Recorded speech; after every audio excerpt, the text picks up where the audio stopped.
single to get the Windward Islands on their way.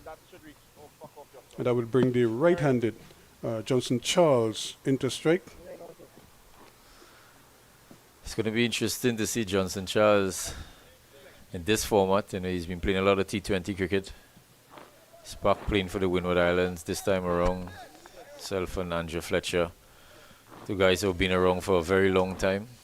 His experience is definitely going to count here. He loves to take on the short ball, so it's going to be interesting to see what lengths Jaden Seals bowls to him.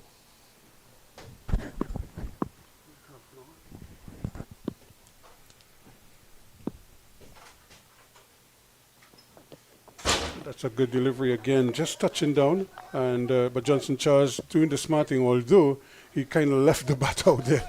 They're too close for comfort. We've seen so often, unwillingly, batsmen tend to play deliveries like that without really intending to do so. So you're probably better advised to do what has become more of the conventional, which is bring the bat inside. It looked like he was in two minds trying to play that ball if he wants to play or if he's going to leave alone. It's good carry from Jaden Seals. Just the two slips in place. This is spot on this time, Charles. Again, a sort of a check push there. He looked like he thought it was fuller, and he was probably going to go through with the shot, and then at the last moment, he just decided to block it as opposed to go through with that, what would have been a lofted shot. Sometimes some of the shots that he plays very unorthodox. He doesn't look like he's going to hit the ball where it ends up going. You know, it's very interesting to see what mood he's in this morning. So again, the Super 50 tournament, CG United Super 50 is up and running. And as you said, this is one that he punches way over point, and it's going to get a boundary, just a couple bounces into the ropes for 4 runs. So he is off the mark. Yeah, he's giving himself room, hitting the ball over extra cover into the boundary for 4. And exactly what I said, you know, we don't know what mood he's in. Had a look at a couple balls, then gives himself room and plays a shot over extra cover. I thought Jaden probably saw him coming and tried to push it wide of him, but he still had enough leverage there to at least reach it and hit it deliberately, so hit it high over point region for 4 runs. So immediately there is an adjustment in the field, and Darren Bravo not waiting too long. There is a man at deep point, and there's a good delivery again, just hitting the outer portion of the bat, and but they're going to get a single in the end. But good positive cricket there. Immediately on playing the ball, he had enough room there. The fielder had a long way to go, and a comfortable single in the end. This is good, smart batting from Johnson Charles after getting a boundary. They're trying to go again, looking to get a single, get off strike. And it's always important when there's a left-right combination, try to rotate as much as possible. As bowlers, you don't really want to bowl at a left-hander one ball, a right-hander the other ball. So it's good to see that they rotate in strike the way they are. Yes, again, flicked on, almost carried to the man at that. Well, he had to be a short, fine leg, and it almost carried to him, and but it just bounces in front. However, he does well to stop it from going past him, and it's just no run because it's the end of the over. And at the end of over number 1, 7 without loss, the Windward Islands after being put in by Trinidad and Tobago.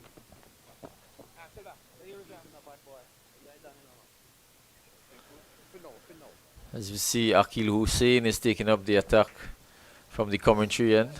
He's going to be bowling to Johnson Charles. Long on, deep mid wicket is in place. It's going to be a good matchup here. Johnson Charles is not someone who's going to stick around and get bogged down. Akil Hussain didn't get off to the best of starts in the last game. 2 overs for 22 or 25 runs, I think it was. So he'll be looking to better that there today. Hopefully with a bit of moisture in the pitch, it's going to help him with that spin. And obviously the arm bowler which has been so effective last couple of years. And I'm not sure if you had a look at the wicket. It seems as if the grass, again, it's rolled in grass. It's not like natural grass. It's not really live grass. Yeah. There's a bit of moisture, obviously, because of the rain yesterday.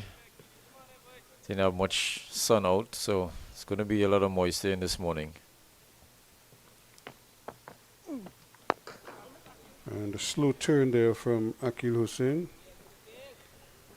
And Johnson Charles very comfortably waiting to see what the wicket is doing, what it's offering the bowlers before probably going for another big shot. I suppose it makes sense too. You might as well give yourself a chance to see.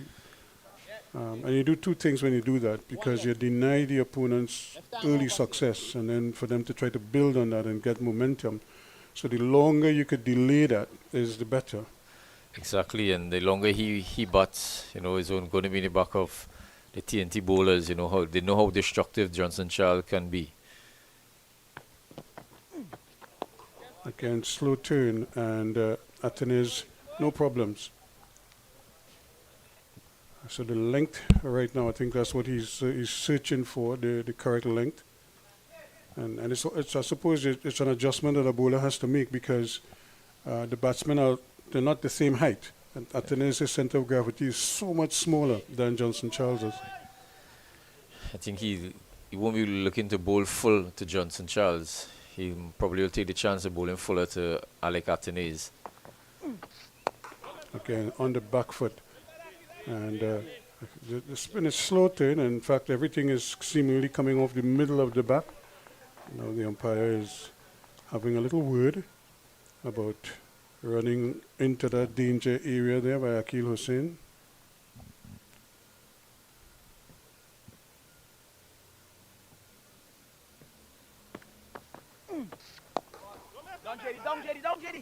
And this is good football there. Good action there. I thought he was going to try and get it with the foot, but he's able to get his hands down in time. Good interception there, preventing that from going down the hill, which would have resulted in a good single. Good action by Jaden Seals there, anticipating well. It's good to see the fast bowlers diving around. And again, it's almost premeditatory. And again, I thought Akil saw him coming and decided to spear it in. Yeah, Johnson Charles, the nature of this guy. He's not going to stick around and get bogged down for too long. Down the wicket early, Akil Hussain saw him, bowling the ball into his pads.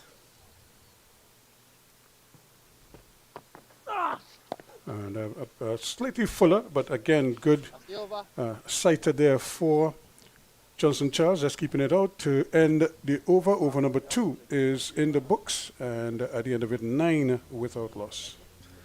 Better start this time around from Akil Hussain. There's 2 runs coming out of that over. Still trying to find his line. I think his length is okay. His line is what he'll be trying to find. I don't think he's going to be bowling much full balls here to Johnson Charles. The length is going to be just the back of a length. See, he's been playing all the balls off the back foot. So, good start from Akil Hussain. See if Jaden Seals can back up the over. Alec Atenes on strike. Just a one slip on this occasion. That's a good delivery, coming back at him a little bit, cramping him up there, and he hurriedly had to try to keep that one out, but he did well again, keeping his eyes on the ball and making a late adjustment. I think that's the length and line that Jaden is looking for. I think he's learned from the first game that he's played. Just a bit on the short side from the first game. These 7 balls that he's bowled so far, 8 balls, has been a lot fuller than the first game. The line has been better as well, not giving them any room to free their arms.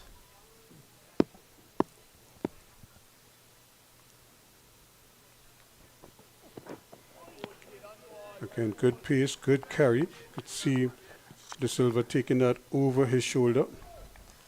It's good from Jaden. Very good bowling from Jaden here. Just probably would like to make him play a little more. Try to make the early inroads in this Windward Islands batting lineup. I think Windward Islands have a very decent team. They're a very competitive team. Just missed out on the first game against the Guyana Happy Eagles, losing by 10 runs. They'll be very disappointed. And they seem to have that game all sewn up. No. Another good delivery, touching down on a good line here for Jaden Seals, which is good positive signs for him. Yeah, listening to Andrew Fletcher in the interview after the match, he's very disappointed. He thought that they had the game all sewn up. Thought that the bowlers did the job, but the batsmen definitely let them down in the middle order. So they'll be looking to make amends this time around. And speaking about batsmen letting you down, think of Jamaica yesterday. You can't make 123 runs and try to defend that. No. This is good bowling again from Jaden Seals. Atenes having to treat it with respect and just getting and staying on top of the bounce and playing it out into the offside, but he couldn't do much more with it. Yeah, speaking about Jamaica, they'll be very disappointed. 123 all out. Not even batting close to 50 overs. And to lose inside 14 overs on 3 balls or something like that. Seems like the Leeward Islands are batting on a different pitch and they're turning to the crease.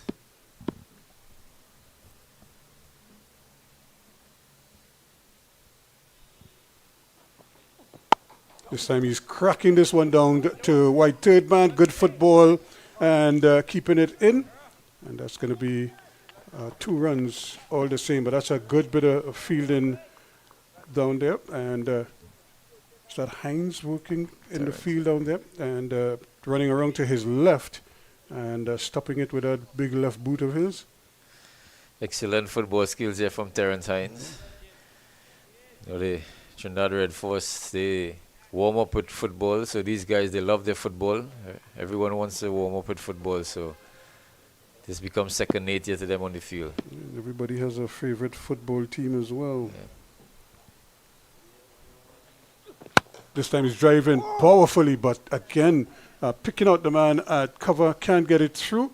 And that's a nice bit of cricket there. Foolish delivery, and Atenes really give it a good whack, but he couldn't get it beyond Otley, and no run resulting. End of over number 3. It's 11 without loss. Talking about football, Ruskin, which team do you support? You have any team in the English Premier League? Well, I have what is considered the most attractive team in England. Some people will, of course, it's debatable, but we won't get into that debate now. I've been an Arsenal fan for a long time.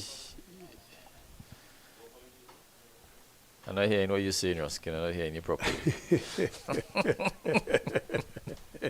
Static.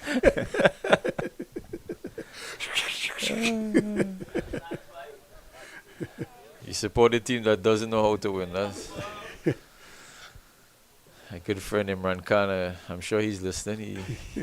He'd be happy to hear he has another friend who supports. That's a nice paddle there. There's nobody down there that could run all the way, but the field is heavy and it might just trickle. Yes, it does. Eventually it gets there. And that's 4 good-looking runs there for Johnson Charles. Johnson Charles improvising, playing that paddle. Nobody at short 45, short fine leg. I think they're having a discussion if they're going to use this for the 45 or if they're going to use the mid-wicket. That's a shot that he can play. Somebody's showing us a Manchester United logo. That guy who is showing us that he knows about football, he's supporting the best team in the world, so he knows about football.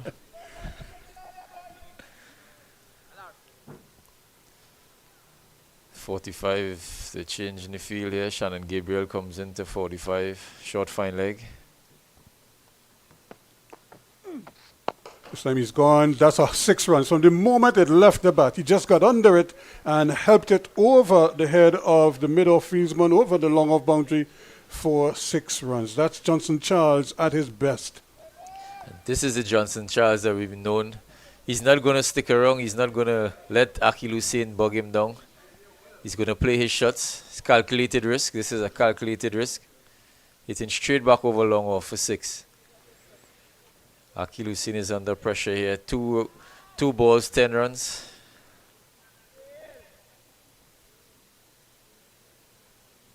No adjustment in the field, so I think Darren Bravo is going to ask him to make that shot again. This time he's a little bit quicker, a little bit flatter. And Charles treating it with respect. Akil Hussein is one of the few spin bowlers in the Caribbean who will bowl in the power play regularly. He's most successful in the power play. He doesn't back down from the challenge. Just missed up there. He should have had that, but he allowed it to get past him, and it's going to be a comfortable single. One more to Johnson Charles as he rotates strike. It's 22 now without loss. Charles is up to 17. Athanaze is on 4, is on strike. Now there is the deep square leg, or just forward of square for him.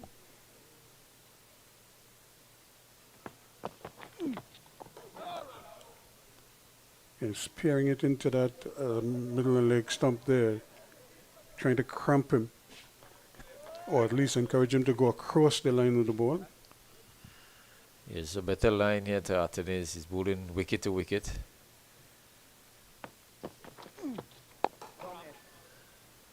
He's back on the back foot, hitting it straight to mid-wicket. End of the 4th over. The Windward Islands are 22 without loss. And that represents a pretty good start for them. They're not taking too many risks, although every so often Johnson Charles might get a rush of blood. And because he's so intent on getting on with proceedings, it's almost as if it's not in his nature to stay quiet for any extended period of time. And he just feels that he has to make big shots, or at least make a shot. But it's good to see him showing some restraint here and not trying to do too much too soon. He's always trying to put the bowlers under pressure. That's his style of batting. Gives you chances early on, but he's always trying to put the bowlers under pressure. He likes batting in the power play. Takes a lot of risk in the power play. That's just his nature. So Jaden Seas continues from the Players Pavilion end.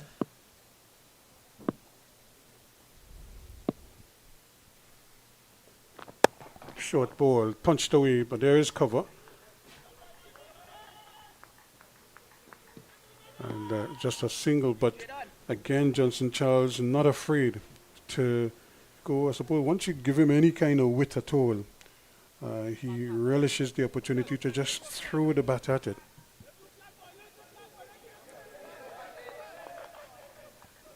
A lot of chatter with the Trinidad Tobago players. They're trying to really inspire some kind of a breakthrough here.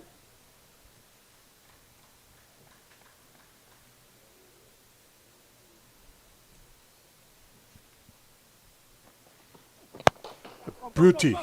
Right to extra cover for 4 runs. Is it going to get there? Yes, it has enough legs on it. But that's a beautiful shot. He was pitching up Jaden Seals, and it was given the treatment by Athanaze.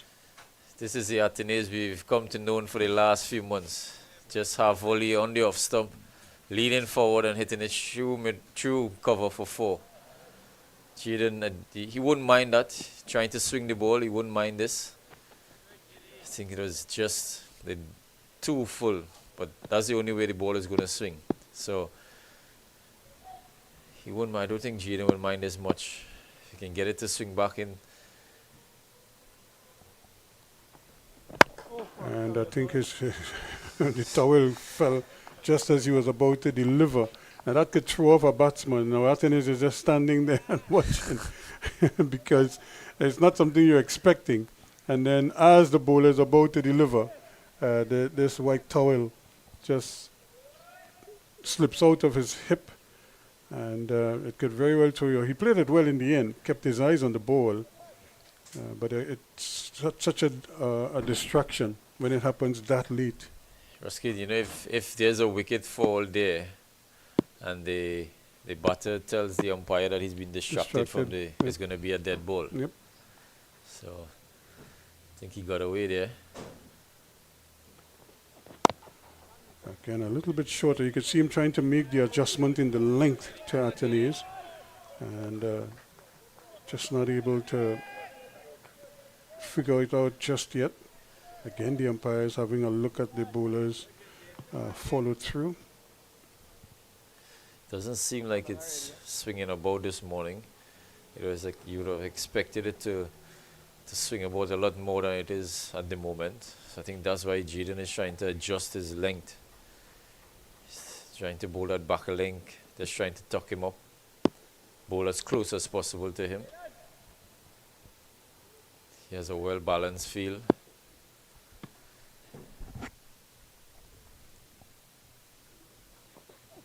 And that's a good bumper. Again, it was right in line, and Atenes, probably a late decision, and then saw the ball get big on him. Went through with the shot, but he was struck before he really actually got. He went through with the shot and got struck under the armpit. So he was already sort of half turned and took it on the body, but he doesn't seem too bothered by it all. That's the slow nature of this pitch. The ball hitting him after he played the shot. A lot of chatter from Shannon Gabriel. Trying to get into the batter's head here. Does that ever work? I mean, I always wonder when all you do is get the batsman all excited about maybe punishing the next ball or waiting to do damage. Some batsmen doesn't even bother them. Craig Braffett, one he's nibbling at one, and again, just a little bit, I suppose, breaking his concentration there. But he survives, and it's the end of the over. 5 completed. It's 27 without loss. Yeah, Craig Braffett, for one, that doesn't bother him at all. Tijnarayan Chandapal, another one who doesn't even budge saying anything to him. So some batters it does, some batters it doesn't. I think this is the floor mills, Flower national Mills, floor National mills. Flower Yep. Mills, yep. Let me go, guys. Let me go. Let me go. Part of the landscape in Port of Spain area. And that's just on Ricin Road. Yesterday, Ricin Road, you probably couldn't recognize it. It was more like Ricin Lake. There's water everywhere. Ricin River. Mm-hmm. And not very often is both sides of the road holds water like that. But it did yesterday. And this time he's playing across one, but beaten leg stump. He was trying to spear it in. And Charles trying to work it through the onside. Missed it completely. Looks up and sees there's a deep mid wicket. That's the only man out on the well, there's a long one as well.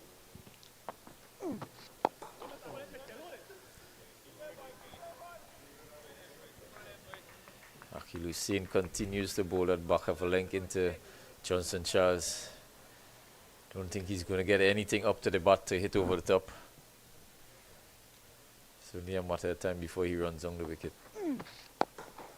And this one pushes down to long. And I was just thinking about that. Is if it made sense to have the long on at mid on and break the mid off out, because his chances are he's going to try to get under anything that is slightly overpitched or wide and give him an opportunity to free up his arms.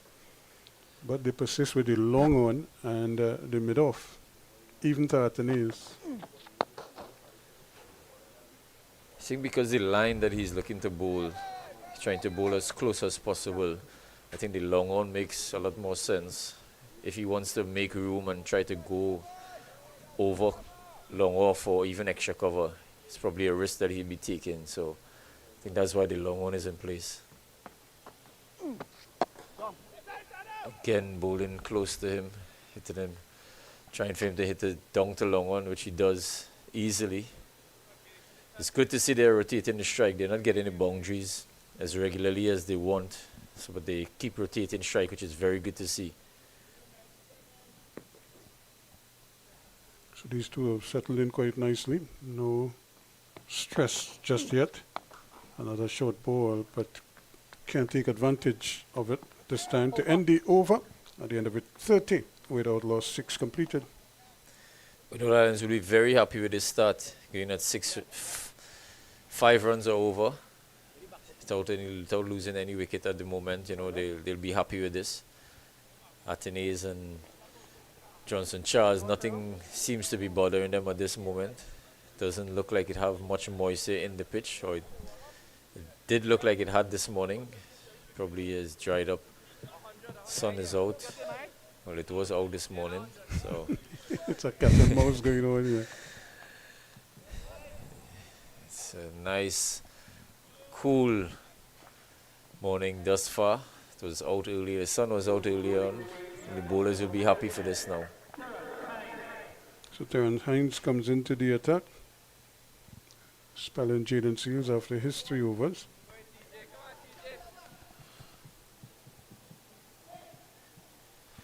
I think we'll be seeing a lot of this from the Trinidad captain, you know, bowling his fast bowlers in short spells because of the atmosphere, how humid it is at the Queen's Park Oval. There isn't much breeze, as you can see, because of the way the oval is built with the stands. There's not much breeze, so he'll be using his fast bowlers in short bursts.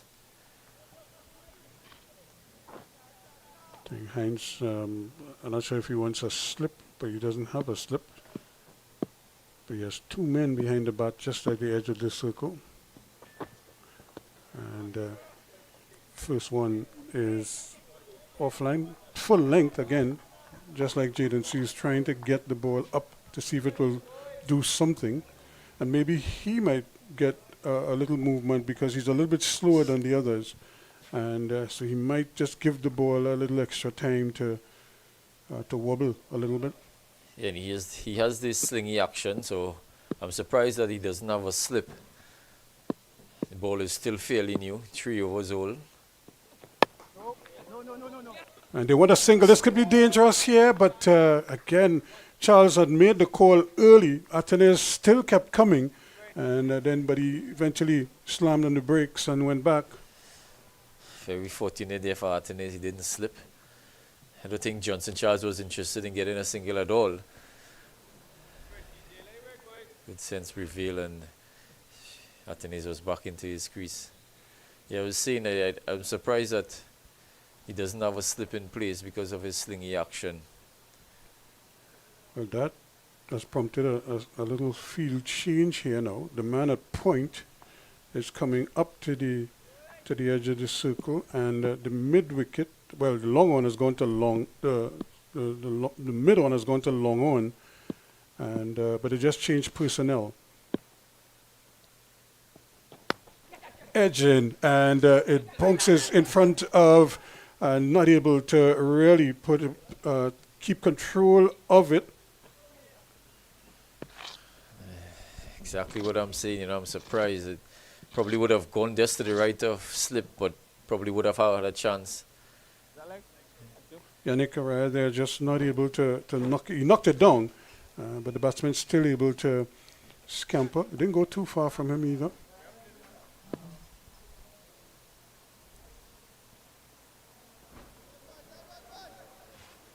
I think the best chance of they getting a wicket early on, especially in the first 10 overs, is probably behind the wicket.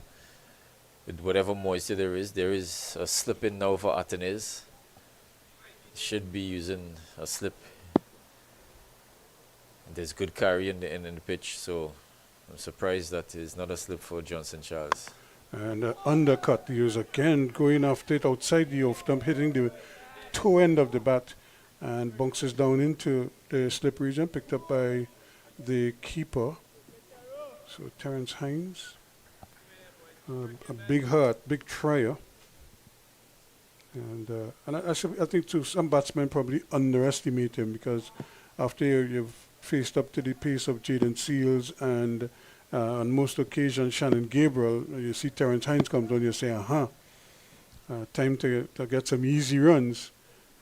But then he could be slippery. That's a good shot. This one is punched down behind point, and it's misfielded there, but they will only get a single.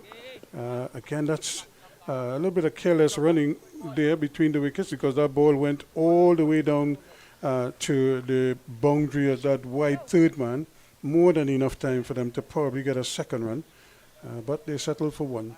Yeah, sloppy cricket there on both parts. Keon Otley misfeeling, and then Johnson Charles wasn't really interested in his second run. Not good cricket from both sides here. There is a slip in now for Johnson Charles. Probably a ball too late. Well, let's see. And again, he's trying to hit this one. It looked like he was trying to go over mid-on with that one and hit the inner portion of the bat, and it squirted out, squared the wicket on the onside for another single. And I suppose if you're in Johnson Charles' frame of mind, he's probably saying he miscued that one. And the bowler might be thinking, oh, he got him in to make a false shot. I'm sure in the back of Johnson Charles' mind somewhere they're saying, that's 60 runs for the bonus point. Probably just losing one wicket. I'm sure he's probably thinking about it. And that's something new. That's the end of a decent over from Terrence Hines, 34 without loss now after 7. He's not someone to look to block a lot of balls, especially in the power play. He try to make use of it as much as possible. He's 22 of 21. Alec Atene is 10 of 21. Good over, good start from Terrence Hines. After the wide of the first ball, he came back well and bowled the line and the length that the captain would be asking for. He had that edge of Johnson Charles, just falling short of Correa at short third man. I still would have liked him to start with that slip, but it's gone now. Akil Hussain to continue from the northern end. He's going to be bowling to Johnson Charles.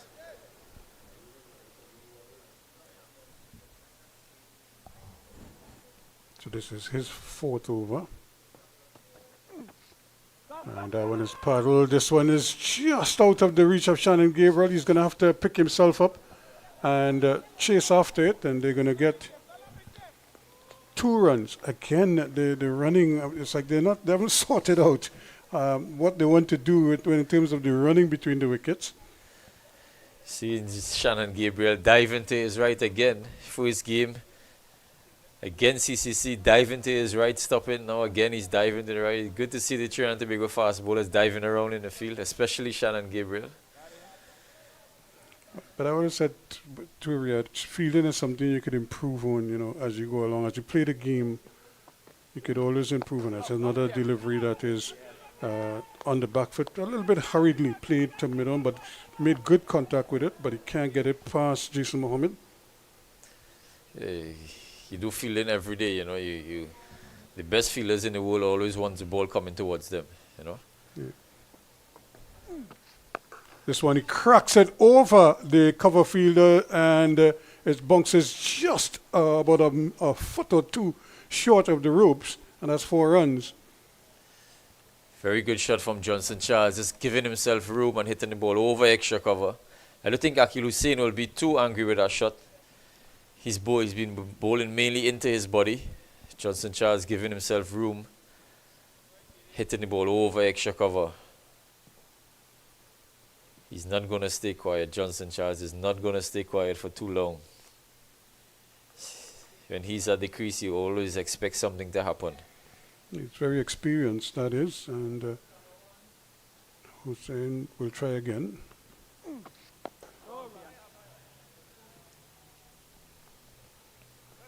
Can't take advantage here, but I suppose this is a good test for Akil Hussain, because he's up against a very experienced and a seasoned campaigner in Johnson Charles, who's looking to get after him. almost got it back to him there, pushing at that one, and probably turned the bat a little too early, and he almost gave it back to the bowler. As one of the few balls that Akil Hussein has bowled full to Johnson Charles.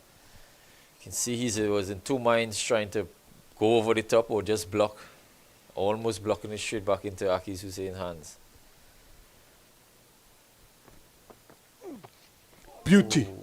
And those are the type of deliveries that miss everything. You like to bowl them, but how often do you actually get a wicket with a delivery like that? That one beat him all ends up. It's the end of over number 8, and it's 40 without loss now. Excellent delivery to end the over from Akil Hussein. That's probably the length that he been looking to bowl. But again, bowling full at Johnson Charles is always a risk in the power play, especially with 2 men out. Thought he might be thinking now about using the long off, as you said before, and bowling that line. That line seems to be the better line to bowl to Johnson Charles at this moment. When you bowl straight, he looks very comfortable. And he doesn't try to spin, all of them. That one you could see like he really, as you see. Put some revs on it. Put some revs. He rang that one, and beat him all ends up. In fact, Johnson Charles probably was wondering where that came from,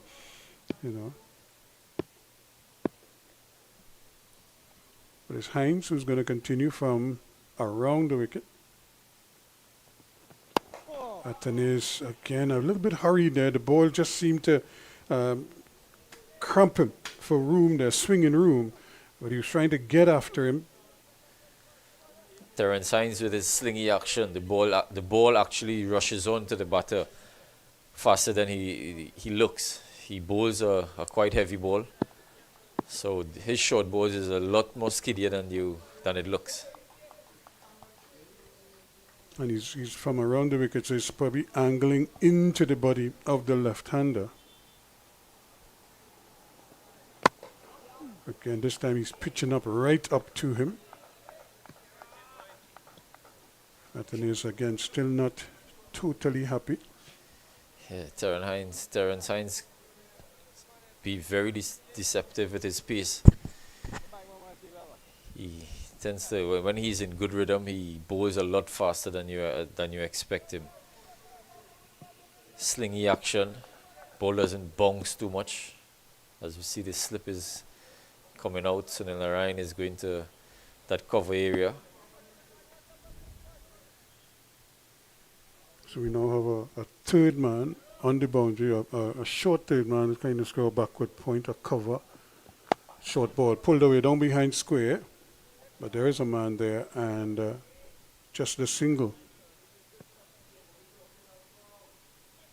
And I suppose if you've seen Hines operate, over time, he does use the short ball regularly. So you're almost certain it's coming. And as a batsman, I suppose some batsmen would just kind of sit there and wait for it. Yeah, this CG United Super 50, they allowed 3 short balls over. Normally it's 2, but in this tournament they allowed 3. I haven't seen Trinidad bowlers use a short ball, and when I mean short, like proper bumpers. Sunny. He's gone with him. That's a great shot. That's gone a long way. And that's 6 good-looking runs again from Johnson Charles. He just picks it up, and he's such a powerful man. He just, almost like he didn't hit it that hard, but it traveled. That's the Johnson Charles we came to know over the years. He's just picking that up on the leg stump, hitting that over mid-wicket for 6. You can see it's a trademark shot for Johnson Charles. He just deposited that there, picks it up nicely, but he hit it so well. It just sailed out the ground. Terence Hines will not want to be bowling there again. I think he just erred too much on the fuller side. And Johnson Charles always looking to score. With relish an opportunity to keep going. He's off to a good start here. He's on to 34 now. Athanaze is steady as a rock at the other end. He's on 11 from 24. Charles is 34 from 28. slower delivery, and again fooled him there a little bit. He had to wait for it, and by the time he was ready to make the shot, the ball was just going past him, past that outside edge. It's very well bowled by Terrence Hines. Using his skill. I think I'm surprised that they haven't bowled a lot more of those deliveries to Johnson Charles. He's going hard at the ball. His first slower ball there, bowled to him for this morning. I think we're going to see a lot more of this while the day goes along. That's a pace on in that one, but they're going to get one, and that's all they'll get. Again, they're running not of the best, but they will settle for one, and that completes another over. It's 47 now after 9, or 48 rather, with 9 completed. Just 12 runs to get in 1 over for that bonus point. As you see, Shannon Gabriel is going to take up the attack from the northern end. Knowing Johnson Charles, he just might try to go for the bonus point. Probably good move from the TNT Red Force skipper, bringing in Shannon Gabriel. Shannon Gabriel, who started well in the last game. 1.4 overs he bowled, but he was unsung for that 1.4 overs. So let's see how he starts here. He's going to be bowling into attacking Johnson Charles.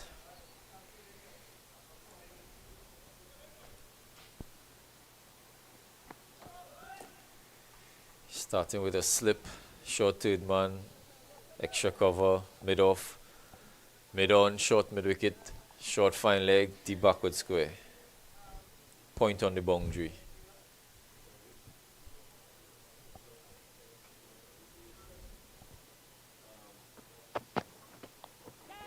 This one is pushed down, and kind of lazily they're going after the ball, and it just sort of bounced under him, and it ended up going down to the boundary for 4 runs. He was just opening the face of the ball, or the bat, trying to angle it down, and able to eventually get a boundary. Not the best of effort there from Akil Hussain. Shannon Gabriel isn't happy with that effort from Akil Hussain. Who's normally a good fieldsman. Normally he's a very good fielder. I'm not sure if he lost the ball or what. He just seemed very casually to go down there. He came up and the ball stayed down. 50 is up for the Windward Islands Volcano, coming in 9.1 overs. And that's gone a long way. That's going to bounce once on the rope or just over. And it's gone for 6, yes. Just dropped over the boundary. And again, Johnson Charles, not a big swing or not a full swing. He just kind of redirected it and got it over mid-wicket for 6 runs. And just as we expected, he's definitely going for this bonus point, putting Shannon under some pressure in the first 2 balls here. 4, then 6. It's not even a big swing with that shot. Just using the pace of the ball. That's the experience of the man. You know, he knows he doesn't have to make a full swing and to get positive results. Again, he's trying to run this one down through the slip cordon. Probably was looking to hit it maybe squarer. Trying to hit it down to that point boundary, point area. It's a big gap between point and wide third man, so he's probably trying to use the pace like he did in the first ball, getting it down to that third man area, wide third man area. And that could be a very productive area for him, because remember, you're not playing it with a horizontal bat. You could actually just open the face of the bat. Open the face and just use the pace. With Shannon pace, anything just outside off stump with his pace, that big gap could go for the boundary.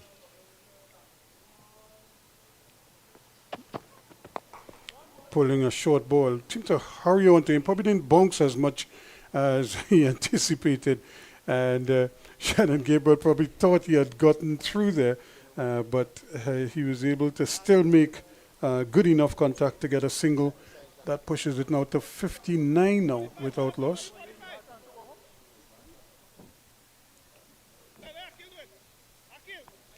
Gabriel really has been a workhorse whenever called upon. Injuries, though, have really curtailed his progression. He's been working tremendously hard, and that's Shannon Gabriel for you. He always put in the hard yards.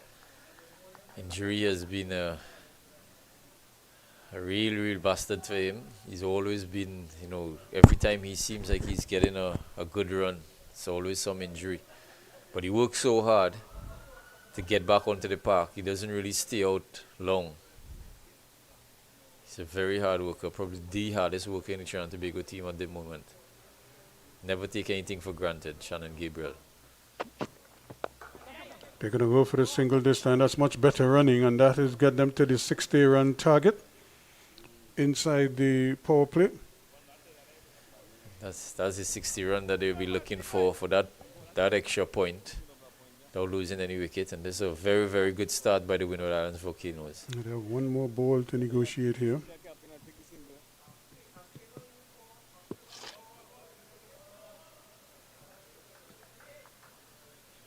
Alec Atenes is a mere spectator in this partnership. 12 off 25. Johnson Charles, 46 off 34 balls. It's really put the Trinidad Tobago Red Force bowlers under some pressure early here.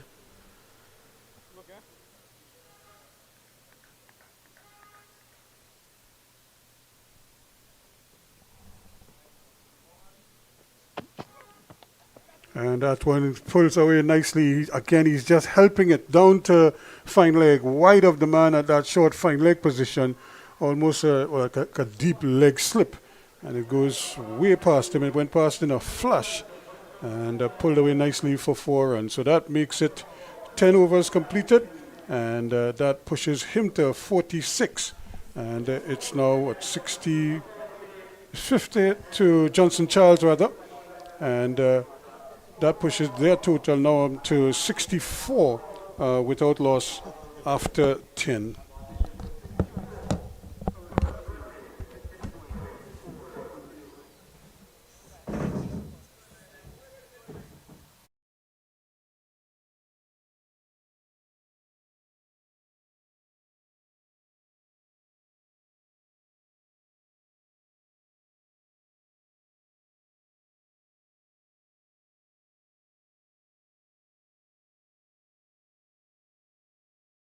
Coming back here, so a fine half century for Johnson Charles, 50 off 35 deliveries.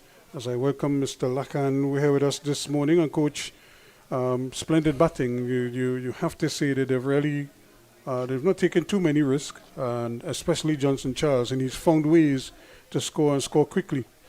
Well, if you ask me, you're asking pleasant good morning to all our listeners and viewers, wherever you may be around the globe. It's been an excellent assessment at the start of the innings. And they're going again. This one peels off a thick outside edge. There is a man down there. Akil Hussain is down there at third man, and they're going to get another run.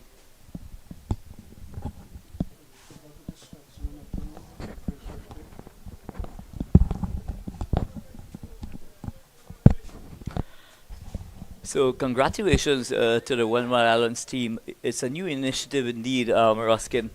Whereas the past score in the 50 over before was between that 45 to 55 mark, but Cricket West Indies has decided that they're going to award any team that gets to 60 within.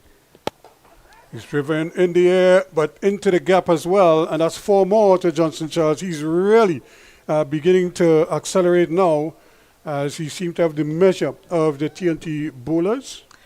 Johnson Charles seems to be in ominous form here at the Queen's Park Oval. They're really measuring these Red Force bowlers at the moment, picking that slower ball from Terence Hines and depositing it over that mid-off position, and it goes into the boundary. That takes the Windward Islands on to 69 without loss in over number 11. So they've really made a excellent start indeed. to the start of this innings. Having lost the toss this morning and been inserted by the TNT Red Force team, one would have thought that they possibly would have had a bit more in it for the bowlers, the opening bowlers. Unfortunately, the pitch seems to be a bit drier. He's driving again. That's a good shot, but that's well fielded by Jaden Seals, standing in the way there at cover. More of an extra cover position. I was just looking at Johnson Charles. 36 balls for his half century, 6 fours and 3 sixes. Yeah, so he's been really motoring along, and this oval surface just seems ideal, for batting at this stage. There isn't much happening in terms of seam or swing, so the bowlers really have to depend, Ruskin, on their trademark slower balls and variation deliveries. And he almost punching this one down and onto his stumps. He was trying to run it down to the third man and almost paid the ultimate price there with what was a very kind of casual shot in the end. But he survives. Yeah, just trying to play that ball as late as possible down to third man, getting an inside edge. Fortunately for Johnson Charles, it did not go onto the stumps. He remains on 54 from 38 now. Strike rate of 146.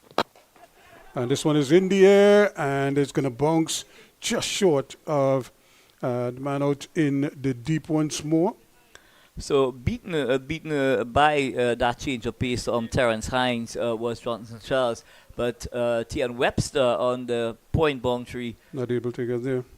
Wasn't able to get there. They didn't have the carry to reach him out at that point boundary. So a moral victory, if you ask me, for Terence Hines. So that takes the score on to 70 without loss. So Windward Islands really setting the template here, the platform for a very huge total indeed. And again, they're going to get another comfortable single. And so Athene is doing the smart thing. He's not using up too many deliveries. He's just rotating strike as best as he can as that completes over number 11 now. 70 without loss. As you had alluded to earlier, Ruskin Mark, the running between the wickets between Johnson Charles and Alec Atenas hasn't been the greatest. But I must admit, with Johnson Charles in sublime form and really peeling away the boundaries every over, one would tend to say, well, okay, yeah, Johnson Charles at this stage is totally in charge out in the middle, Ruskin. Yeah, he seems to be, and his game is a very simple game, it's like see ball, hit ball. He doesn't mix, and if he's not going to make an attacking shot, then he's going to make a defensive shot. So he's kind of worked out that for himself. And it's great to know that, someone of the experience of Johnson Charles can restrain himself, areas that, he feel that he needs to defend. And Gabriel, again, tucking him up here a little bit and not allowing him to free up his arms too much there, Atanaz. So Shannon Gabriel coming at first change second change actually for TNT. Bowling from the Jerry Gomez media center end. Looks very fit indeed. And I must tell you that he's been working extremely hard, to maintain his fitness, to keep himself in that kind of shape that he is in at the moment. Shannon Gabriel being one of the leading wicket takers in the last edition of the CG50 over tournament.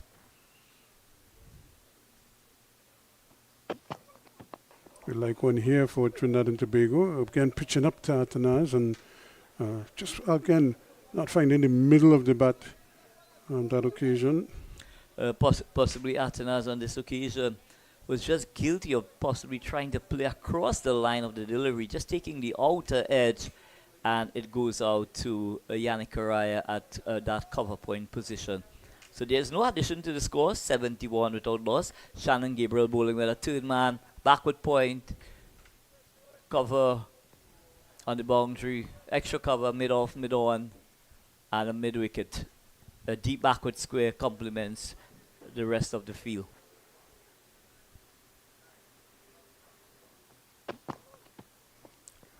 outside his legs, and again flirting with danger there, because while you have the fine leg, you really gifting the batsman runs when you bowl full length like that on the pads. Although he didn't make any contact on that occasion, he still conceded a wide.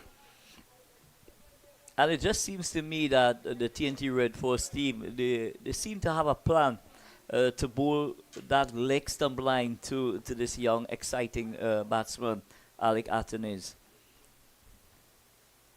Trying to take the levers away from him.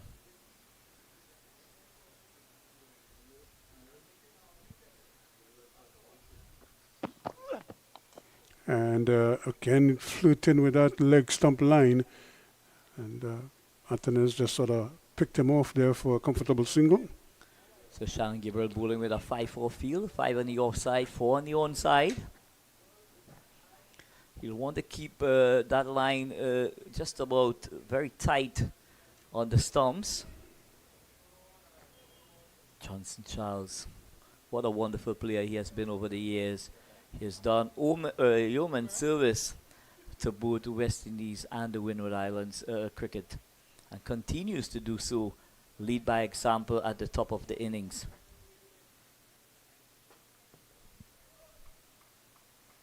Shannon Gabriel just guilty in the last over of going into the pitch and paying the ultimate price.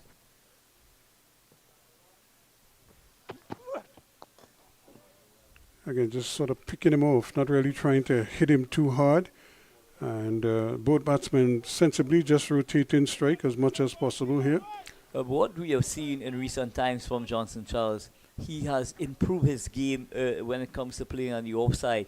When he was batting against the likes of Akil Hussain at the at the beginning of the innings, Ruskin, Akil Hussain was trying to bowl into his pads, but he was finding ways to give himself room and access the offside, and he had done so very successful indeed.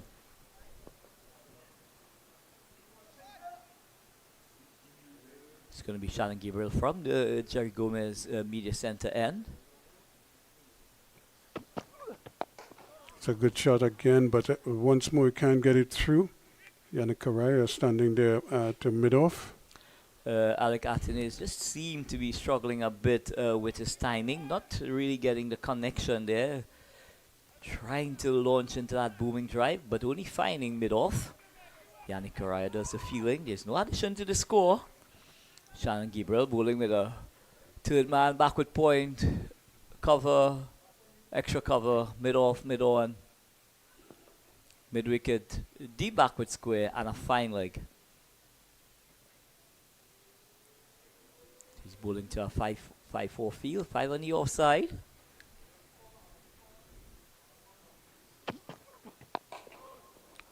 Again, pitching up and really trying to attack the stumps as much as he can, and keeping him quiet there. That completes the over. 12 in the books. It's 74 without loss. So a very exciting start from this Windward Islands Volcanoes team. Both Johnson Charles and Alec Atenes, they seem to be fully in charge out in the middle. Not much happening for the bowlers. I haven't really seen any evidence of a spin from Akil Hussain other than that delivery that was pitched on and beat the outside edge of Johnson Charles. But other than that, it has been one-way traffic during the course of this innings. So we have another bowling change. Yannick Correa comes in to the attack. But this surface does seem to be a lot drier than the first game of the tournament. You could see the indentations from the bowlers' boots. The foot marks just beginning to appear a bit on the surface. The landing area. But it's going to be Yannick Correa from the Brian Lara Pavilion end. Going to be bowling to Johnson Charles.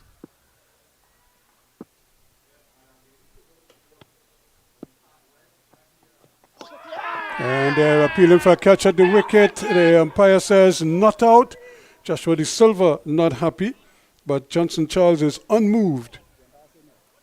So an excellent leg spinning delivery there from Yannick Correa going across Johnson Charles. He was just prodding at that delivery, and all the feelers behind the wicket, the slip, wicketkeeper Joshua De Silva, they were very convinced indeed that that ball had touched something.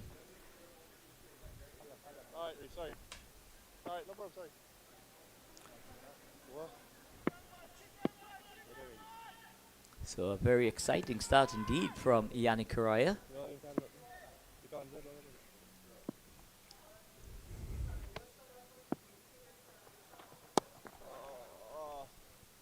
Kind of a little bit, not short enough to prevent him from making that shot, but still, the batsman taking a risk there, trying to really go with a flat bat to that ball. It wasn't that short of a delivery. However, he did make good enough contact to get a single, so he is off strike now, and I suppose that is a good thing for the Windward Islands. And that single takes Johnson Charles on to 57. That takes the score on to 75 without loss. So TNT really under the pump here at the Queen's Park Oval. And they're going to get another couple here if they hurry. Ball close to the boundary, and the batsman more than enough time to complete a second run. Yeah, a bit on the shorter side from Yannick Correa. Alec Atenes had ample time to rock onto the back foot and cut that ball through backward point. Excellent feeling indeed from the fielder on the point boundary. Kian Otley doing some tremendous work there, restricting the scoring to only 2 runs. But we are seeing an immediate change in the field. Jason Mohammed is now stationed at that backward point position, and Shannon Gabriel goes into a very short mid-wicket. Down the wicket he comes over the head of the man at mid-off, and that's 4 runs.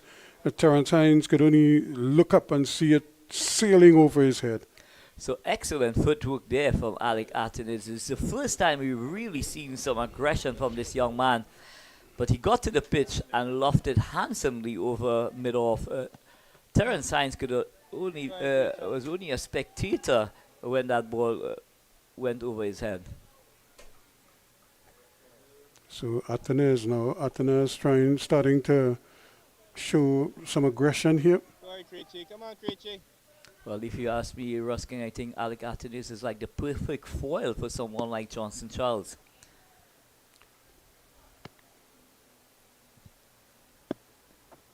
Oh, yes, Creature. Well ball, Creature. Correct. Just hurrying him a little bit there, but once again, Atenes is on the back foot, using the full depth of the crease to keep that one out. So now that we out of the power play, 4 fielders are allowed outside that 30-meter circle.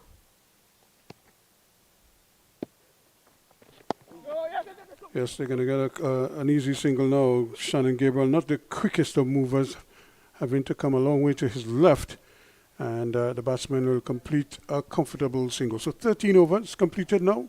21 to Atenas, 57 to Charles. The Windward Islands, after they were put in, 81 without loss. So at this stage, we're going to take a break. The players are going to have a refreshment, and we're going to take a break. And as soon as the action returns here at the Queen's Park Oval, we're going to be right back to bring you ball-by-ball commentary.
As we welcome you back here, the players have been refreshed, and no doubt the Windward Islands, they are certainly flying at this time. They have a nice cushion here, solid foundation, 82 without loss after 13 overs.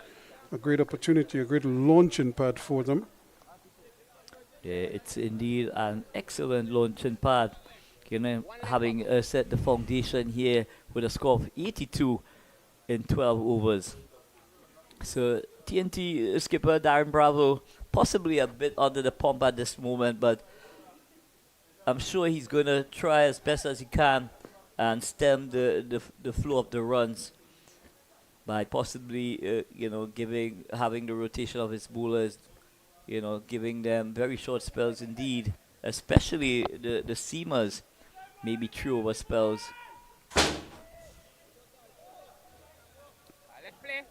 No doubt, the players, I'm sure, would have had a little discussion as to how we're going to approach this session here. Immediately, a good line from Shannon Gabriel. Yeah, so it seems that the TNT Red Force think tank, they've come up with a plan how they want to bowl to Alec Atenas, and it just seems to be between that middle and leg stump line. Take the levers away. He doesn't seem to be a very strong player on the onside, but we know that he does have the ability to access both sides of the wicket.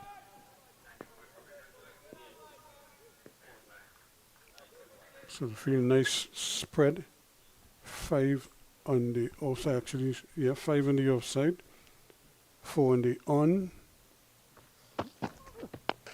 Driven nicely, but again, Jason Mohammed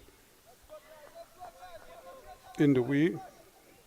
So pitch up delivery. Shannon just possibly going a bit fuller outside the line of the off stump. Atenas just lent on that delivery. Caressed it out to cover point. Jason Mohammed does the fielding. There's no addition to the score. 82. We are into over number 14. And at this stage, I'm surprised he hasn't contemplated going around the wicket to Atenas, because I've seen him bowl to him from around the wicket and has done well. And again, once you drifted into the pad as consistently as he's doing, Atenas is, as I say, is just going to milk him off that leg there. Even if he doesn't, even if that's not one of his heavy scoring areas, because it's such an easy shot, it's really a deflection more than anything else. Yeah, well, what Atenas has done really well, he's been able to tick off Shannon Gabriel every time that he goes just outside that line of the leg stump. So Sun is back with us here at the Queen's Park Oval. Nice bright conditions here. I'm sure the players would relish that. Hope it stays that way throughout the day.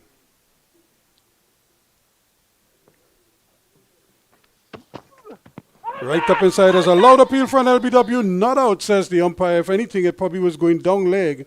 And probably did it. You can remember he's bowling from wide of the crease. So it's already angling in. And yes, going down leg. Good decision by the umpire.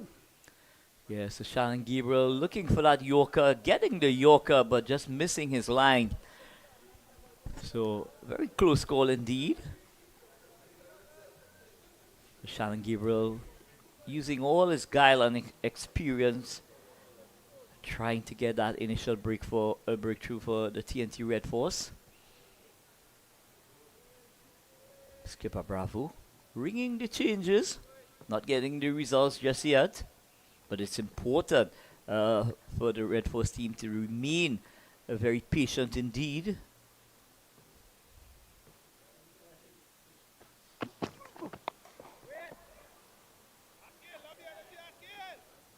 Gabriel is persistent with he should have a good line. He's bowling a good line to the right-hander. Atenas, he just seems to be on the pads quite a bit to the left-hander. We just about hour and a quarter into this game, Ruskin, and I'm just looking at the over rate, at which they're going at this TNT Red Force team. Do you think at this stage they would be a bit worried in terms of being behind the 8 ball?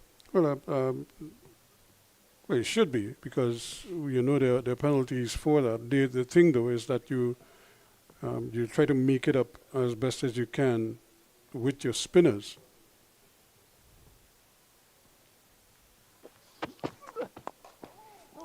And that one is clipped away nicely. A couple runs here again, all the way down to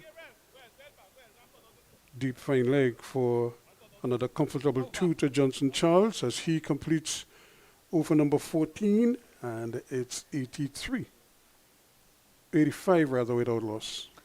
So the Windward Islands continue to motor along here at the Queen's Park Oval. Both Johnson Charles and Alec Atanaz, they're doing a wonderful job indeed, setting the platform for a very, very huge target if they are able to continue with their scoring at this rate. The current run rate is just hovering around that six runs per over, which is really ideal at this stage of the innings. In the first power play overs, they were able to maintain that 6 runs per over, and if they are able to do that from over number 11 to over number 40, I'm telling you, this score is going to be in excess of 300. Yeah, and they have good batting to come. Ambrose and others. Andre Fletcher, who we saw play a good hand for half century in the last game. Kevin Hodge, others who can build on this kind of a foundation here. So the TNT bowlers have their work cut out for them. I'm sure Yannick Correa and the entire bowling group of the TNT Red Force team, they will want to have a say in the proceedings going forward during the course of this innings. But it's nothing like a wicket, and I think, but you have to get 1 before you can get 2. So that's the key right now. They desperately need a wicket. And that's a beauty. Again, beating them all ends up outside the off stump. So Yannick Correa serving up a googly there to Alec Atanaz. Come on, Creechy. And again, he was reaching for that delivery. And you look at how far outside the off stump he was. He didn't even have to play at the delivery like that, but because he's not sure which way the ball is spinning, he found himself playing at a delivery that he didn't really need to. Gets a single this time, comfortably. But having beaten him comprehensively with that first delivery, Ruskin, the likes of Yannick Correa will need to be a bit more consistent with their lines and length in order to create that pressure. And pressure definitely will, bring a wicket or 2.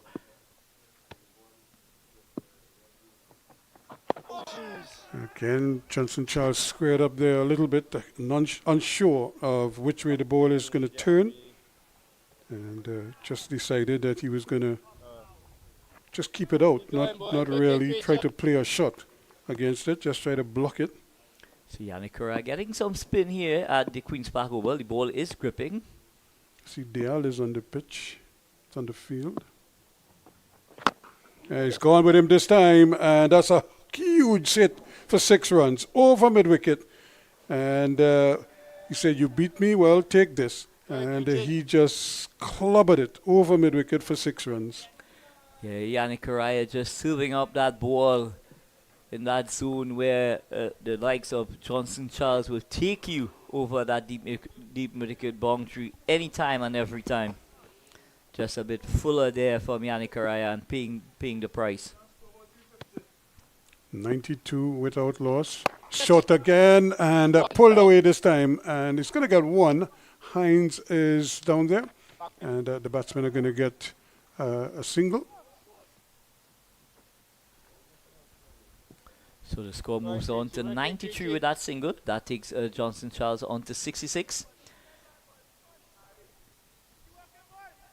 So Johnson Charles scoring more than a run-up ball here at the Queen's Park Oval. Excellent conditions for cricket. Bright sunshine has greeted us here at the Queen's Park Oval. Down the wicket he goes. That one is in the air, but 2 is over the head of the middle fielders running into the long off boundary, and that's 4 more. This time, Atanez is on the move. So Atenas proving to be the ideal foil for the likes of Johnson Charles. And what he's done really well is the fact that he's not only rotated the strike, but whenever that opportunity is presented, he's taking the opportunity to get that boundary option as well. So that boundary takes the score on to 97 without loss in over number 15. And the TNT Red Force team, they really need to get a breakthrough at this stage of the innings. So I'm just thinking possibly, I'm trying to figure out who is off the field at this stage. Mark Neal has been on the field for a while.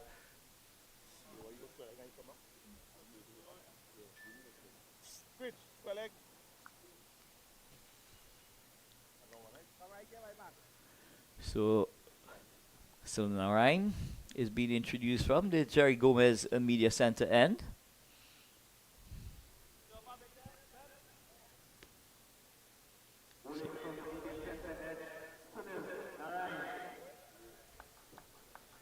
It will be interesting to see what Johnson Charles, what his approach will be to Sunil Narayan. No, there's always 2 schools of thought. Either you sort of milk him and don't give him wickets, or you try to get after him as early as possible. But more often than not, we've seen during his entire career as Sunil Narayan, once you start taking that aggressive approach, you know, he definitely becomes more and more potent. It has been.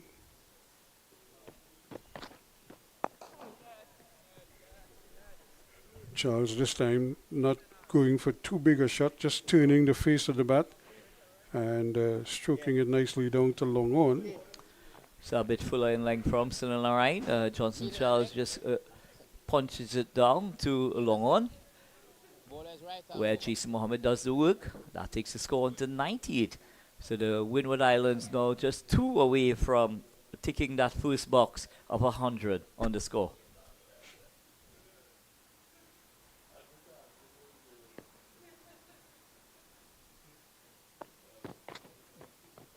Here's an appeal for an LBW, not out, says the umpire. And again, going for a shot that almost out of nowhere. He's trying that reverse. Well, as Riyadh has alluded to earlier, he's added the sweep shot and the reverse to his batting repertoire. So there's no surprise at all that we are seeing him. We're seeing him trying to execute that against Sunil Narayan. Well, we've seen Test cricketers use that shot to good effect.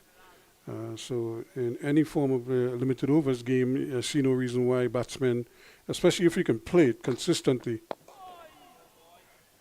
see no reason why they can't play it. It's just that sometimes when they play it, especially if it doesn't come off, is a problem. That's the 100 on the board for the Windward Islands. So this pair, they've done an amazing job. From 95 deliveries, 100. So Johnson Charles 68, 29 to Atanaz. So Johnson Charles guilty of doing the heavy lifting thus far in his innings. That's a quicker delivery, and again, just a little bit of uncertainty with the both batsmen. They're not quite sure yet what Sunil Narayan is doing ball by ball, but it brings the over to an end. 16 completed. It's exactly 100 without loss.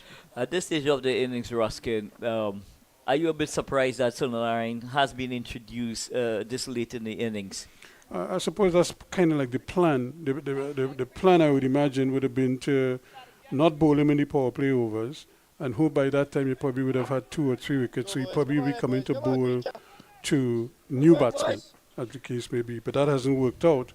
And so now they've decided, look, we might as well just bring him in now. But you have to give the faster bowlers an opportunity to see what they can do. Look at the bunks from that one.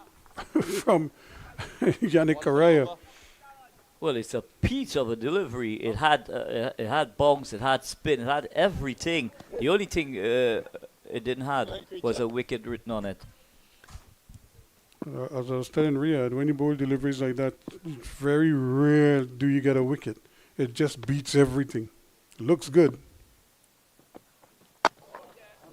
And again, Charles just kind of waits. He's not sure which way the ball is going to spin, but because it's so slow and he has time to just stay on the back foot, he's not going to come out to the front foot too much because he's not quite sure about the each way turn.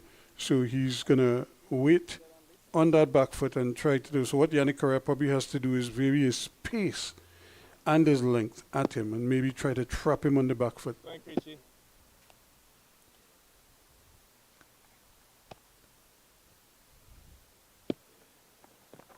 That's another peach going away, beating the outside edge. So Creature, Yannick Correa taking the opportunity here to explore that googly against the left-hander.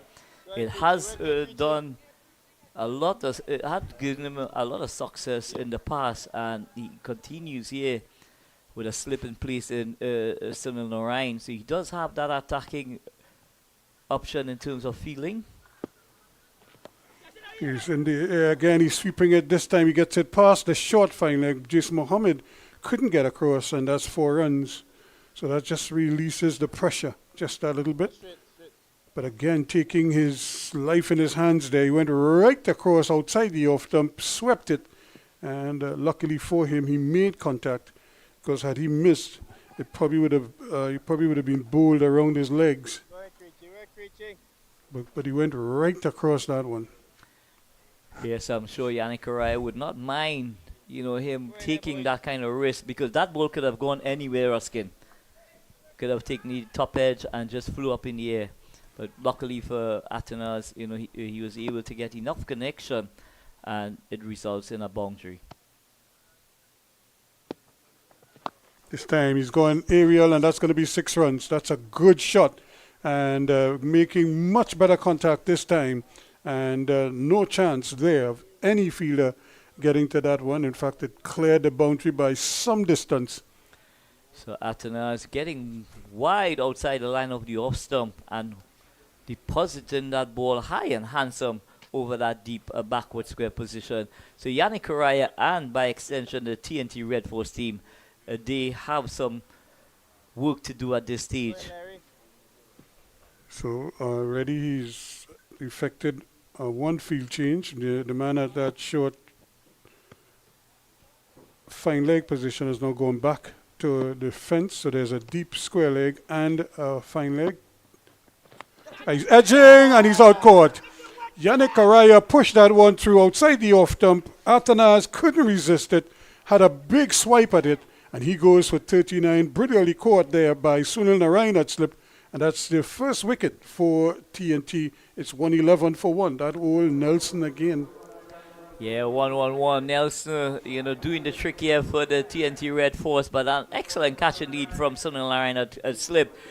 But compliments to Yannick Correa, having been deposited the delivery before over that deep backwards position, went back to the googly, and Atanas trying to be a bit too ambitious as at this stage of the innings, perishing caught at slip by Sunil Narayan. So TNT making the breakthrough here, 111 for 1.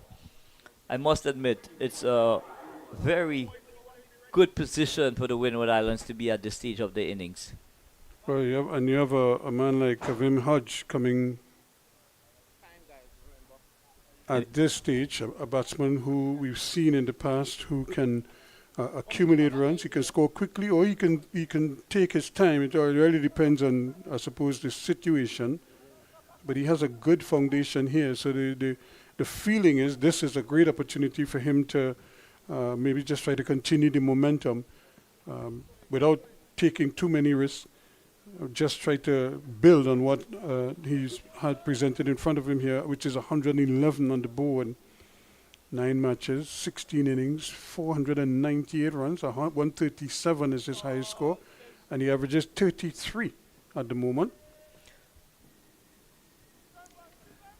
But he will watch as Johnson Charles continue. Now, this is where it becomes interesting now. How does Johnson Charles play? Does that wicket curb his natural game?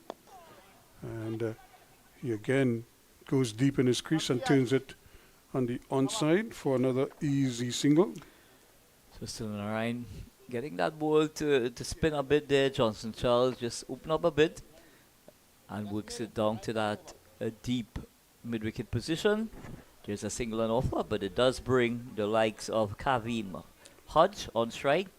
A slip in place as expected.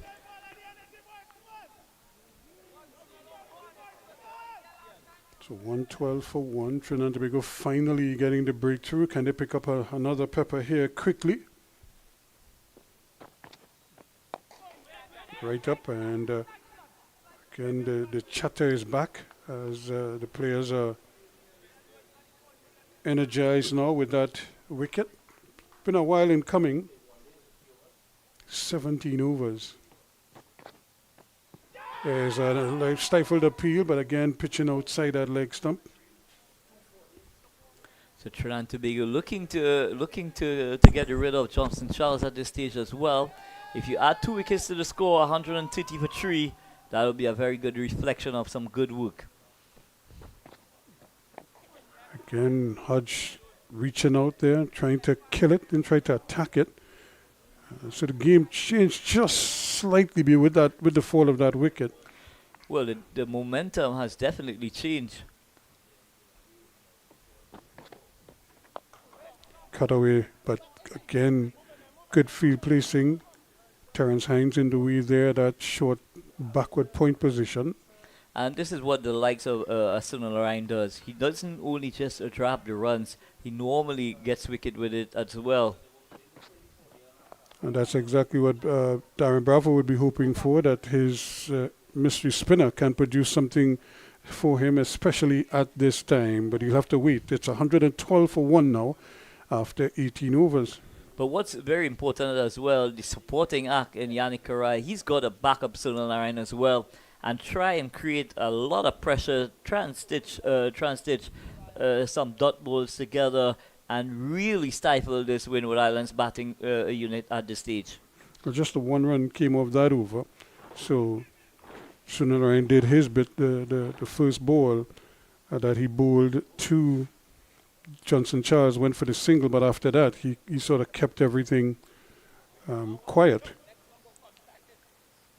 Now it's a question of, can they keep going here now? This is exactly what the Windward Islands would want to guard against, which is losing too many quick wickets.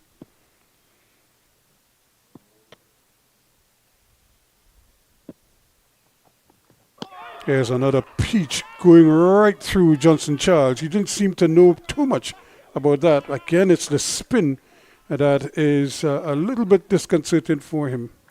And Yannick Correa possibly asking himself, what do I have to do again to get Johnson Charles out?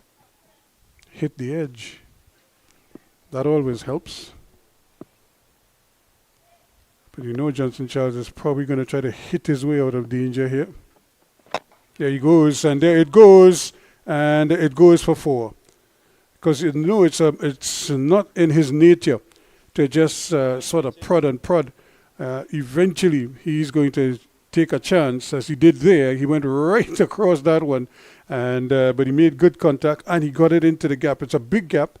There's a man at square leg on the boundary and a long on the boundary, so there's a wide space there. Now they decided they're going to move the man at square leg more to mid-wicket, or they're adjusting him again. Darren Bravo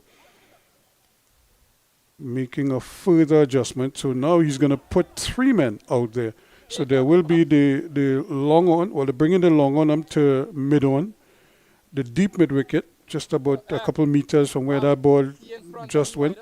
And then there is the square leg now, who has gone right back on the ropes. So Johnson Charles, does he think that he's powerful enough to clear the man at mid-wicket or even over mid-on?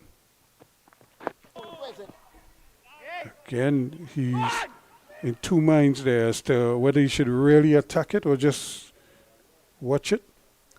So the man there, Otley, going more into a cow corner position now. Go on, creature. It's gone a bit wider there at that deep mid-wicket position.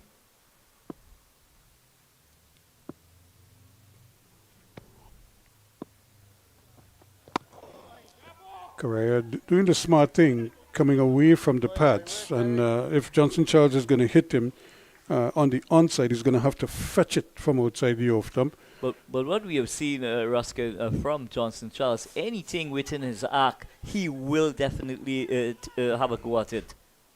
And so far, the connection has been excellent. Again, on his pads this time, but a little more restraint shown here by Johnson Charles. Normally he would try to go aerial with that one. That was well pitched up to him.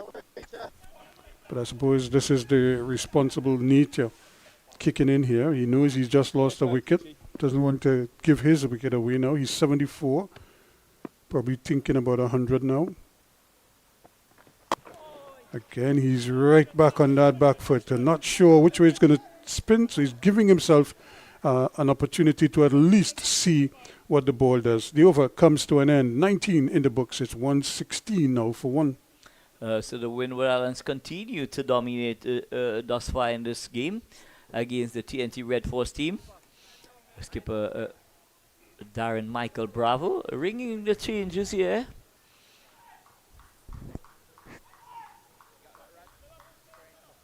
And within the last 3 or 4 overs, the entire team has really responded well, to that breakthrough at Ruskin.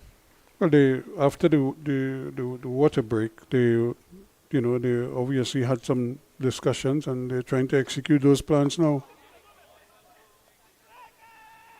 So a comfortable single for Hodge. So he's off the mark. Took him 6 deliveries to do so, but he won't mind. What's required from Hodge is to continue just to rotate the strike. This is the ball hitting the edge and bouncing down. It goes wide of slip. Goes all the way to the third man boundary for 4 runs. Not in control of that one. In fact, he squared him up a little bit there, Sunil Narayan. But Johnson Charles is going to take it now. He goes to 79. So a moral 78 rather, I should say. So a moral breakthrough there for Sunil Narayan. That ball going the other way. Johnson Charles not being able to negotiate it.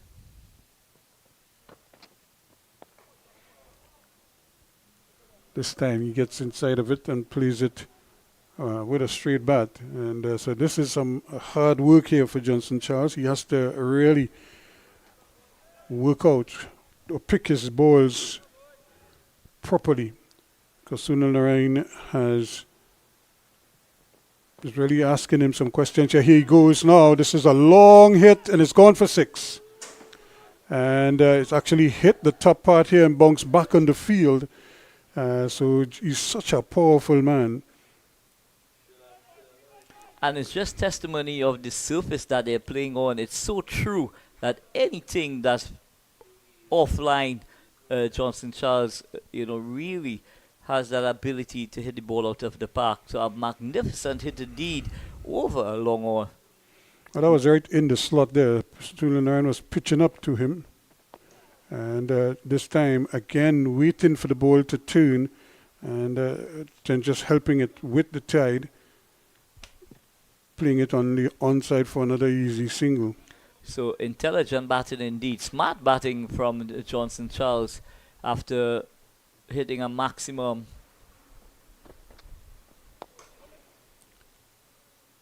Narayan quicker on that occasion, but Hodge is right in behind it. And he again is rotating strike. So he's trying to keep the pressure on the Trinidad Tobago bowlers. It ends the over. 20 overs completed. And after 20 overs, 129 for 1. And the former national captain, is national youth team coach, is going to join you in Riyadh Emirates.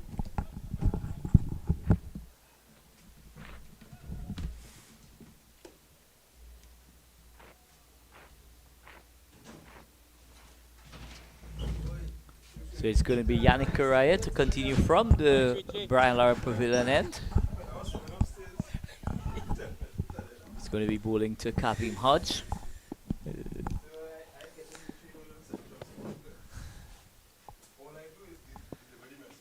Oh! And a lovely delivery there from Yannick Correa. That ball just spinning back a trifle.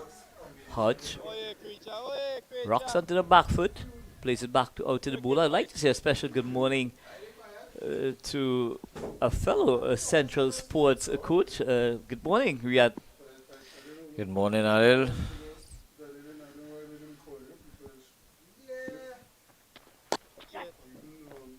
This ball is cut down to backward point. Yannick Correa has been bowling some very good deliveries. It's been a bit up and down in his spell so far. Been a bit expensive. 36 coming off his 4.2 overs, picking up the only wicket so far for Trinidad Tobago Red Force. But on another day, Riyadh, Yannick Correa possibly could have had 2 or 3 wickets. Yeah, he's bowled some really, really good deliveries so far. Johnson Charles just stroking his ball long straight to long off, picking up a single. But what we have seen thus far, Riyadh, in the 20 overs thus far in the innings, it's been tough work for the TNT bowlers. Yeah, it's been a very placid wicket. I think Johnson Charles, however, has really put them under some pressure. It's a good batting wicket, so he has taken an opportunity to bat the way that Johnson Charles does and play as attacking as he can. Getting this ball, Correa is getting a lot of bounce. Getting his ball to bounce just off a good length. Kareem Hodge, on the other hand, is backing across, hitting it straight to a backward point. Jason Mohammed does the fielding. A lot of chirping within the Red Force team. They look like they're up for it after getting that wicket, that breakthrough. A lot of chirping.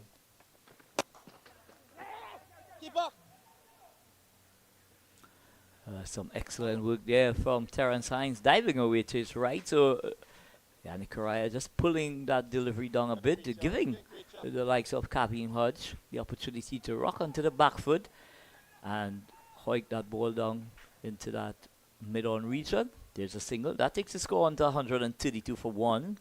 It brings Johnson Charles back on strike. He's on 86. He's batted brilliantly thus far. And again, very circumspect there. Not sure what is happening, but just trusting and prodding forward. So at the end of over number 21, the Windward Islands losing the toss here at the Queen's Park Oval, inserted by this TNT Red Force team. They are 132 for 1. At this stage, you being the captain of this Trinidad Tobago team, Riyadh, what initiation you would take at this stage? I think he has gone to his most senior bowler, Sunil Narayan. He's expecting Sunil to get a breakthrough or at least keep things tight for him.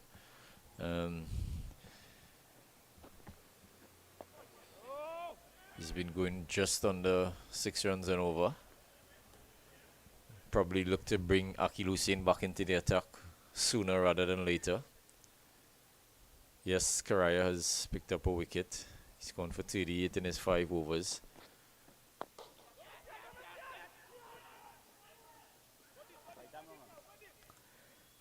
What do you make of the surface, Riyadh? I felt this morning that it did seem that it had some moisture, but that moisture just seems to disappear very quickly indeed.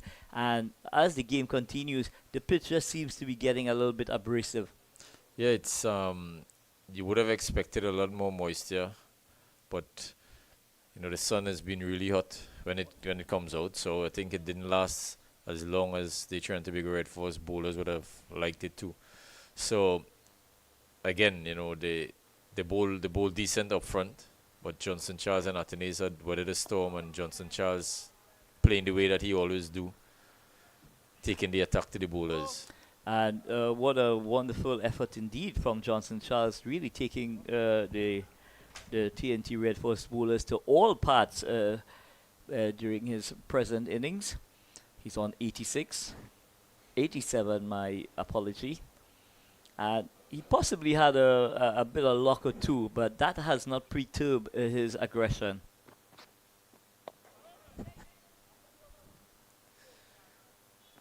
What will be very important for the Trinidad Tobago bowlers here in the middle phase of the innings here now is to try to not let it get away from them. We know how important it is, the middle overs. And that's why it's very important indeed as well, Riyadh, for this TNT Red Force team to continue to try and chip away at the wickets. Once you keep chipping away at the wickets, the run rate does tend to slow down a bit. But if you're not picking wickets, then you've got to bowl consistently. Maybe on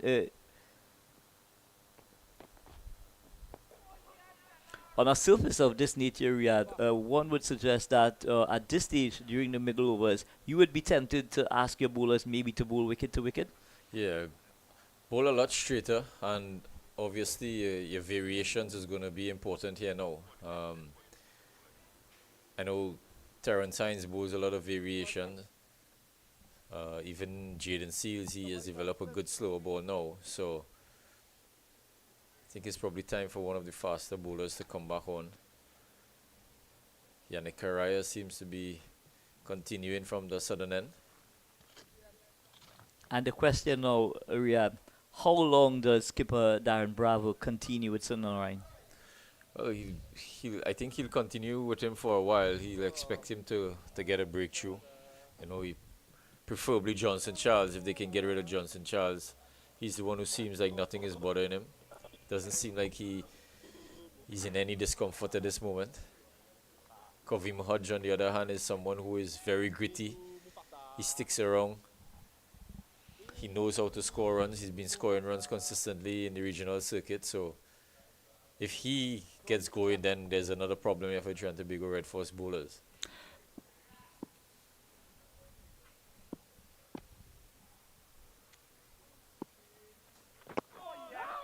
So just maybe for over to Riyadh, just looking at how things have transpired thus far, maybe skipper Bravo could possibly look at bringing that long off into mid-off position, especially with Kevin Hodge, haven't really settled just yet, and possibly ask him to go over the top. Your thoughts? Head. I think because it's a leg spinner bowling, and there's always that chance to bowl that bad ball. You don't want to give him a free shot and a free boundary. So I think that's probably why he want to give him that protection. And one wicket down, is one. The score is 136 for 1 in 22 overs. So you don't want to be giving them free boundaries so early and giving and releasing the pressure. So I think he has a good feel. You don't want to leak runs, because the runs has been coming freely. And that's another wicket. Johnson Charles goes. Yannick Karaya getting the breakthrough. Excellent delivery. Johnson Charles, neither forward, neither backward. Edges straight to the Sunil Narayan in slip. So an excellent breakthrough indeed from Yannick Karaya. And one was just asking the question, when will it happen? He's gone past Johnson Charles's bat on numerous occasions. Unfortunately, before this delivery, he didn't hit the edge.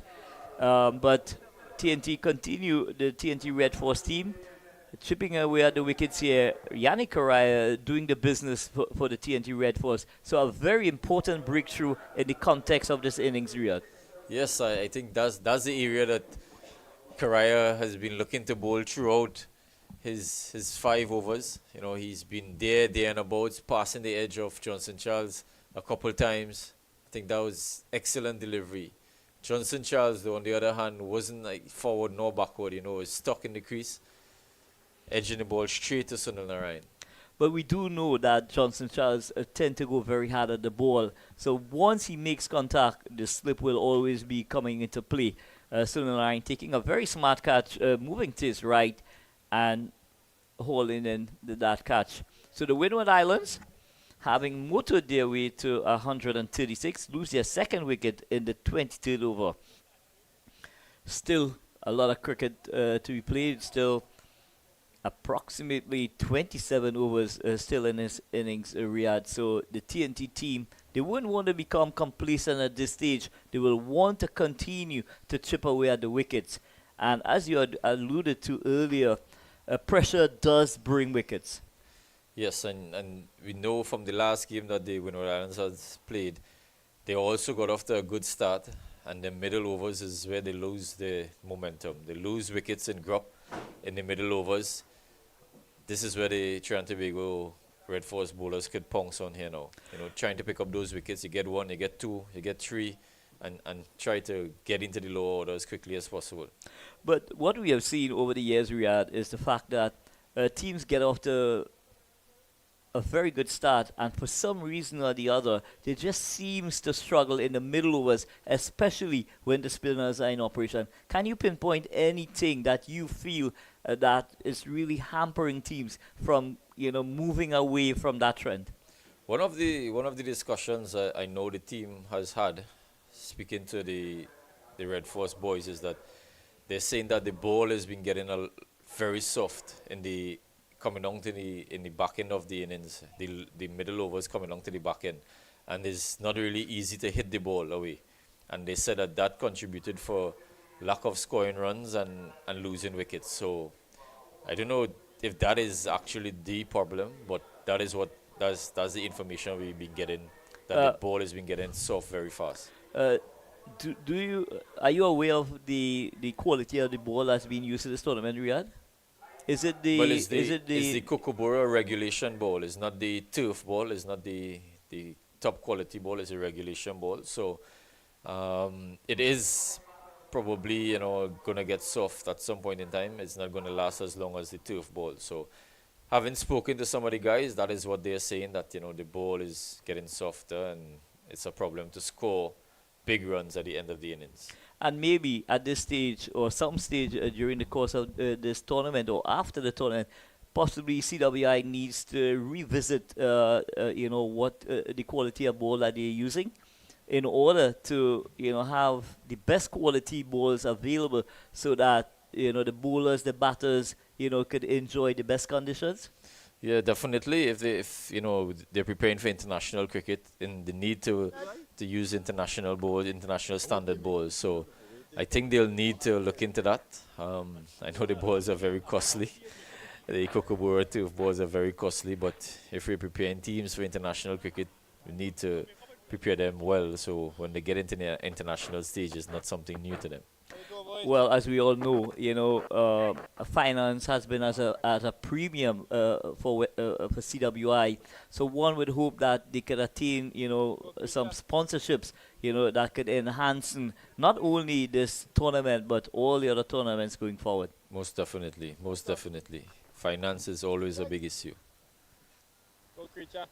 As you see, the new batter at the crease.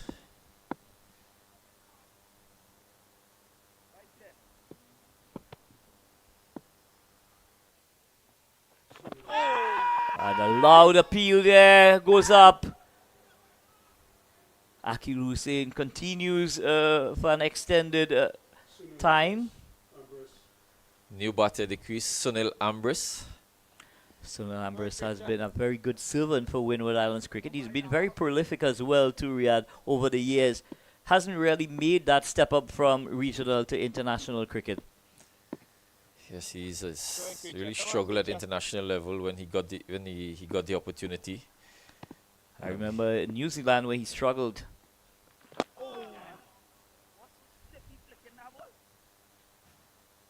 But he just seems, to be at home at the regional level, and one just wonders why it is he has not been able to make that transition from the regional level to the international level.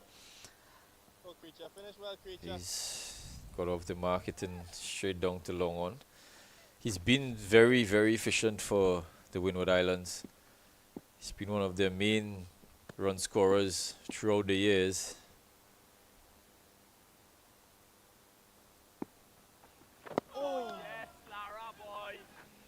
So Yannick Correa completes his sixth over. 2 for 40, a bit on the expensive side, but when you look at what has transpired, most of the bowlers have gone around the park, including Yannick Correa, but he's been able to pry out 2 important wickets during this passage of play for the TNT Red Force. Yeah, I think Captain Darren Bravo will be happy that he picked up those 2 wickets. Probably would have loved him to go for less runs than that, but you know, leg spinners are always your wicket-taking options, and they go for runs sometimes, but they're always the wicket-taking options. So, just alluding to what transpiring now, we are seeing the return of Shannon Gabriel from the Jerry Gomez Media Center, and you know, we were having that conversation in terms of how long skipper Darren Bravo would have continued with the king himself, you know, and we're seeing now that Shannon Gabriel is being given the opportunity to come back with 2 relatively new batters out in the middle. I'm surprised that he didn't give Sunil Narayan another over, seeing that Ambrose is on strike. I would have loved to see him bowl a couple overs or even 1 over to Sunil Ambrose, but they obviously they have their plans. They probably discussed that they're going to bowl faster bowlers to Ambrose, so that is sloppy from Shannon. And the Silver starting at a wide and getting 2 extra runs. So not the start Darren Bravo would have wanted at all from Shannon Gabriel, but as we know, Shannon sometimes, you know, maybe at the start of his spell, he might just be, you know, just feeling himself. But how important it is for the likes of Shannon Gabriel to continue to get wickets here for the TNT Red Force team.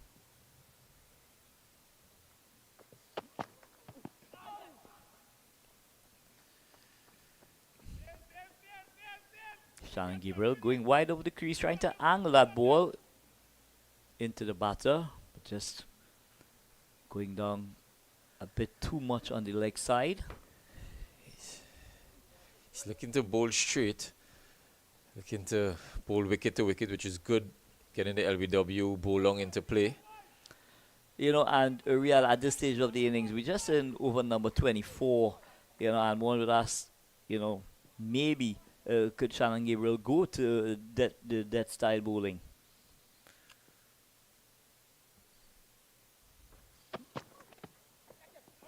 Down the leg side again, wide signal by the umpire.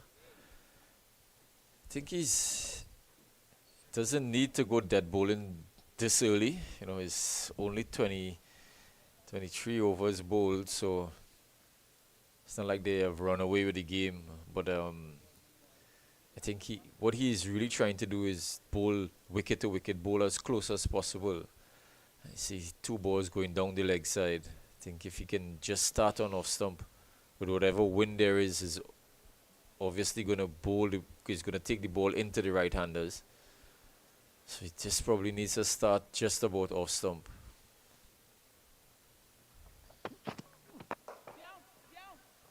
So there is a gentle breeze just blowing across the Queen's Park Oval from an east-westerly direction. So that will possibly help the likes of Shannon Gabriel to get that ball to go into the right-hander and leave the left-hander.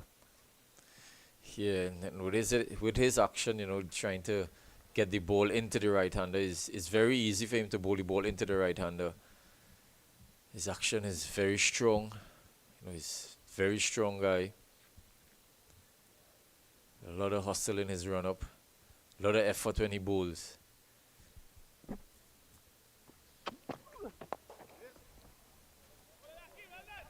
Again, bowling that ball into the pads of Ambrose, straight to mid-wicket. This could be a very important period for Trinidad Tobago bowlers here. 2 new batters at the crease, try to build a lot of pressure.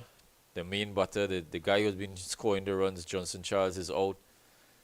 If they can bowl a few good overs at these 2 batters.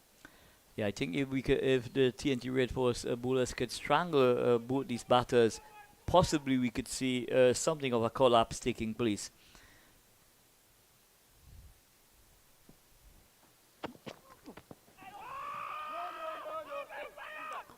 Bravo makes a gentle inquiry. Just tailing down the leg side there.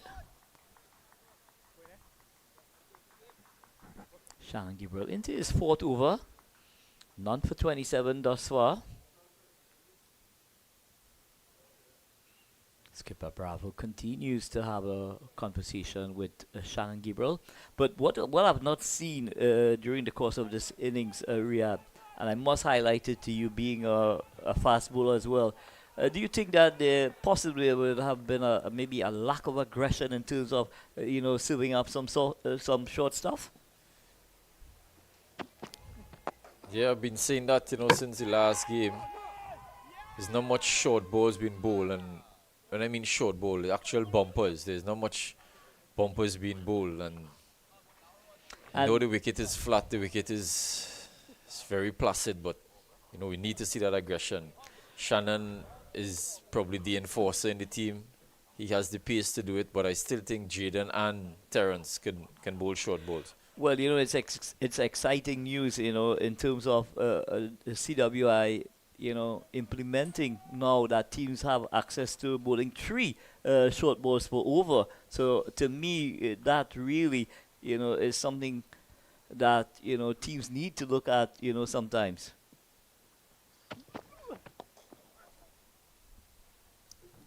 And it's a bit too easy on this occasion for the likes of Calvin Hodge there. This ball angled into the pads and worked down to that deep backward square position. There's only 1 on offer. That takes the score. The score moves on by 1. It's 144 for 2 after over number 24. What's your thought at this stage, Riyadh? I think this is the period, as I said before, this is a period where they need to bowl a lot of good overs. I don't think that these 2 batters is going to take on the bowling. They're probably trying to get set before they try to attack the bowling. So this is a good period here for the bowlers. They try to bowl a lot of good overs. Yannick Araya, he's been getting the ball to spin, he's getting the ball to bounce. If he can pick up a couple more wickets, even 1 wicket here, and break that middle order. But just coming back to Sunil Ambrose, Riyadh, you would have played against him on many occasions. From your knowledge of this, Sunil Ambrose, how would you approach trying to get him out? I think he's someone who would take on the bowling. He's not going to try to block. He will take on the bowling. As you see, he hits this one over, extra cover. He's only going to get 2 runs. He's not someone who's going to look to get bogged down. He will take on the spinners, especially try to take on the spinners. Well, I'm sure with that lofted extra cover drive there, Yannick Correa wouldn't be too disturbed by that with the slip in position and the ball spinning across the right-hander. It may just bring the likes of Akil Hussain into play. Yeah, exactly. It's good to see that they're keeping the slip in play. Again, Yannick Correa is bowling very good areas. Yeah, and as the sun continues to beat down here at the Queen's Park over, this pitch just seems to be getting better and better for batting. Riyadh, what's your thought on it thus far? Yeah, I think Trinidad batters will be licking their lips and waiting anxiously to get on those pads and come out here. Not a good delivery from Correa. When you have a look at the TNT 11 with Evan Lewis still out of the team, how big a loss is Evan Lewis to this Trinidad and Tobago Red Force team? It's a very big loss. Evan Lewis is one of the most destructive batters in the Caribbean. He's proven that for years now. It's just to get him on the park for a longer period. So obviously a big miss, and somebody has to put up their hand in the top order and do the job. The Silver did it for a bit in the first game, get into 48. Oh, down creature. In the first game, Tian Webster didn't have the best of outings. Riyadh, would you be tempted to continue with Tian Webster at the top of the innings of the TNT Red Force team? Yeah, he's the other opening batter in the team, so he definitely has to bat there. I don't think he'll want to push Joshua to open the batting after probably keeping 50 overs. So I think Tian is the guy there. He's done it for years and years, opening the batting, so it's nothing new to him. Correa getting that ball to bounce again from a good length. This is excellent bowling here from Correa. Getting that ball to bounce and turn. Nothing Hodge can do with that delivery. Yeah, he just seems to be hitting an area there, Riyadh, where he's getting that alarming bonks. It's just not normal bonks. It's alarming because, you know, the batters are not being able to negotiate it or get behind the line of those deliveries. I think the pace that he's bowling with as well, he's not really giving it getting it over the eye line.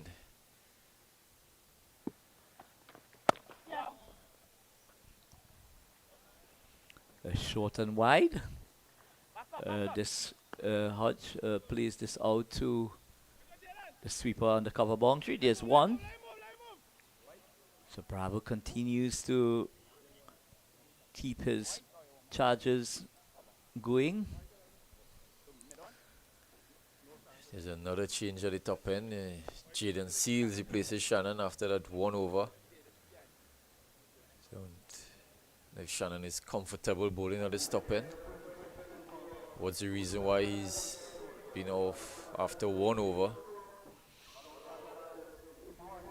Jaden Seals is back for his second spell. So two relatively new batters out in the middle. Sunil Amber is still trying to find his feet out there. Kavim Hodge has been out there for a period of time, but he has really not set the place on fire in terms of his scoring rate. So for the likes of, you know, Jaden Seals, I'm sure that, you know, he will want to try and pry out a wicket or two here for his team.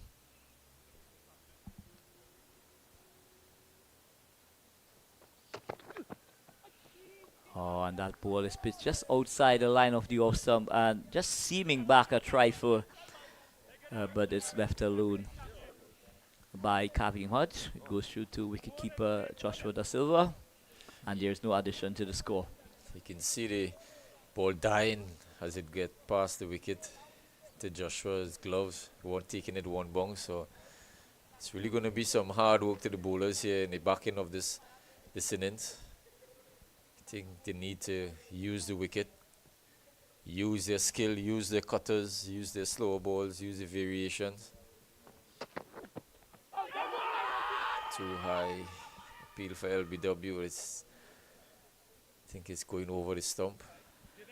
Very quick delivery indeed from Jaden Seals. He was beaten for pace there, was Kavim Hodge. Trying to play that ball onto the onside, played all around it, and it went down to third man off the pads, and they were able to get a leg by. But a very good start indeed for Jaden Seals in his second spell from the Jerry Gomez Media Center end here at the Queen's Park Oval.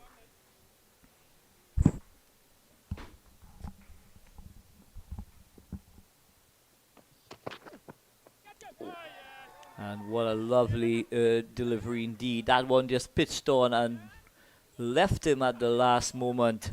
So good pace, good carry from the likes of Jaden Seals. Very encouraging signs indeed. Good signs, very good ball. I think Ambrose is just playing that ball outside off stump, not even moving his feet. But what the TNT Red Force team has been able to do successfully over the last 6 overs, even though the run rate is hovering around that 5.8, it has dropped a trifle during the last 5 overs. Yeah, and this is what they need to do for another 5-6 overs. You know, keep bowling those measly overs. See a short ball again from Jaden Seals. Ambrose trying to pull, probably pulling just too early, getting hit on the body. Yeah, so Jaden Seals showing some aggression here. This young, exciting fast bowler, Jaden Seals, was out with injury for a bit, but he just seems to be coming on by leaps and bounds as we speak, Real. Yeah, he's looked better every spell that he bowl. It's obviously going to take a little while before he gets back into his rhythm. Another short ball. Ambrose working it down to the third man. Picks up another single. So Jaden sees the short outside line of the off stump. Ambrose just rocks onto the back foot, allows the ball to come to him, and plays it late down to that backward point, that third man position. Just one on offer. So 150 now is on the board for the Windward Islands. Still only 2 wickets down at this stage of the innings.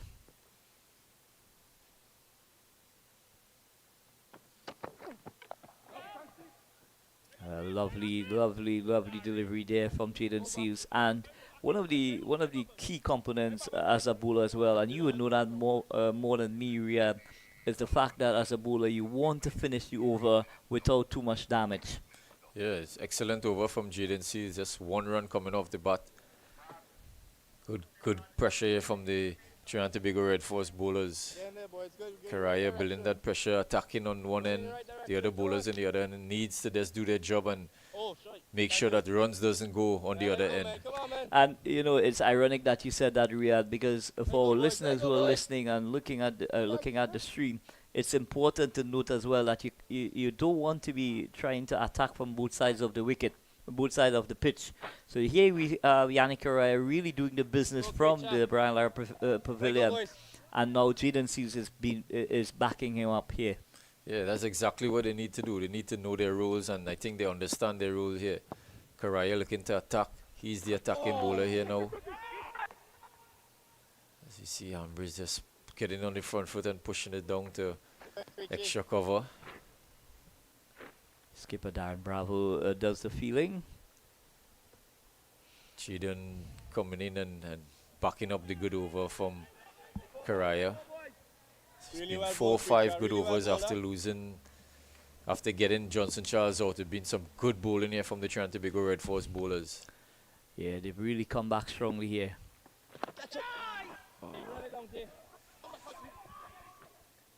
Kavim Hodge edging this ball down to third man.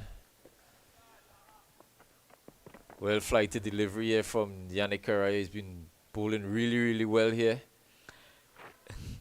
You know, and the ball is spinning as much as it is at the moment. Would you be tempted to get that gully in position? Possibly move Shannon Gabriel from 45, put him at that mid-wicket, and get the likes of maybe the skipper to come into that gully position, Riyad? He's maybe probably that's a bit too about ambitious. I think, yeah, I wouldn't change it there.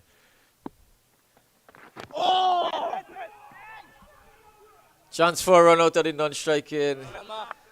Jason Mohammed missing the stumps. Ambrose is back in. So a lot of confusion there out in the middle at this stage here. A lot of dot balls as well, Riyad, and you could see now the batters are feeling the pressure of wanting to get on with it. But compliments to Yannick Karaya and the TNT Red Force team. They've really pulled back this brilliantly during this last 5 to 6 overs.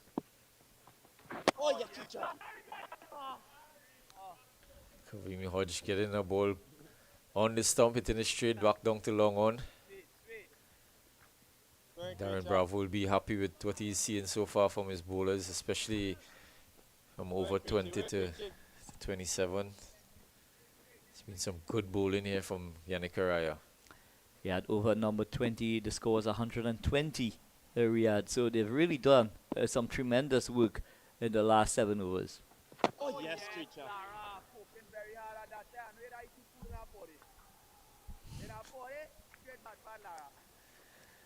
A lot of chat from Akil Hussein. You can hear it from the mic, the stump mic.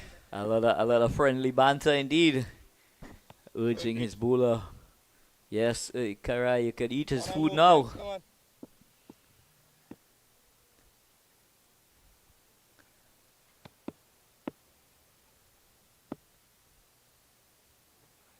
Oh, yes, Larry. Yes, Larry. Yes. Good end to the over here from Karaya. Just 4 runs from this over. Another tidy over from Karaya. Windward Islands 154 for 2 after 27 overs. So after the run rate was hovering around that six runs per over mark, it has dropped to 5.7 at this stage, and it shows clearly that the last 7 overs, the TNT Red Force team, they've really clawed their way back into this contest. Yeah, Kavim 11 of 27 balls, 12 of 27 balls, Ambrose 7 of 17 balls. So it's been hard work for these two. It's not an easy flowing as they did in the first 20 overs. They managed to bowl very measly in these last 7 overs. And you know, when you look at the manner in which Johnson Charles went about his innings, you would possibly want to ask yourself, maybe these guys are batting on another surface. That's hit straight back to Jaden Seals. But a very tough chance indeed. Very tough chances. Hit very hard back to him. Hope he's okay. He's still on the ground. He's back up now. As we see here again. Driven straight back. He's lucky. That was taking his head out, Riyadh. That was traveling at a rate of knots there, but Jaden Seals being the athlete that he is, you know, someone else, Riyadh, may. Lucky to get his hand up there in time. Even though he was taking evasive action, he was still trying to make something out of that catch.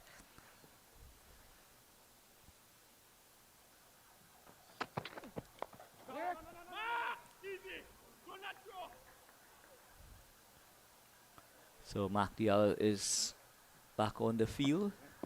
Looks like he's on for Sunil Narayan. Sunil Narayan just possibly went off to get some See running again. repairs done. Jaden Seals is very lucky that ball hasn't struck him in his head. Very, very close to his head. But you know, when you have a conversation later, he would say to you, Riyadh, I thought I had that one in there. That one, easy.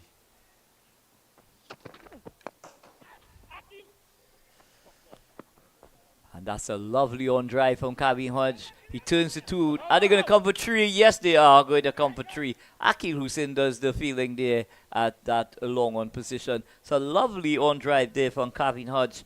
Jaden Seals just over pitching on leg stump, but what a wonderful on drive indeed from Kevin Hodge. That takes the score onto 157 for 2. So possibly a bit too straight on that occasion there, Riyadh. Yeah, it's a bit too straight, and the length was very full. It's not that back into the wicket length that they've been bowling before. So it was easy, half volley. Kavim Hodge doing well, driving it down to long on. Maybe just trying to get a LBW. Yeah.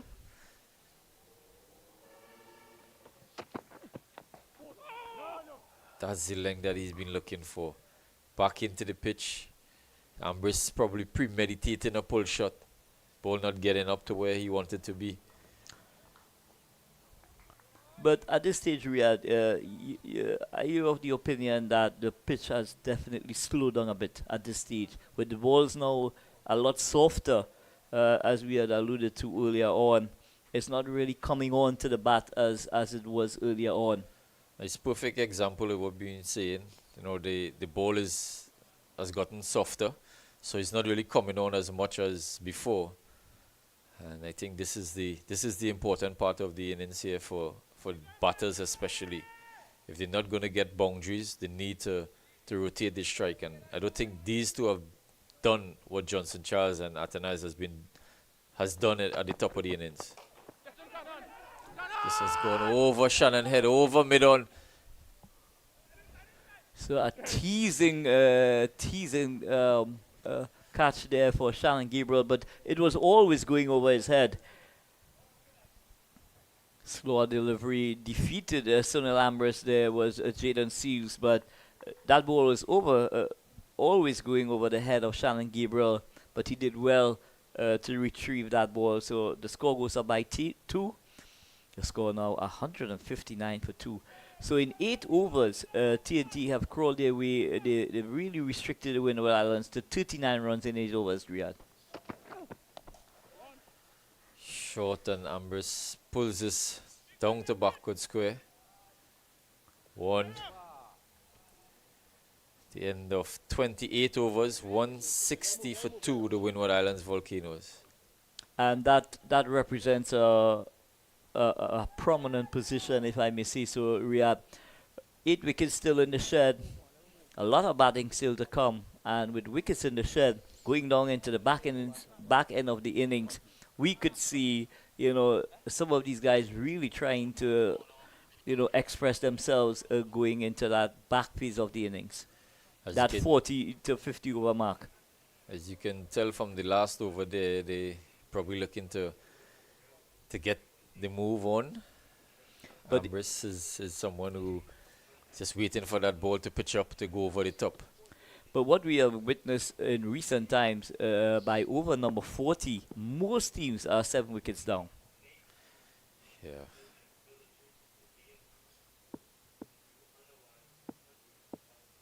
But excellent conditions here at the Queen's Park Oval. The oval is now bathing in sunshine. That's it. Catch him now. Ambrose is down, doesn't get much of it, Look when this man come on the field now, boy. takes the catch. And Kyrie Piet is on the field as a sub, takes the catch, and Ambrose has gone straight along on Karaya picking up his 3rd wicket, 160 for 3. Yeah, Kyrie Piet, you can't keep him out of the contest. Once he comes onto the field of play, something happens, and excellent breakthrough again at this stage of the innings. Windward Islands just falling away a bit here, Riyadh, losing their 3rd wicket. That partnership between Kavim Hodge and Sunil Ambrose didn't really realize any a partnership of significance, but when we felt that they were just really buying their time, to press the accelerator, Yannick Correa with the goal and arm makes a breakthrough. Yeah, you can see from the last over, Ambrose is trying to get things moving.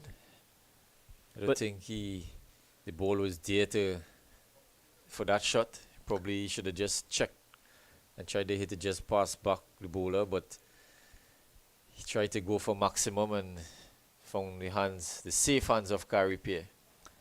Yes, a very interesting passage of play here. Very cagey contest indeed. The Windward Islands running away with the batting in the first 20 overs, but between overs 20 to 30, the TNT Red Force team, they've been able to successfully claw their way back into this contest. And it's that man, Yannick Correa, with all 3 wickets, Riyadh Emirates. Yeah, he's the main destroyer for Trinidad Tobago thus far. He's been bowling really well, getting the ball to bounce awkwardly from a good length. The pace that he's been bowling with is very good. It's been a touch expensive, but as expected from leg spinners. But he's been doing the job for Trinidad Tobago Red Force, and Darren Bravo will be very happy with what he's been seeing from Yannick Correa thus far. Skipper Darren Bravo continues to give him all the support that he needs. And he's got a very reliable catcher in Akil Hussain at that first position. It's good to see that they stuck with his slip. Attacking.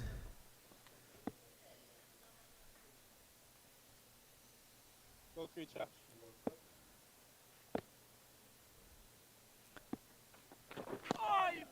So the new batsman is Tevin Walcott. I like it. The only thing I don't like is you don't want to hear any head, but I like everything else. Come on.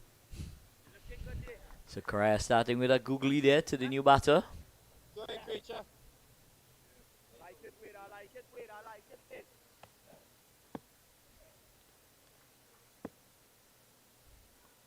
So a lot of banter out in the middle. Akil Hussain leading the charge.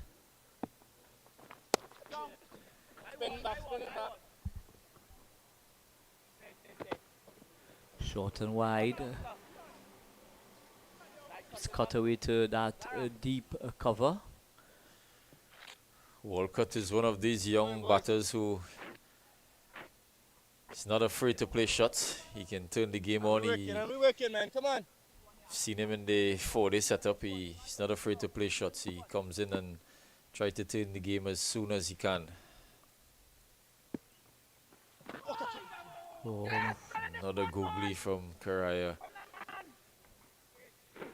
That was just breaking the outside edge, but it didn't have the legs to go on the full to Akil Hussein. So a moral victory again there for Yannick Karaya. Asking a lot of questions of these batters here, testing their mental and technical ability. Give him it. That don't give him it. You work hard for everything in life. Still working hard for here, but it didn't come in. Come on. Bring it now, man. Bring it. Bring it. Bring it. You see that 804 connection again? 804 connection. Yeah, you see that 804 connection? So the TNT well hyped up at this stage here, having been under tremendous pressure in the early stages of this game. Yeah. Karaya again getting that awkward bounce. Pace that he's bowling with, his batters really can't get under the ball. He's bowling at a very good pace, getting that awkward bounce. And Riyadh, talking about the pace, it's unfortunate that we don't have the use of a speed gun, to indicate to us, what speeds, the bowlers are bowling at. Yeah, it would have been nice to see what speed. Oh, and that one is flighted and just passing Akil Hussein at first slip. Down-third man, Jace Mohammed does the feeling. So Tevin Walcott living dangerously there, going for that expansive drive. Take the outside edge, but it peels past Akil Hussein at that first slip, and they get 2 runs. That takes the score. It brings up the score to 155 for 2. For 3, actually. 165 for 3 after 29 overs.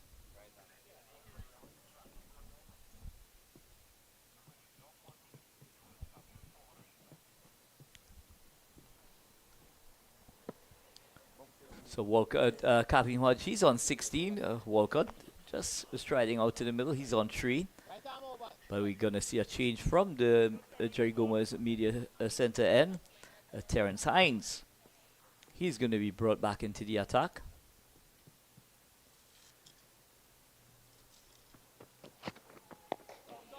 And immediately bang on target there is Terrence Hines. Darren Bravo has been giving his fast bowlers 1-over spells from the top end. It's interesting to see if he will come back to Shannon Gabriel after Terrence Hines over. What do you contribute that to, Riyadh? Is it the heat? I think it's a glorious shot. Straight back past the bowler. Into the boundary for 4. A pitched up delivery from Terrence Hines, a half volley, and he just hit through the line of the delivery as straight as an arrow, and it goes into the boundary. So that boundary takes the score to 169 for 3. The Windward Islands losing the toss here this morning and being inserted by the TNT Red Force team. We've got, they had excellent contributions from Johnson Charles getting to 87 before he was dismissed, and Alec Artenis played a very good hand indeed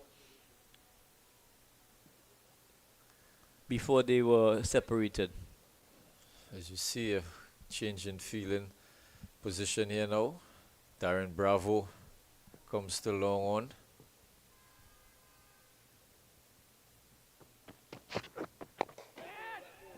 Much better delivery here from Terrence Hines. Just on about off stump.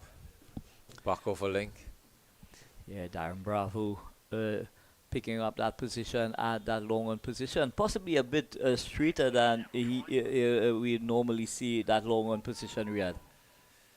Yeah, I think he's a bit straighter because of the angle that Terrence Hines is bowling at. And possibly with the angle, the ball will be hit a lot straighter. Slower ball here from Terrence Hines. Kavim Hodge guiding it down to third man.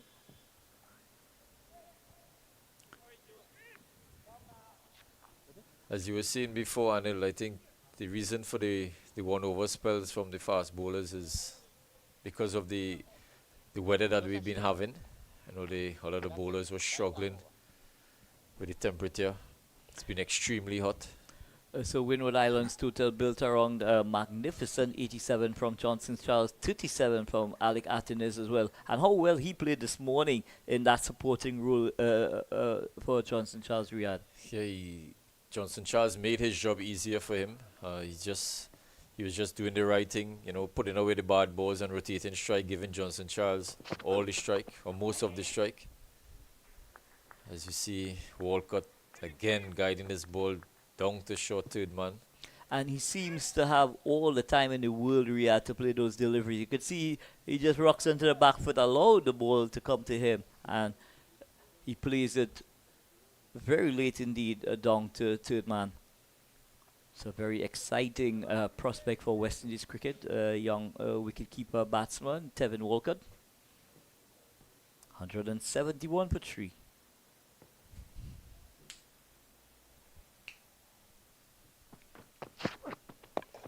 Slower ball again from Terence Hines. Kavim Hodge just hitting it back past the bowler.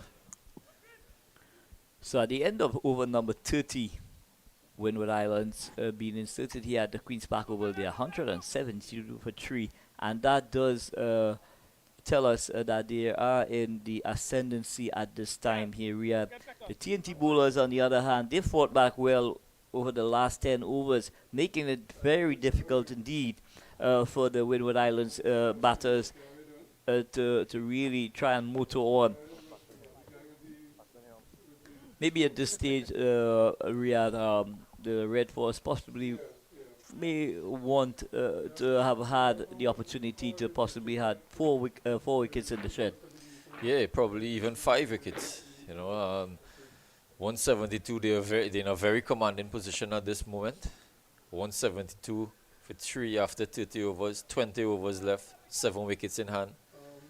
I'm sure they'll be looking to get in excess of 320, 340.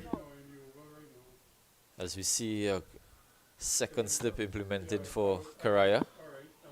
Catch it, bravo, down, bravo. Bravo!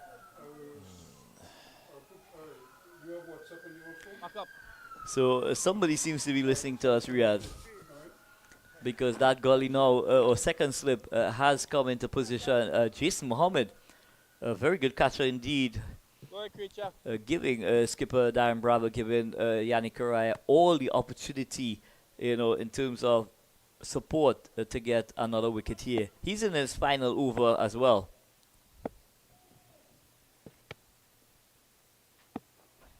Catch it, bravo. I agree. Now, Jaden. Really good shot here by Walcott. Well done. True extra cover, Great. pushing the fielder for 2. Yeah, once Walcott had beaten Bravo at that cover point position, there's always going to be 2. Jaden Seals coming off the long off boundary, doing some excellent work indeed. Just a hint that they possibly wanted to go with that short cover, but That's all right. Keep working, you're bringing him here. Akil Hussain is encouraging him.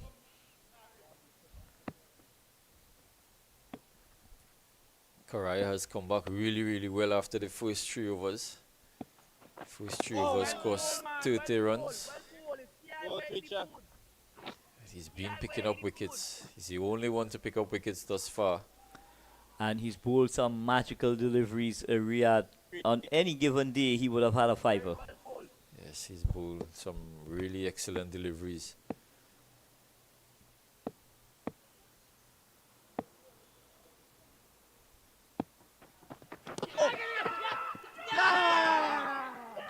Got another one.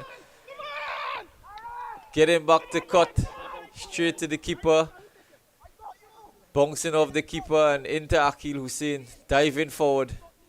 But a wonderful catch indeed. He had to really put in the dive there. And did he put in a dive there? Full stretch indeed was Akil Hussain. And wicket number 4 goes down for the Windward Islands. So this man, Yannick Karaya, continues to mesmerize this Windward Islands batting group. Yes, wicket number 4 for Yannick Araya. As you can see here, back a length delivery, trying to pull, And what hitting his leg and straight into Akil Hussain. But what made it even more spectacular was the fact that the ball was deflected from the wicketkeeper, Joshua. You know, and that possibly the ball died when it made contact with Joshua. But excellent awareness again from Akil Hussain.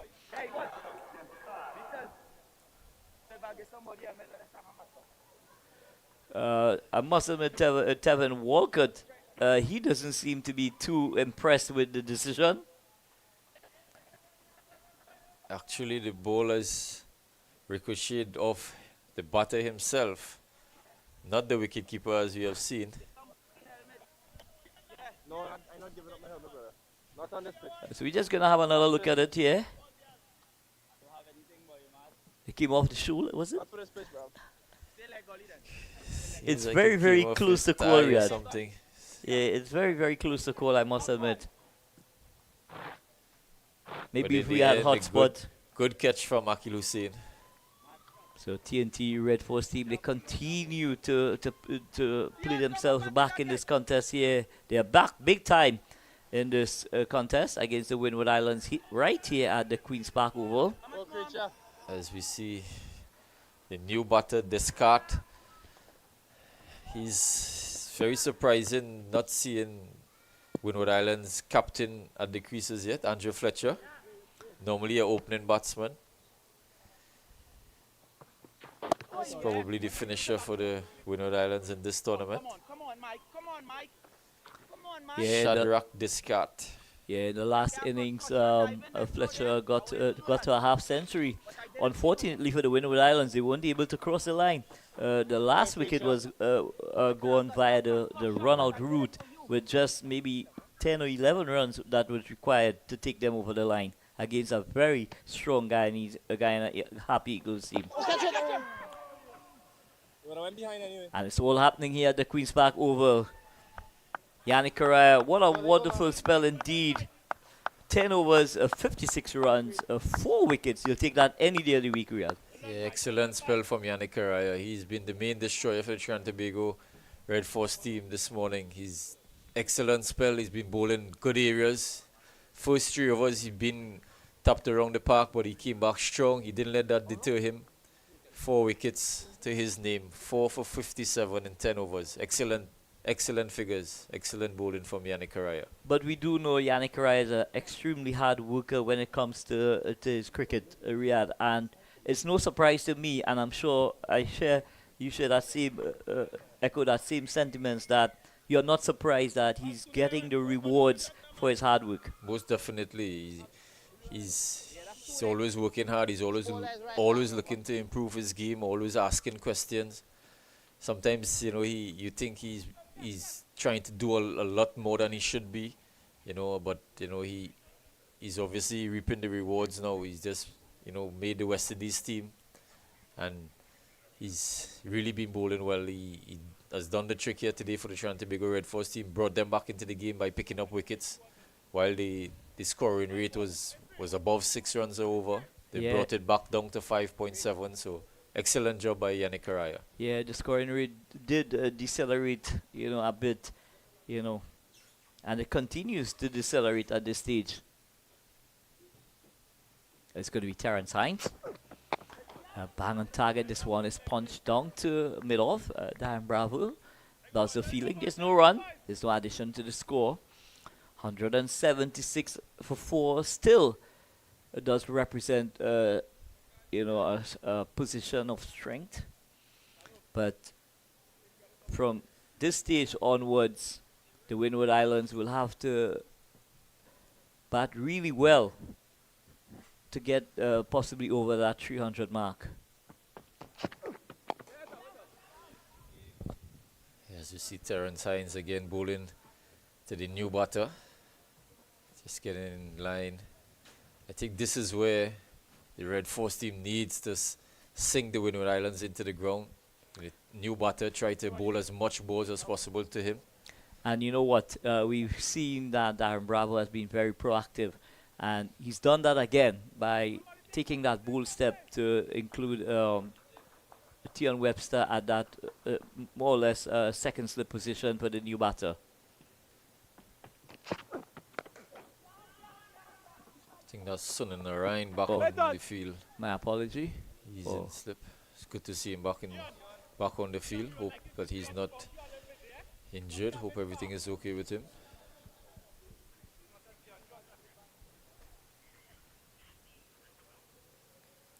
So very important passage of play during in this contest. Riyadh, the Windward Islands, they're well set at 177 for 4. They would really be looking to pile on the runs in the next 18 overs or so.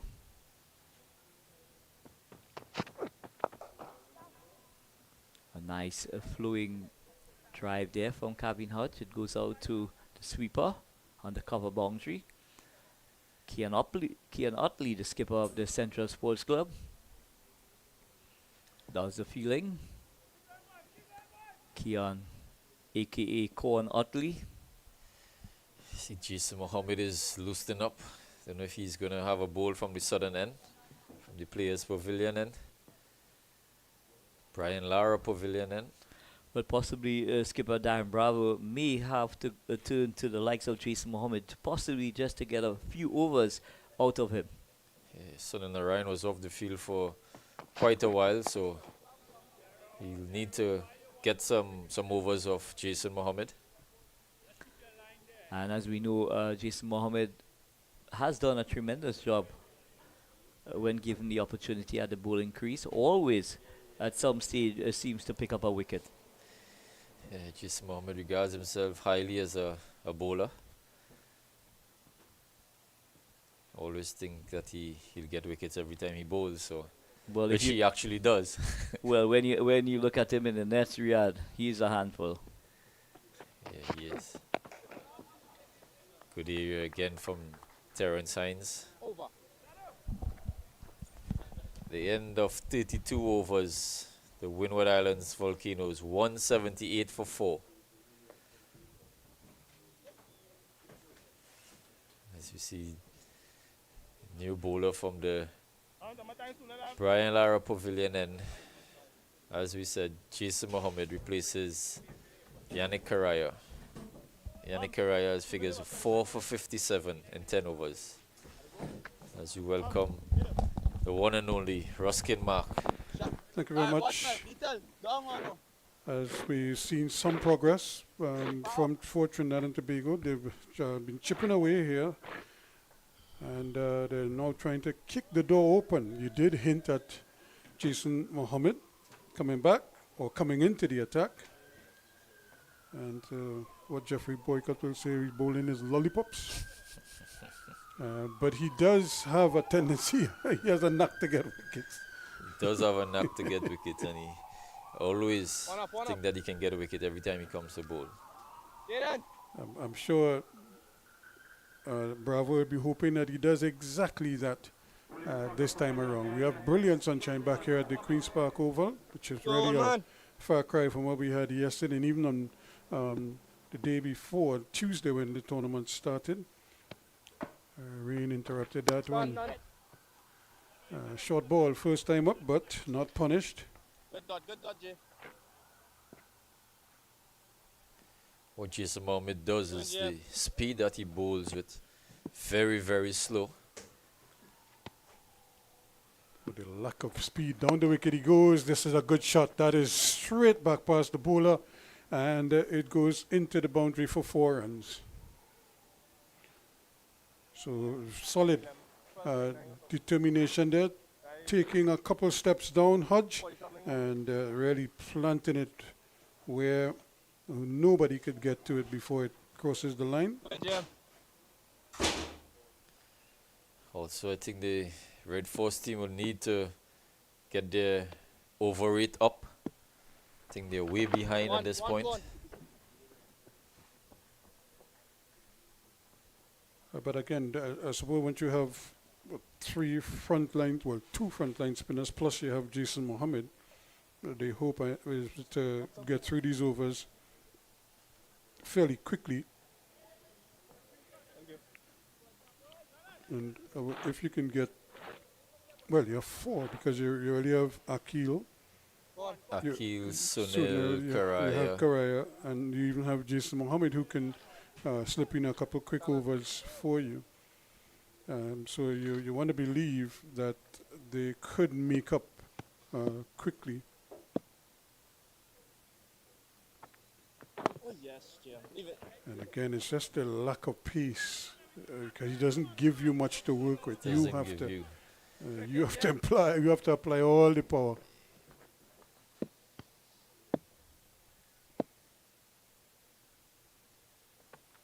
Oh, yes, Jim. Oh, 3. Again, Descartes just coming forward and having to treat it with respect.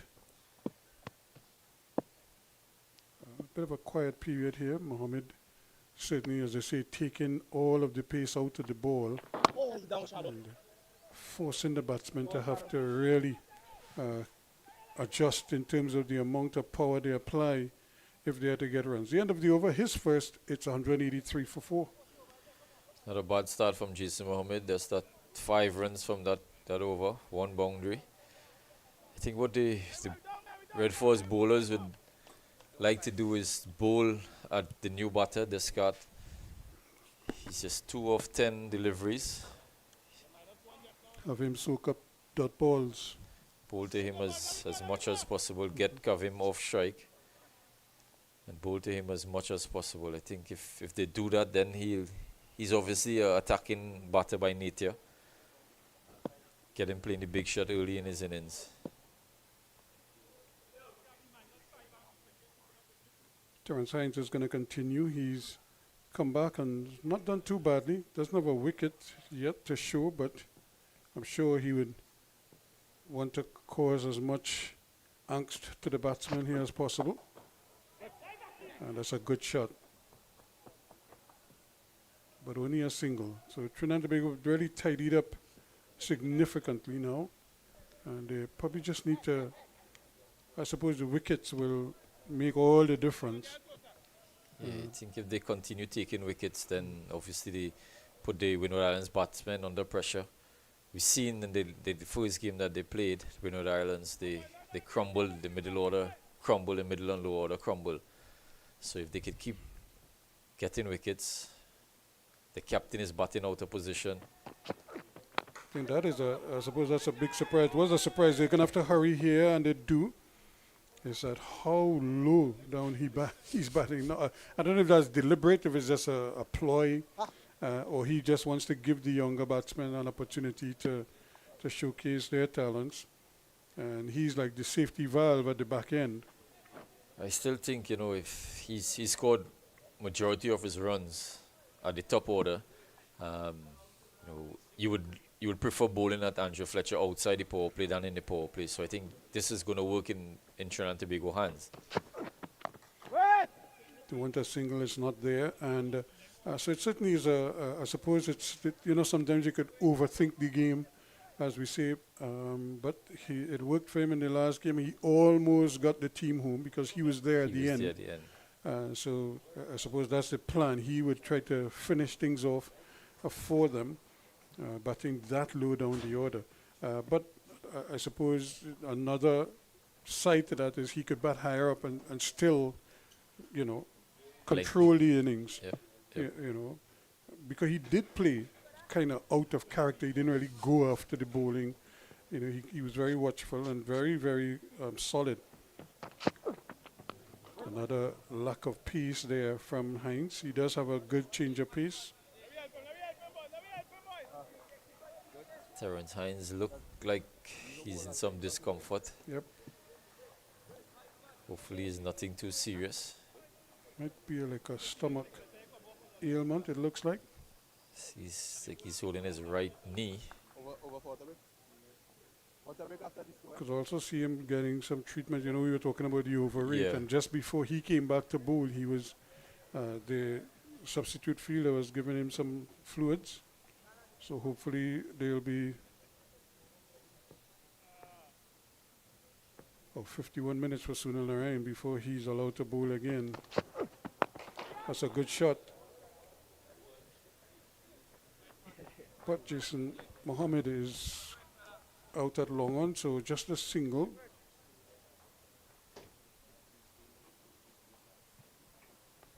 So we had Narayan off the field for a bit. Hines seems to be carrying some kind of an ailment here. Not sure if it's, you think it might be his knee stooping down. He's holding his knee. It looks like his right knee. It's not good signs for Trinidad Tobago team here. I wonder if it's just his stomach. He just seems he's bending over. He just seems so it's a little bit difficult to really determine, to diagnose his problem from here. Well, that's a good delivery though, right up, and he's again He's down on, again. He seems to be in real discomfort. But that's the end of the over. At the end of 34, it's 186 for 4 now, the Windward Islands, after they were put in by Trinidad and Tobago. 186 after 34 overs. As we see the drinks, they take the drinks break. 186 is a useful score, but I'm sure they must be thinking now, with 16 overs to go, they must be thinking probably another 100, probably even more if they can.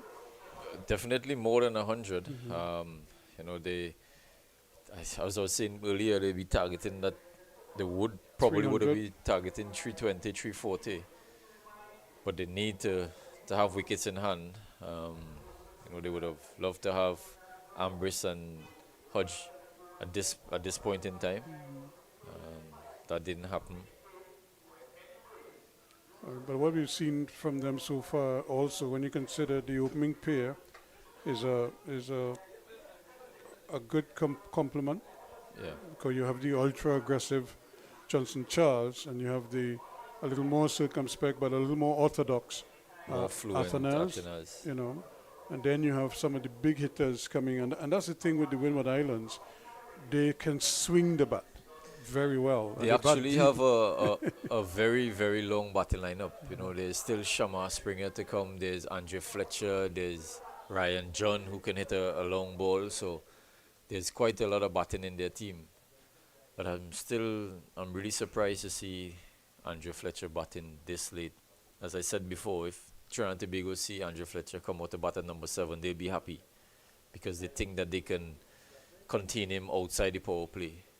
So, but you know, it worked. It sort of worked in the first game where he was not out on 50 odd. He probably think that's his role in this tournament. So let's see how it unfolds for him. But me personally think that he's batting out of position. It's really what the dressing room. I'm wondering if that is by choice. If he, you know, opted, look, let's let these youngsters show what they're capable of. I will, you know, come and bat at the bottom. I think the thing that surprised me is that they made him captain of the team, when I felt that Athanas had done a good enough job to hold on to that position and build as a captain. You know, when there's nothing like experience, Yeah. you know, as a young captain. Yeah, I was surprised that, you know, Athanas didn't captain the team in this format. He was captain for the 4-day tournament, and you know, it would have probably been good to have him in the squad captaining the team, and the likes of Fletcher and Charles, Kavim, and these Providing guys supporting him, you know. So and I guess they have the other plans. They probably want to groom him under Fletcher. He didn't do a bad job in the 40, as you said. He was okay. I thought you done well. And when you consider, you remember, well, you know, we always look at examples. You know, Brian Lara was thrown in at the deep end with Trinidad and Tobago. You had, say for example, you had Graham Smith with South Africa. He was 23 years old when he was captain in the test team. Yeah. You know, so sometimes you put them in and let them grow and learn as they go along. And like I said, you have the safety valve. You still have the Fletchers, you have the Charles, people who could be in there just guiding them and helping them along as they go along. But I suppose it's what the thinking is, what the what the management feel is the best for the team at any given time. So we see what happens. It's 186 for 4 now. So we're getting to the back end of proceedings, and here we have Akil Hussein coming back into the attack. He bowled at the top, and he's getting a chance now. Didn't get a wicket. I'm sure he'll love one now.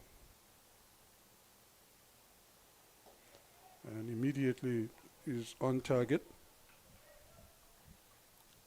That dangerous Kavim Hodge is still there. I'm sure he'll be looking to really kick on here now.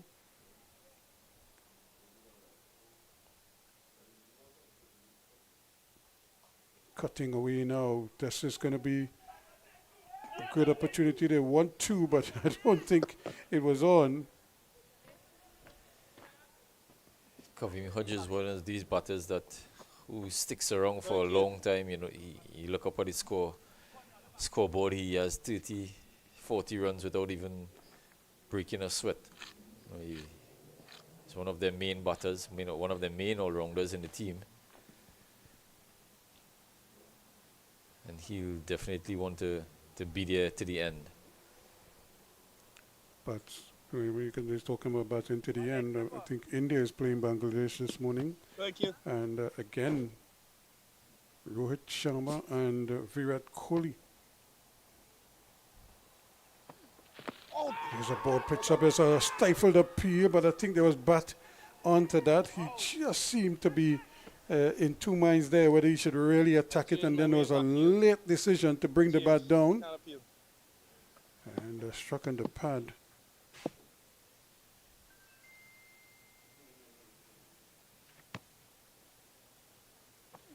Oh, yes, Akil, well bowled, boy.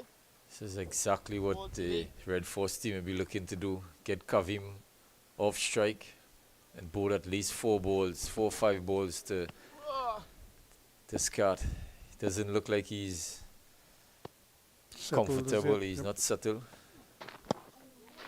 Play and a miss again. And I suppose that's good thinking on the part of the Red Force team and captain to try to pin him at one end. Again, they're appealing, but again, the ball seemed to be angling down the leg side. You could see Joshua De Silva already heading down leg side, which is an indication that the ball would have been beaten leg stump. Missing leg stump. But a quick over from Akil Hussein, and again, just 2 runs off it. 188 now for 4. As we see, Jason Mohammed is back into the attack. That's 1 over from the Brian Lara Pavilion, and he replaces Terrence Hines, Terrence who's hobbled, Hines. who looks to be in some discomfort. spin on both ends now. And we see Carey Peer is out in the field as a substitute. He's on for What Terrence Hines. What a substitute to have. He's already taken a catch of Carey Peer, of Karaya, sorry.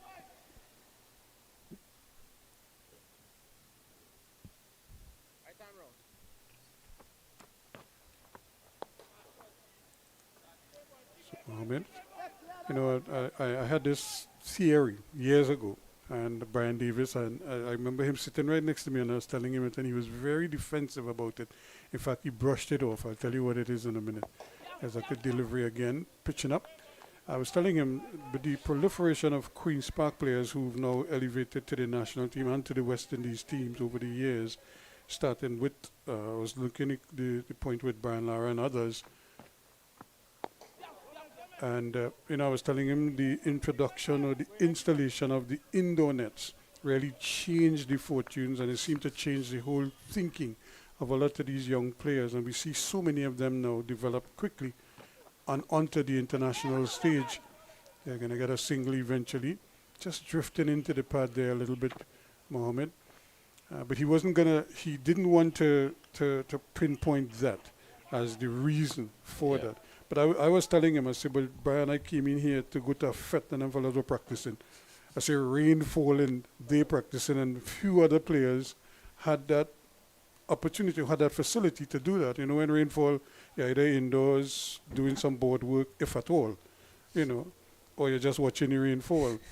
Where they were able to practice and hone their skills is a short ball pulled away. It was a little bit rushed to that shot, but he got enough bat on it. And I don't know how you feel, because you were playing at that same time as well, and I'm sure you would have seen how quickly Pollard developed, the Bravos, how they developed. And there are others. Now you're seeing the Tion Websters, you're seeing the Carey Pierre, the Akil Hussain, Sunil Narain, and the list just goes on and on. Edging, and is it taken? He's out. And that is another wicket. And the man we said who somehow finds a way to get a wicket, he gets a wicket. And that is the end of this card. He'll be disappointed with that. He goes for 4. It's 190 for 5. That's an excellent catch by Sunil Narain. You don't see him diving too much. Diving one hand to his left. Grabbing it. Sunil Narain back on the field. Edging and diving to his left. So we've seen a couple good catches already in this game. We had that rebound catch a short while ago, and we had a good catch in the deep from Carey Pierre, that Skyer, that is not an easy catch to judge. And now we have this one. This is a brilliant catch by Sunil Narain, just getting the hand under the ball and hauling it in. But kudos to Jason Mohammed. He's done it again. I think the ball just brushing Joshua the silver glove. Yep. Ricocheting. As we see Andre Fletcher coming into bat at number 7. Don't think he's used to batting at number 7. New role. Skipper, new role. Probably doing the finishing role here for the Windward Islands Volcano. I don't think I've ever seen Fletcher bat at number 7 at any time in his career. In fact, when I first saw him, I saw him in a under 13 tournament, I think, in Tobago. The Windward Islands came and they played in a tournament in Tobago. The late Tony Hofford had put on that tournament there. He scored 200 and something, about 30 something sixes. He hit all out of short park. The ball just kept going. You know? And I was saying, but he's only like 13 years. Go down, Akil. You know, I remember playing against him. I think that was his first Boys. first year he played regional cricket, and he came to bat without helmet. And you know, this youngster coming to bat without helmet, and we in his face all the time. Bravo played in that game. Gonna get a single here.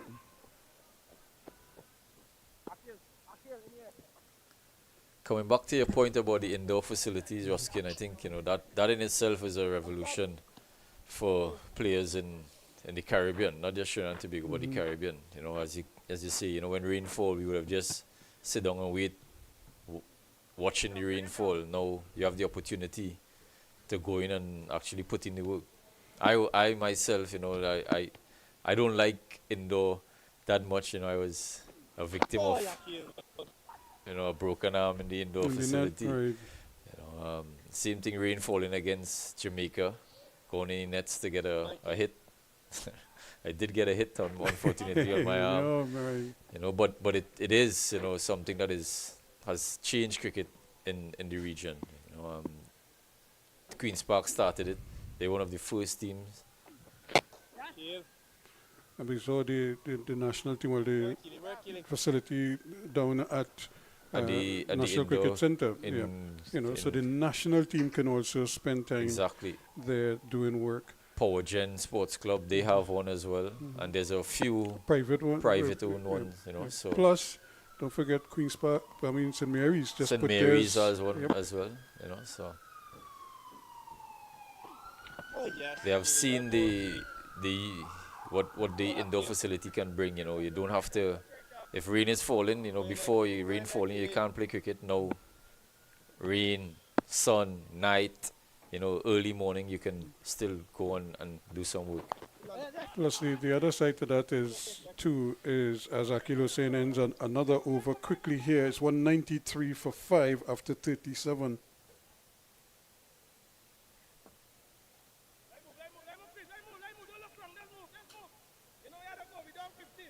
The other side to that, as I was saying, is, and I see it with the youngsters at St. Mary's, even in the middle of the football season, the cricketers are spending time at the indoor net. They're not waiting, It's not just a seasonal thing anymore. Yeah. So I anticipate that a lot of those youngsters, because they're playing cricket, so much more of it now, It's only going to improve our cricket, our standard of cricket, and that's what we want. Yep. And I'm hoping that the other schools, they may not be able to put a big, because I think that's a $1 million facility that St. Mary's has installed there. But even if they can just get a couple nets covered, and closed, so that the players can have that opportunity to practice, because if you leave home, you're going to practice. You don't want to be going and then rain falling, you can't do anything. You're hoping that you get something in. There's Mohammed again. He's already had his wicket, and now he's probably looking to add to that here. It's just a lack of pace that he serves up, but he's smart. He's an experienced campaigner. He's not going to give Fletcher any pace on the ball. He bowl a lot of balls from behind the crease. And he bowls from around the wicket. He's one of the few bowlers that uses the crease so well, So Fletcher will really have to work hard for his runs here, even Kavim. This time he's right up at him. He's going to get the single. Couldn't cut that one off. But it wasn't for a lack of trying on the part there of Jason Mohammed. A lot has been said about his inclusion in the team at his age. You consider him, you consider Bravo, Gabriel. They all look at their plus 30 ages. And this time it went right through him. He should have really done better with that one, Mohammed. But again, it's what the team is looking for, I suppose, what the management of the team is looking for. And somebody has to sign off on that. It wasn't just the select down the wicket. He goes, headed it hard back at him. Good cricket all around. He floated that one up, and Fletcher advanced down the wicket, but he couldn't get it past Mohammed. And that over comes to an end. 196 now for 5. Yeah, a lot has been said about the age of the team and who should and shouldn't be playing and who's old, but I still think if they're fit enough and they're producing, I think they should be around. You don't want to go into a tournament with a team that is not a really experienced. You want to have that experienced players around. I'm not saying that the team shouldn't have youngsters. They should have youngsters learning while they play with the older players. But these guys have been given opportunity when the trial matches are on, and if they're given the opportunity, not everybody grasps it. Exactly. So, it's not out of the realm of possibility that 5 games into the tournament, you look at what you have, and we have, like, Hines is going out now. We're not sure what the extent of his injury. Sunil is a little bit in and out. This is a ball in the air, and it really was placed nicely right in the gap, luckily for him. And Kavim Hodge was living dangerously there. It was just wide of Jason Mohammed. Through the fielders. Have a short extra cover. Guy just to the left of short extra cover, Jason Mohammed. Interesting field. He's trying to go through again. He's going to have to hurry here now. And just a little too late. Fletcher much too quick. And able to get in safely and comfortably. But good cricket again. The push and the off and running quickly. I think this is going to be a good matchup here. Andrew Fletcher is always want to get out to left arm orthodox. He doesn't really play his left arm orthodox well. There's a stifled appeal, but again, might be a little bit of bat in that one as well. If you notice, that was a quicker delivery, not giving Fletcher much to work with here.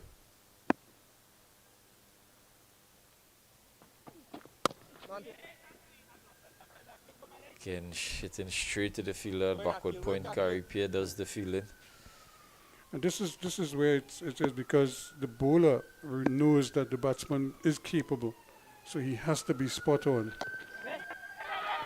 Again, another teasing delivery just outside that off stump there. Fletcher wanting to get at it. Bring it, bring it, bring it. Work here, work here. Could hear Narayan begging Akil to ring it,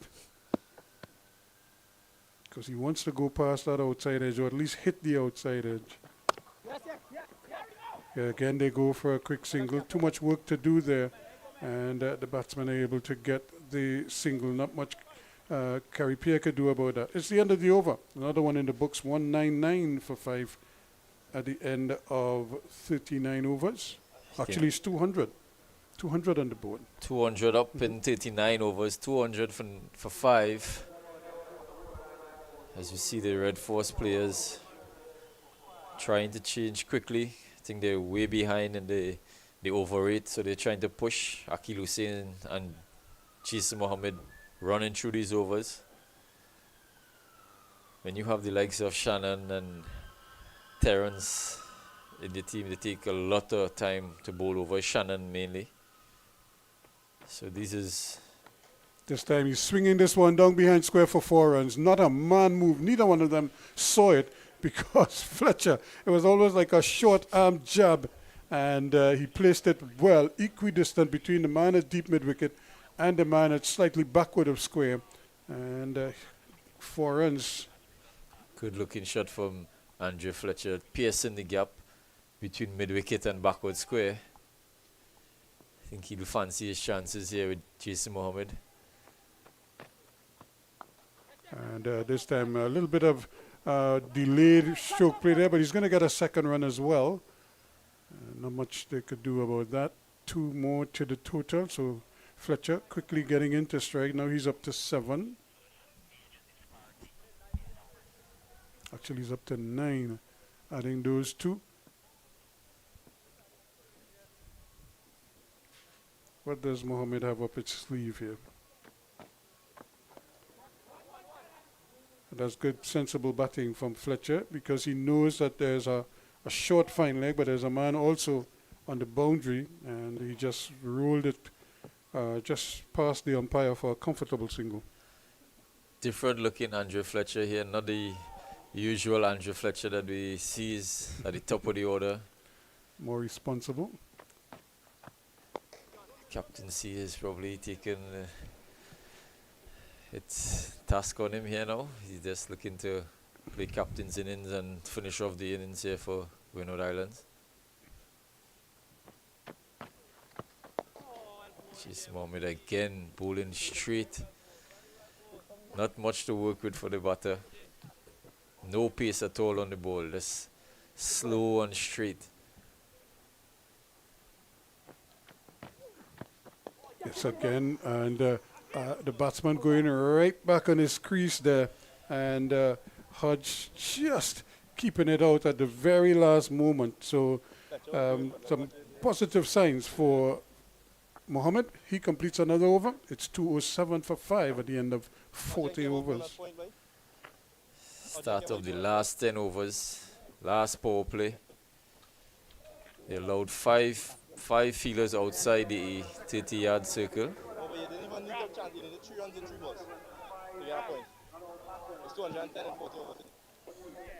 207 for 5, 40 overs. The Windward Islands will be looking to score at least 80 in this last 10 overs. 5 wickets in hand, but obviously they'll be looking for more.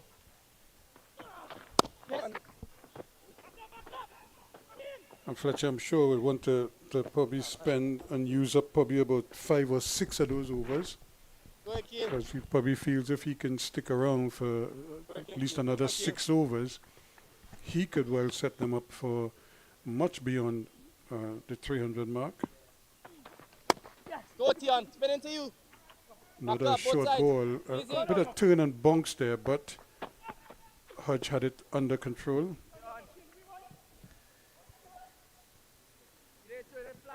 Ian Webster has been busy out on that backward point boundary.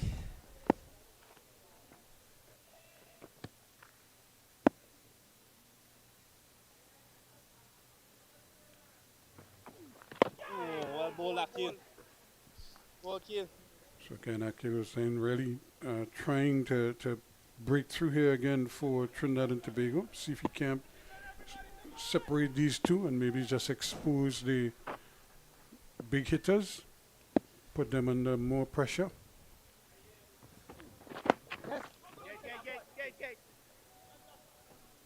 They love to see the back of one of these two, the Red Force bowlers. I think these are the two guys who can really do the damage at the back end. Having said that, there's Shamar Springer and Ryan John who can really hit a long ball. So, need to pick up wickets consistently here now, the Red Force. Catch it. There's one out into the deep again. And once more Webster called into action out there. And you could see the batsman wanting to get after Akil. But he just has to be sort of consistent with his line and his variations. They're going to go for a quick single. He'll get it too. Not much Bravo could do about that. He started late and couldn't catch up. It's the end of the over. And at the end of over number 41, it's 212 now for 5.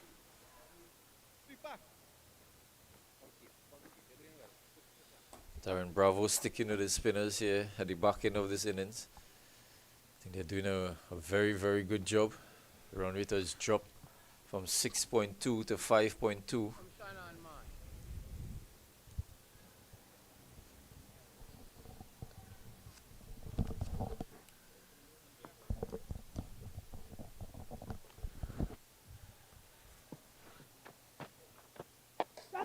There's one hit down the ground, and of course Jason Mohammed hoping that if he can't deceive the batsman, at least if he could get them to make an error on their own. You know, in local parlance we say drown in honey. You know, create your own problems. He's just serving up the delights for you there. But so far, so good for these two. They've been sort of just picking him off. They're milking him. They're not trying to blast him out of the ground just yet. He's been bowling to his field for this 4 overs, 4.2 overs that he's been bowling. He's been bowling exactly to the field that he has. Letting the batsman hit him where he wants him to hit. And that one is brilliantly played. Too much outside the off stump, giving him swinging room there. And Fletcher doesn't need a second invite. Just as I said, he's bowling to his field. He serves up one just outside off stump. Put away nicely by Andre Fletcher. 218 now for 5. Tack on another one to that. So this is good, sensible batting from a very experienced campaigner.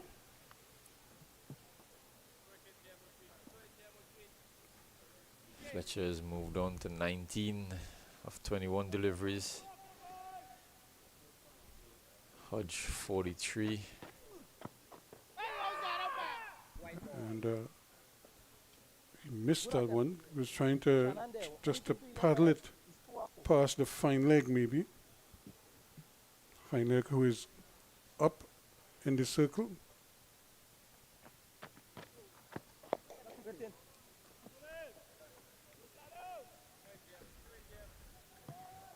So this they have put on 30 and 34 deliveries, so they've worked out well.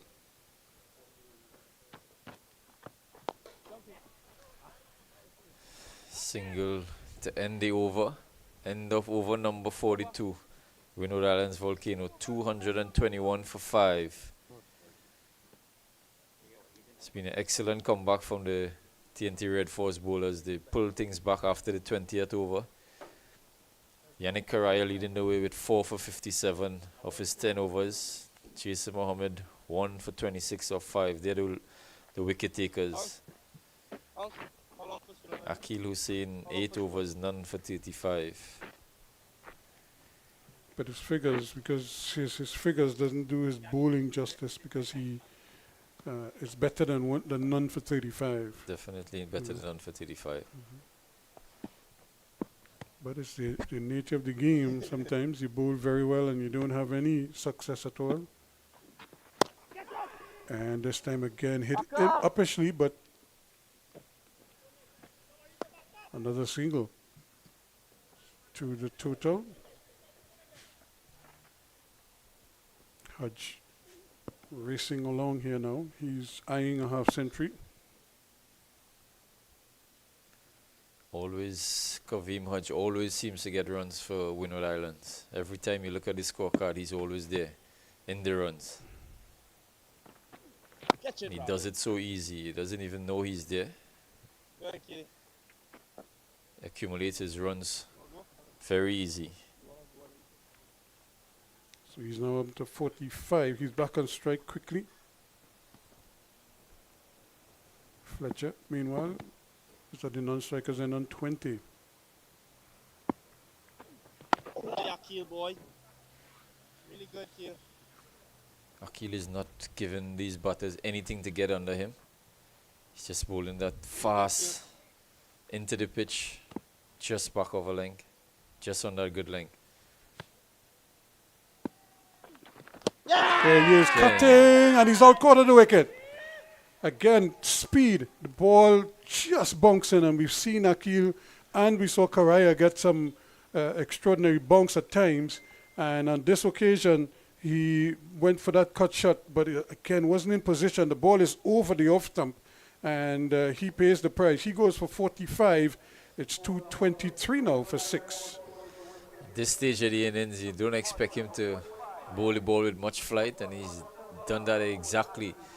Bowling the ball into the pitch. Fast into the pitch. Good innings by Kavim. 45. Yeah, very good useful knock here by him. Very busy at the crease. And always look to try to score as often as possible. Even if he wasn't scoring boundaries, he was rotating the strike very well. Always looking to rotate strike. That's what he does very well. And it's one of the areas that this tournament, the West Indies Cricket Board, is emphasizing in this tournament as well. How you limit dot balls. You know. I think there's points rewarded for low percentage of dot balls as well. So you get reward for rotating strike and not soaking up a lot of dot balls. As you see, new batter in here, Shamar Springer, the very talented Shamar Springer.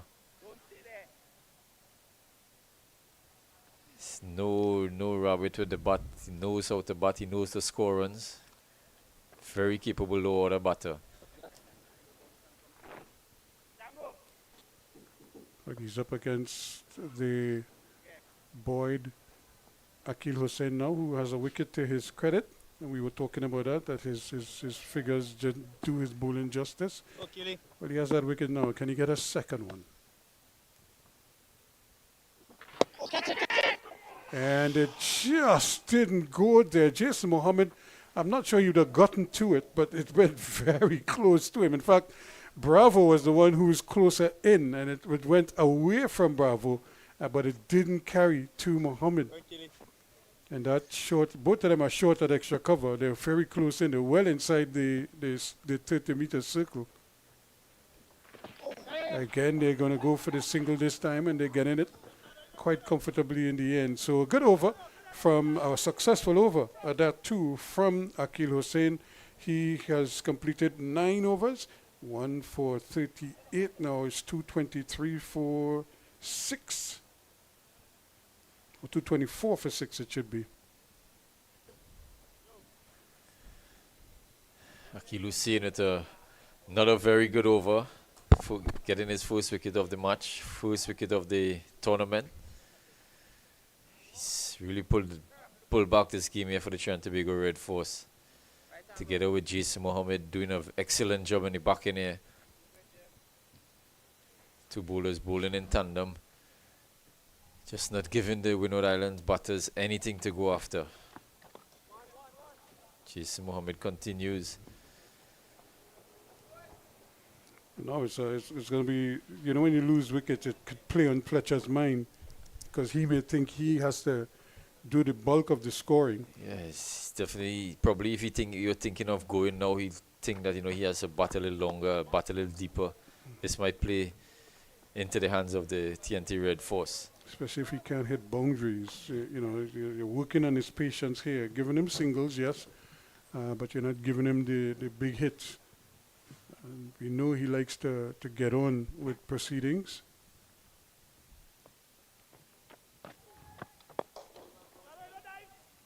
And another single out, so the third single of the over so far. But I don't think Mohammed or Darren Bravo would be too worried about that. In fact, they'd much prefer that. And I mean, dot balls are fine, but if you're not doing that, then you don't want to be giving boundaries away. And they're going to get another single, fourth of the over, in as many deliveries. I don't think the Red Force will mind this at all. Singles won't really hurt them at this stage. They want a single, but that's going to be close. In fact, he was sent back. Fletcher started to go and then realized that Bravo was swooping on the ball from his position at short extra cover there, and then decided to go back. Now it is Shamar Springer is the one who wants the single that is not there. So a little bit of excitement there, but at the end all's well. That ends well. It's 228 for 6. Another good over here from Jason Mohammed. 4 runs coming off 44th over. Excellent job again. It seems like the spinners is going to finish off the innings. Still have Sunil Narayan with 6 overs up his sleeve. He won't get the bowl. Not sure if he will get the he bowl. won't get, because Jason Mohammed is doing such a Excellent fine job. job. It all depends on if Sunil Narayan has the time to bowl. He was off the field for 51 minutes or so. So again, this is where the tension builds here for the Windward Islands and for Fletcher and company, because they need to try to push on here. And singles, I'm sure they're happy with, but they would love something more. Again, good bit of bowling from Akil Hussein, not giving him too much. Keep going. I think something is going to give here. Fletcher is not going to be happy with dot balls and singles.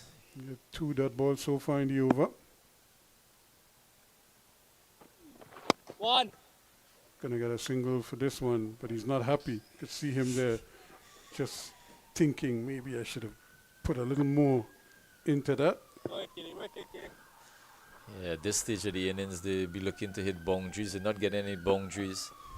They're getting 3 and 4 runs over. At the back end here is not what they've been looking for. Oh, and that's a rip-off from Akil Hussein. Bounce and turn. Springer could only watch it and say, what do you do with that? Just admire it. I think the Windward Islands spinners are looking on and fancying their chances here now. Yep. Yeah, they're going to have to hurry. And again, they decide against taking the single. Good anticipation again from Mohammed. And move quickly to his left and deny them the chance at that single. So this has been a good over so far. Just a 1 run from it. And nibbling at it outside the off stump. That completes 10 splendid overs from Akil Hussein. He goes 1 for 39. It's 229 for 6. Yeah, excellent spell there by Akil Hussein. 1 for 39 in 10 overs. Doing the job for the TNT Red Force. Doing the job for Captain Darren Bravo. Putting up his hand when they really needed it. Windward Islands Volcanoes will be very disappointed the way this back end is going. They definitely will be looking for more runs than this. 229, 45 overs. Run rate keeps dipping. Sunil Narayan is back onto the ball. So this is it here now. Fletcher against Narain. The big hitter against the mystery spinner. Something's got to give. And a single first up.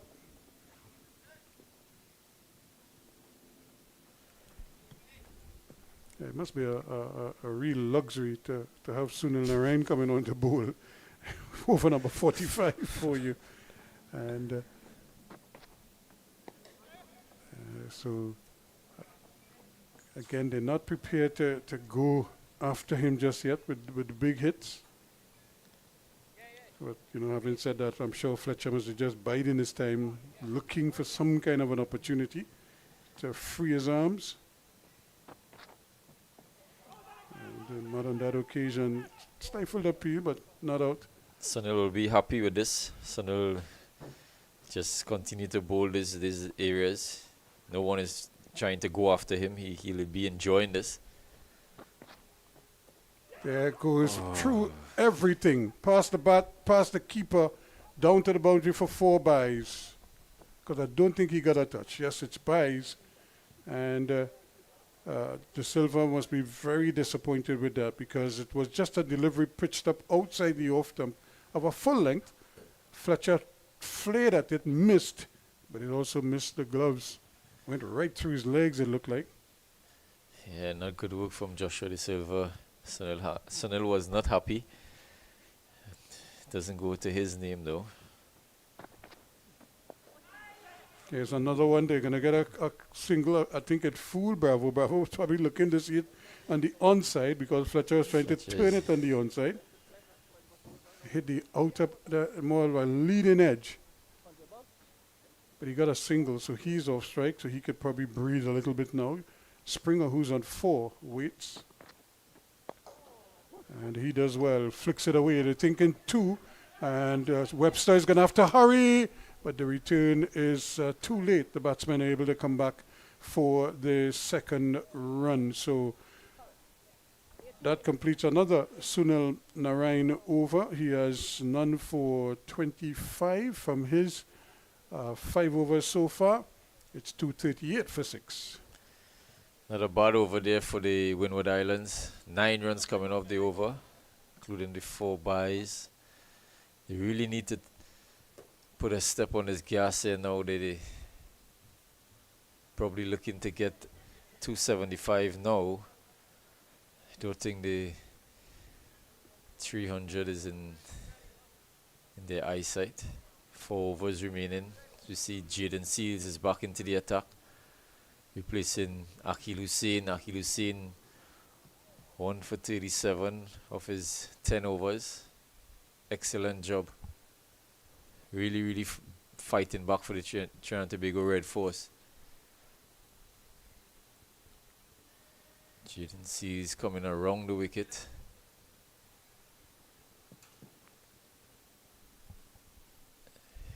Using the bigger side of the field, 2 guys on the boundary on the offside, backward point and the sweeper. He's bowling the fine leg is up in the circle, and you have the square leg, just a forward of square, more of a mid-wicket, squarish mid-wicket, and a wide long on. Then you have a long off. Now he's going back all the way back, and so you have the man at deep point and a backward point on the fence. And that's a wide. He started wide, although the batsman did go a long way over. And I think the it's so subjective because some umpires would say, well, the batsman moved, so the line moved, you know, and As a bowler, we always have that argument. You know, when does it? When do you consider the batter moving? If he's moving too early or after the ball is delivered, you know. and that's a good hit. But again, there's cover on the offside, so just the 1 run. Fletcher was really swinging for the fences there, not able to really get a hold of it. Pushes the score now to 240 for 6. We're in the 47th over. Jaden Seals back into the attack now.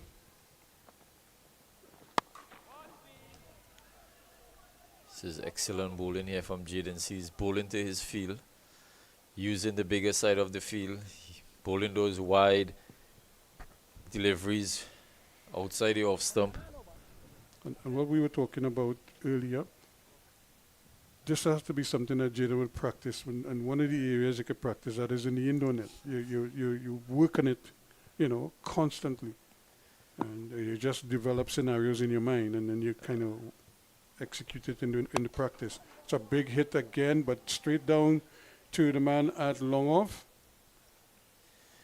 He obviously has played CPL. He's just came back from CPL, and you know, having the likes of Darren Bravo and Karen Pollard in the team, you know, a lot of experience. Dwayne Bravo, you know, one of the most successful T20 cricketers in the world. You know, there's loads of experience and someone I hope Jaden has learned a lot from. It's too wide on that occasion, and that often happens when the bowler is trying to really cut that line outside the off stump. I don't think the captain will be too angry with giving away a wide. At least he's bowling to the plan, and as long as he executes, that is most importantly. You know, if he bowls a wide down the leg side, then he'll be angry. But you know, bowling the wide outside off stump is okay. That's fine. And you don't want to bowl on the pads either. No. That's even better. Play on a miss. So you can see the pressure mounting here now on the batsmen because they know that this is really what we call happy hour. Time for them to really get a move on. But they're not able to make the kind of contact. Yeah, it's been really slow going here at the back end for the Windward Islands Volcanoes. They'd be a bit disappointing that they haven't reached the 300 mark. Wide This time again. he's wide again, pushing it across. Remember, he's already bowling from around the wicket, so the angle is there. But I suppose he's so wary of starting too close to the batsman that even if it goes wide, it might still be in his arc. There's nobody at fine leg. There's nobody at the backward square, so he needs to stay outside off stump. Force the batsman to have to invent a shot here now. They say that's loud appeal. He's out LBW. Well, it was right up in the block hole there. He was across his stumps trying to maybe get to the ball that normally would be angled outside the off stump. This time, Jaden Seals kept it on the wicket and right across went Springer and was struck in front.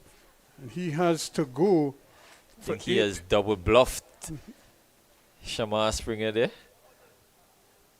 Oh yes, he kicked it. Dead in front.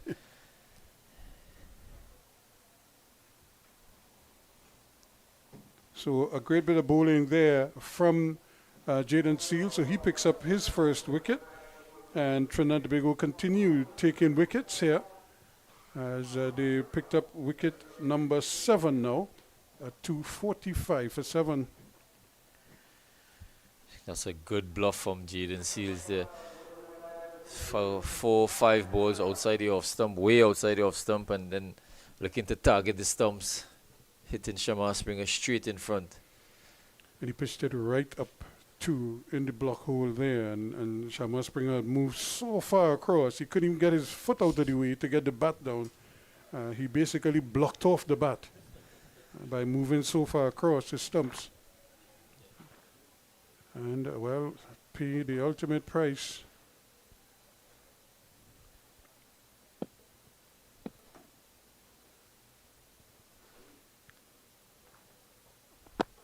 Another delivery right up in the block hole, but just batted down. So that finally completes the over from Jaden Seals. It's 246 for 7 now at the end of it. Excellent over from Jaden Seals. Picking up the wicket of the dangerous Shamar Springer. I think what is good, what the Red Force has done good in the end, just picking up wickets, but keeping the scoring rate down. Sunil Narayan on this end, I don't think they'll be taking much chances on this end. Not taking chances on Sunil Narayan end, and then Jaden Seals bowling the way he did in that last over. It's going to be tough work here for the Windward Islands Volcanoes.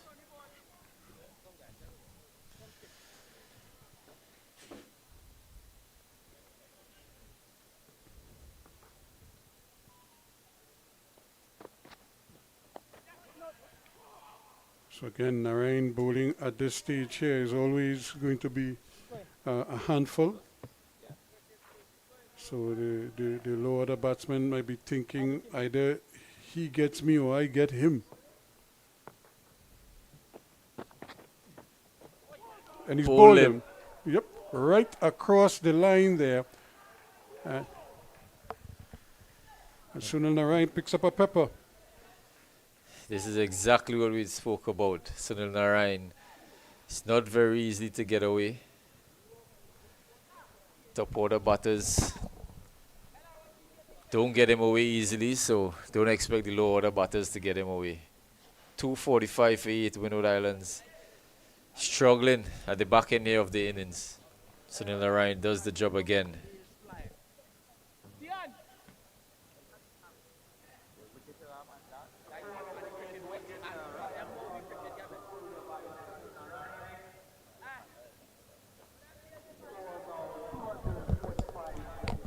So that was the end of Ryan John there. Quickly, didn't trouble the score as much, just a 1 run. So he goes for 1, and Kenneth Demba is the new batsman.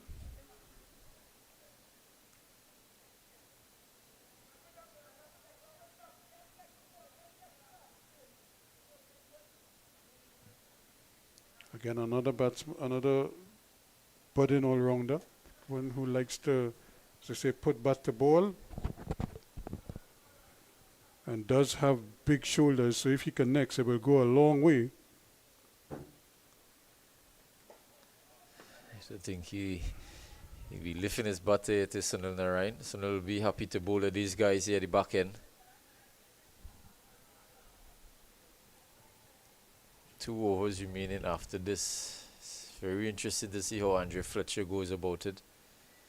Well, he's going to have a almighty swing here, especially after an over like this where he's pinned at the non-striker's end and Sunil is just churning away the new batsman. They're standing at the non-striker end, watching dot balls, watching wickets fall. And so just the 1 delivery left.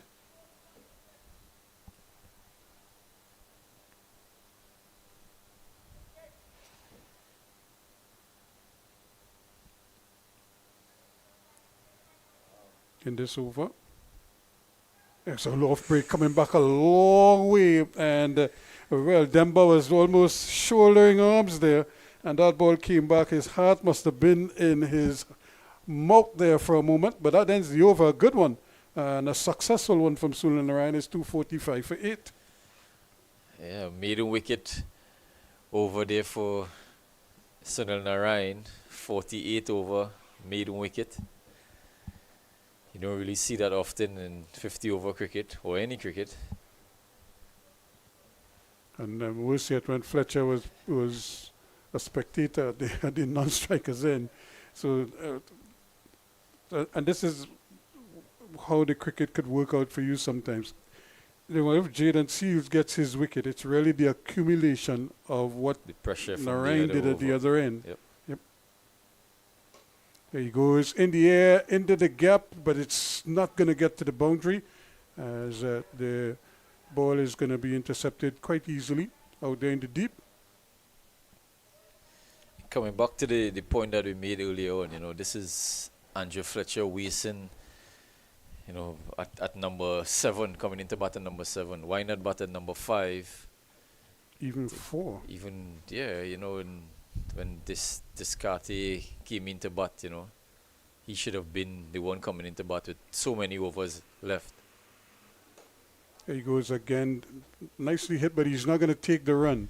So, again, because he was only going to get a single on that occasion, and he didn't want to suffer the same way he suffered in the previous over, where he was at the non-strikers end and watching Sunil Narayan churn out dot balls. TNT Red Force would be very happy with this comeback. The way that the bowlers finishing off the innings has been excellent.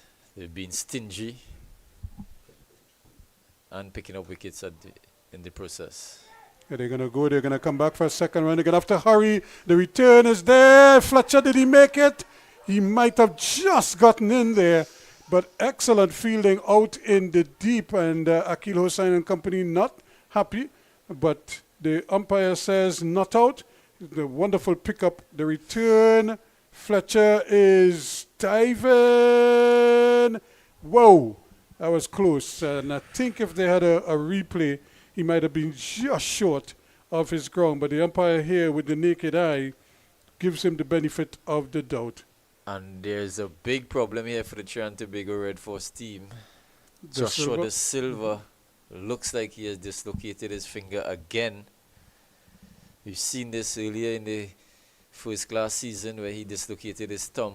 It seems like the same thing has happened again. Looks like he's in some pain. Well, let's look at it again here. And again, it's a good return right alongside the stumps. Look at Fletcher here. He has to dip. He's starting his dive now. The bat is down, but it's short of the crease. The wicket is broken, and he's way short of the line.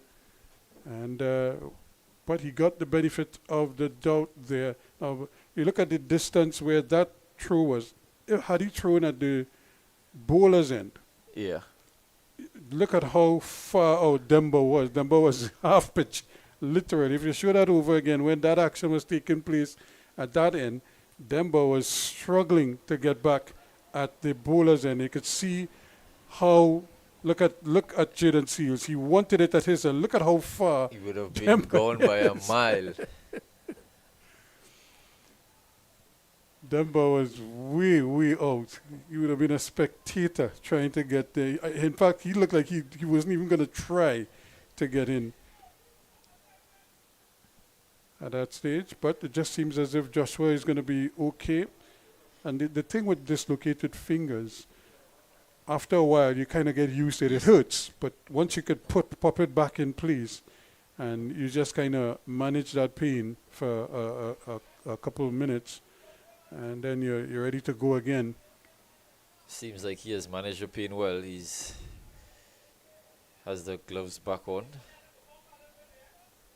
Yeah, and that's probably what happened. He probably caught the ball in that base of the webbing there, and it probably just moved the thumb back a little bit. So, but once you could get it back in the socket quickly, you should be okay. Yeah, it is again. Now look at how far Fletcher was on that occasion. But he was so close to the ball. Now remember earlier, it was a similar scenario, but it was called a wide. Here, yeah. The bowler got the benefit because Fletcher was moving, and he moved very early as well. Really interesting to see if what we saw earlier. If he double bluffs Yeah, it if he goes onto the leg stump again, what does Fletcher do here? Again, he's giving him width, but just a single. So Fletcher would be a little bit wary, but I think he'd be happy that he may get the retain strike for the last over, to start the last over. That singles brings up the 250 for Windward Islands. 250 for 8, 48.5 overs. Remember, they were 120 plus in 20 overs. Yep. After 20 overs, they were 129 for 1. 129 for 1. So it's very good work by the Trinidad Tobago Red Force bowlers, pulling things back.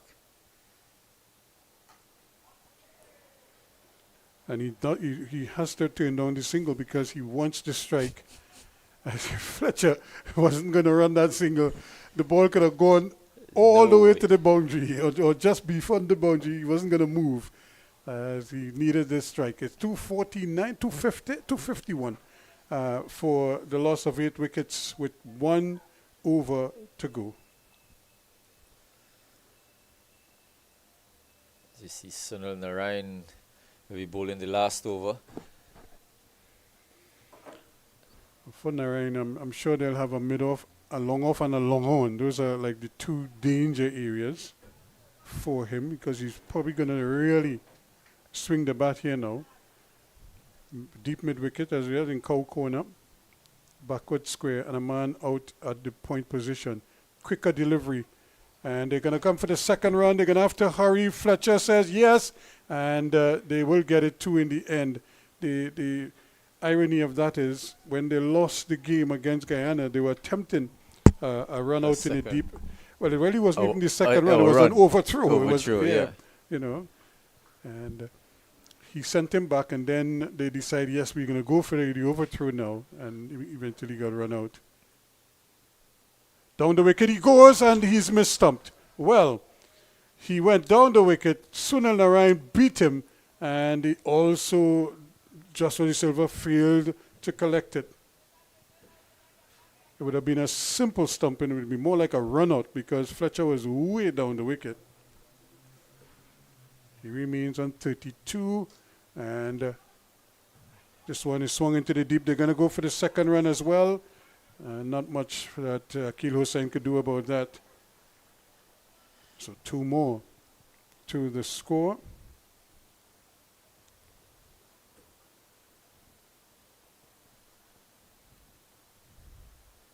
Sunil Narayan will be looking to get a couple wickets here at the end of the game if he's... Again, he's swinging mightily and no contact. So Fletcher really threw the kitchen sink at that one. But he caught wind.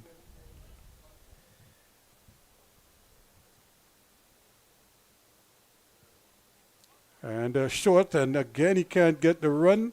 So he's decided, yep. He's not going to run any runs. He has to face the 6 balls. Sunil Narayan is not going to give him anything with any width. He's going to stay close into the stump. So he has just 1 delivery left, 1 legal delivery. Up in the air it goes, and this should be caught. This time Joshua De Silva is getting under it, and he takes it. What a final over from Sunil Narayan. Fletcher was swinging for all it's worth, and all he could do is sky the last ball, and he eventually goes. I'm not sure if his final score was 32. 36. So he would go for 36 in the end. So 254 for 9 is the final score here for the Windward Islands. Yeah, very, very good comeback here from the TNT Red Force bowlers. Pulling back the game here. 254 for 9. As we said before, after 20 overs, they were 129. They really brought back the game here for TNT Red Force. They'll be very happy with this score.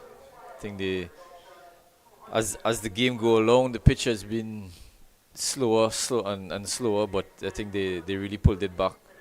I don't think the Windward Islands batters did justice to the pitch. I think they really slowed it up in the middle overs. We'll see how the second half of this inning goes, but it is been the norm throughout the tournament. The middle overs is where things slow up.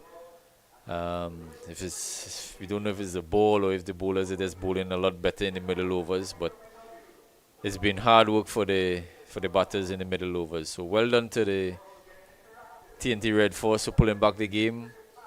Karaya with 4 wickets for 57 runs. Akil Hussain picking up 1. Jaden Seas picking up 1. Sunil Narayan picking up 1. Excellent team effort. Excellent all-round effort.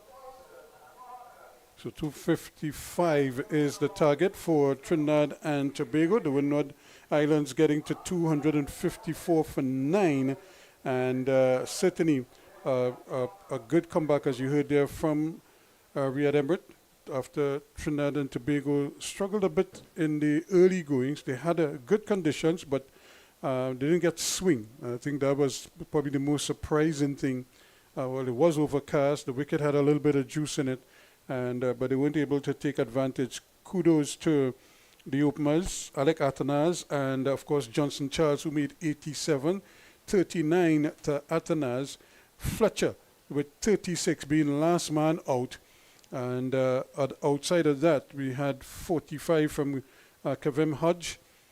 Not much else after that. 11 to Ambrose, 6 to Walcott, 4 to Descartes, 1 to John, 8 to Springer, and Demba was not out. So a good effort from Trinidad and Tobago, despite a little bit of an indifferent start.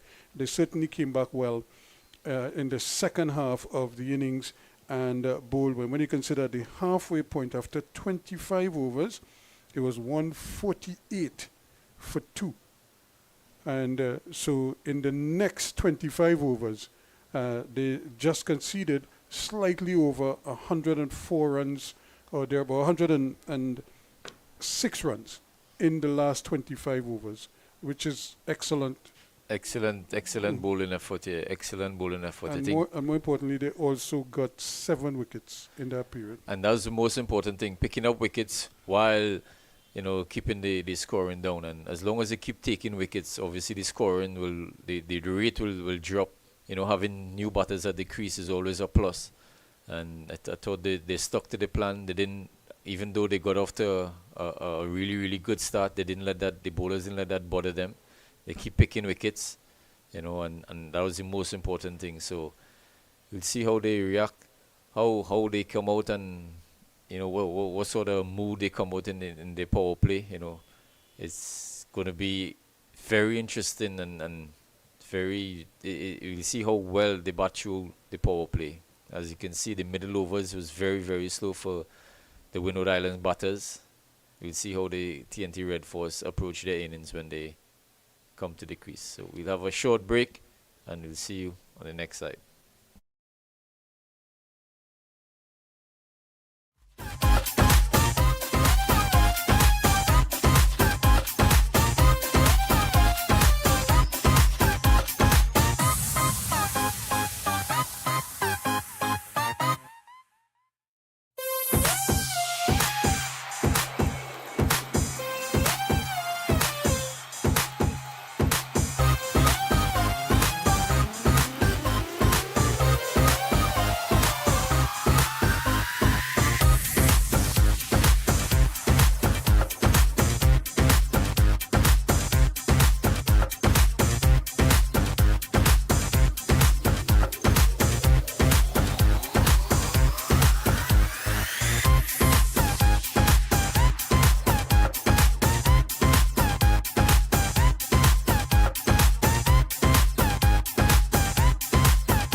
And we are back here live at the Queen's Park Oval after the resumption.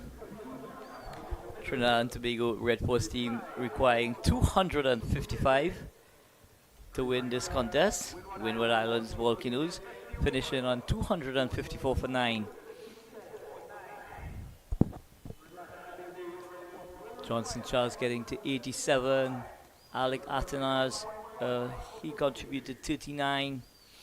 Kavim Hodge had a very good score, 45. And skipper Fletcher finishing well at the back end of the innings.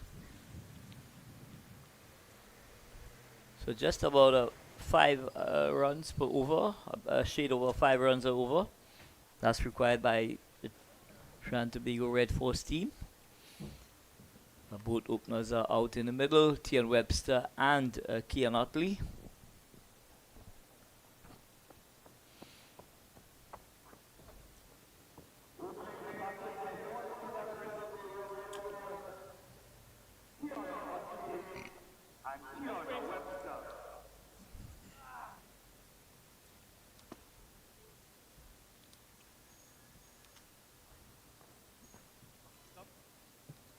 The players are just settling out in the middle, getting into their various fielding positions. Center. I'd like to welcome Riyad Emert. Pleasant good afternoon to you, Riyad. Good afternoon, Anil. Good afternoon to our viewers around the world. Lovely weather here at the Queen's Park Oval. It's not too hot. It's a bit cool at the moment, so be good, nice conditions for these bowlers to run in and bowl. TNT batters, however, would be looking forward to the opportunity to overhaul the Windward Islands score of 254. But a very exciting run chase is in store for this afternoon's session, Riyad. Yes, very, very exciting. I think the Windward Islands will be pretty disappointed with only getting to 254. I thought the start that they got, they definitely would have been looking anyway excess of 300 runs. Having said that, 254 on the board is something that they probably could work with. So let's see how they go.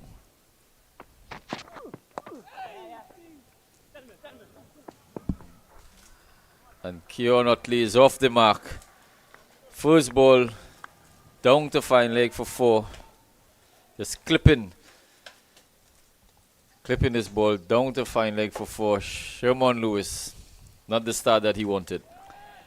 Sherman Lewis pitching that ball just about leg stump line there, and Otley turned it through that backward square position and getting a boundary. So excellent start indeed to this run chase.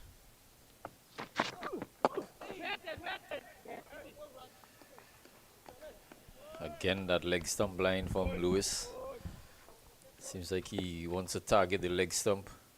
Sherman Lewis bowling with a slip, third man, a back point, cover, mid off, mid on, mid wicket, short fine leg, and a deep backward square on the boundary. So the two fielders outside are the third man and the deep backward square.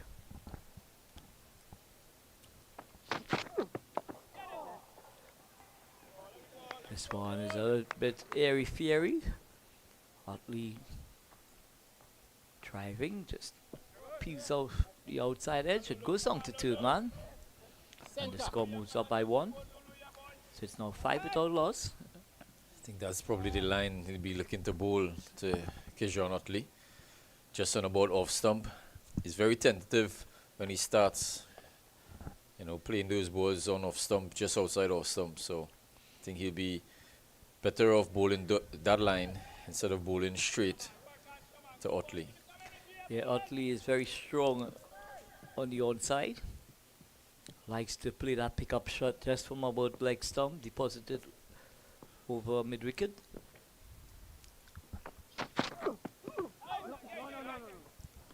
Webster. not making contact. It just the ball just dribbles out to that a short square leg position. There's no run.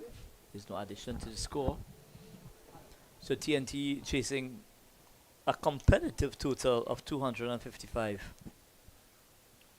It's very important indeed that both these openers give them not only a good start, but also to consolidate at the top of the innings. That's a lovely shot from Tion Webster. On the back foot, punching through cover for 4. Excellent start again here. Not the length that Lewis will be wanting to bowl on this wicket. But that shot will do Tion Webster the world of good. Having not really gotten started in the first game.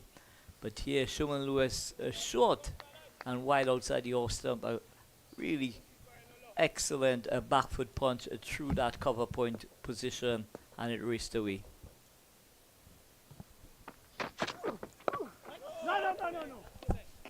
And here he's nicely into line. He taps it out to that backward point position. There's no run. So at the end of over number 1, the score 9 without loss. So both batters getting boundaries in the opening over from Sherman Lewis. TNT chasing a victory target of 255. They are off and running. Excellent start indeed after over number 1. The score 9 without loss. Kean Otley on 5 and Tion Webster playing a sumptuous back foot cover drive for 4. Yeah, nice start here from the TNT Red Force batters. 2 batters getting boundaries early up. As we see Ryan John taking up the attack from the Brian Lara Pavilion end.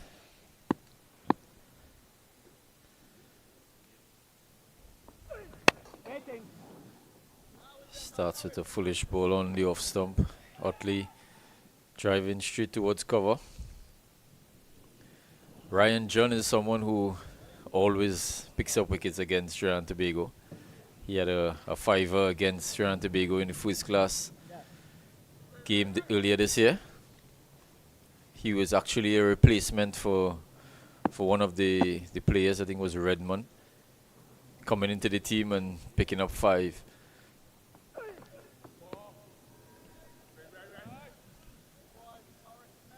So both opening bowlers looking for whatever seam or swing on offer, pitching the ball up a lot, trying to give it the opportunity to do its work.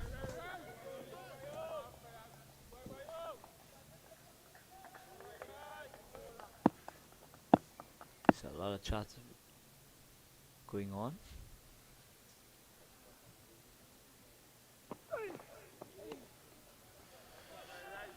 John starting really well here. Good line, good length.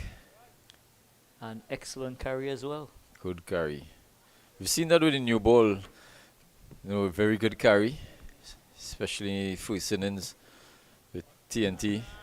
Seals getting the ball to carry. But as soon as it gets soft, that's where, you know, a lot of problems come in.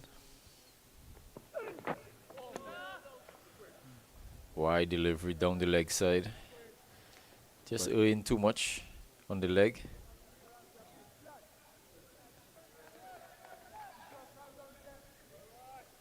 Maybe just striving for that extra yard apiece. Here's Ryan John, not getting the line right. That takes that wide takes the score into 10. So the boundaries in the Windward Islands, 18 fours and 6 sixes were scored in that innings. And That's a lovely shot from Keon Otley. On the back foot, pulling over mid-wicket for 4. And that's the Otley that we've grown accustomed to over the years, Riyadh Emirates. Anything just offline or length, he climbs into those deliveries. Looks like a man on business this afternoon, Keon Otley. So that boundary takes the score on to 14. He's someone who takes on the short ball a lot. He's not someone to back down.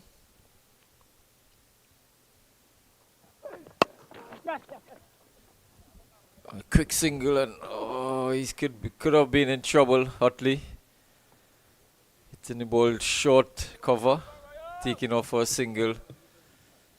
He made it in the end, but could have been in some problems if fielder had picked up the ball. Yeah, it was a touch and go for a moment there. Tian Webster was late to reply as well, but Kian Utley, he was motoring down the pitch there. That single takes the score on to 15. It brings Tian Webster on strike.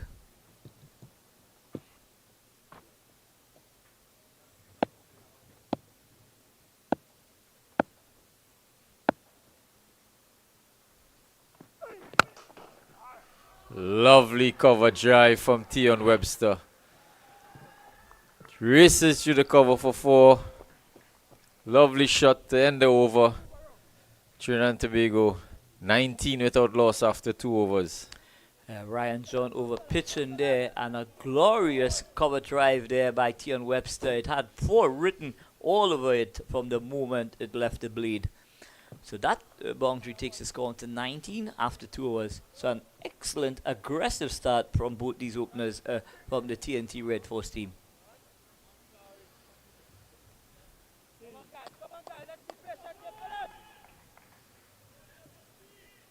And it's important, Riyadh, as well, that the TNT batters take advantage in the power play when the ball is at its hardest. Yeah, definitely they need to do it. Seeing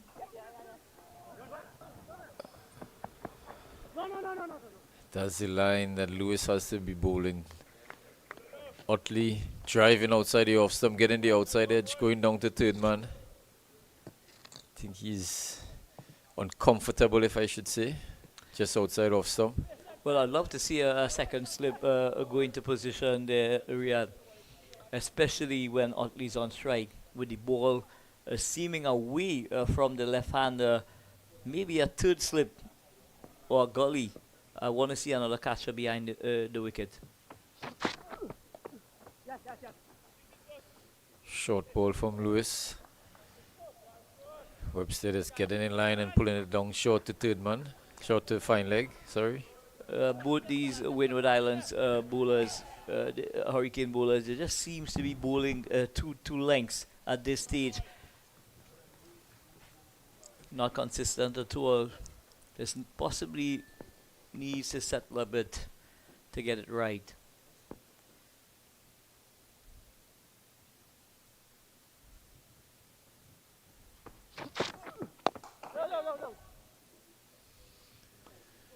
Utley getting nicely behind that ball and punching it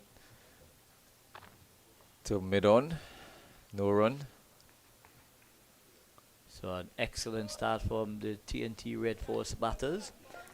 Kian Utley, he's on 11. Tian Webster, he's on 9. I think Utley will be desperate to get a start and continue. Last game he got a start. He didn't continue. He didn't carry on. I think he'll be looking to cash in this game. Both him and Tian Webster. Lewis pitching that ball up. Utley, nice flowing off drive to mid-off. There's no run. There's no addition to the score. 21 without loss in over number 3. Just what the doctor would have ordered.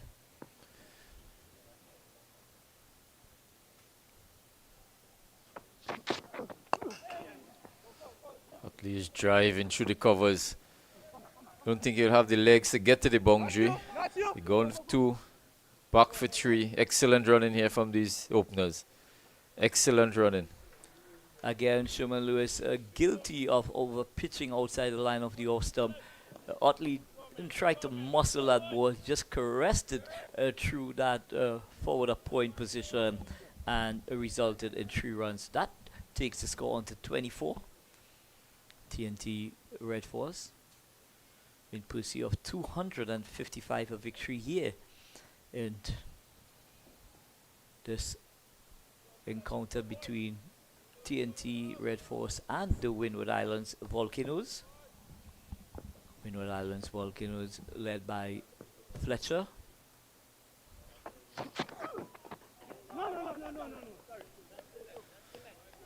Good delivery from Lewis, hitting the splice of Webster's bat. Good into the over. Bit of an inconsistent over from Shaman Lewis. Short and full. He needs to get that length correct. Needs to get that length right. Yeah, and I'm just looking at Shaman Lewis there. He just seems to possibly possibly trying to assess, what length is required on this surface, Riyadh. So you've gone full, and then sometimes you've gone into the pitch. Yeah, I think he had 50 overs to watch where the Trinidad bowlers bowl, so there's no excuse to come out here and don't know what length to bowl.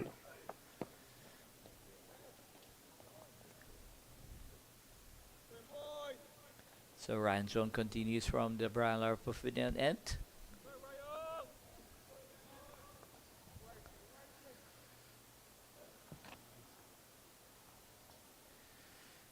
Just want to say hello to Mickey and Ricky in New Jersey who's watching. Mike and Ricky.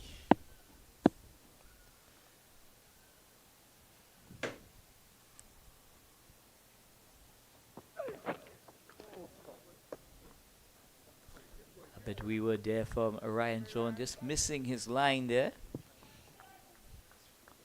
Umpire calls a wide is signal. So that takes the score on to 25. But Riyadh, even with 2 new balls available to the fielding team, it still seems that scoring during that middle overs still presents a big challenge for the batters.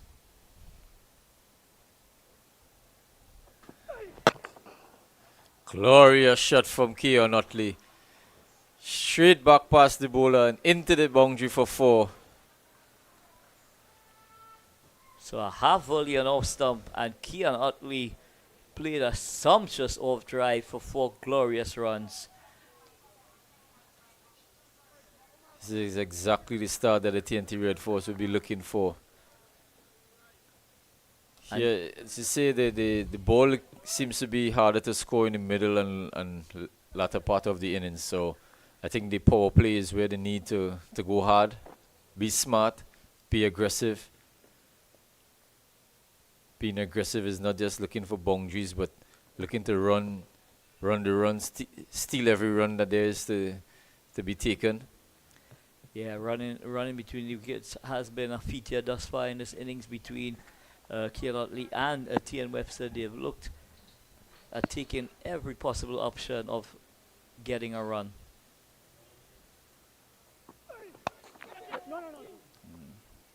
This one is just hit a bit uppishly. It goes out to a mid-off. There's no run. So Utley looking in fine form here at the Queen's Park Oval. Trinidad Tobago Red Force chasing a victory target of 255. The Windward Islands, as we know, the Windward Islands Volcanoes, they will continue to plug away.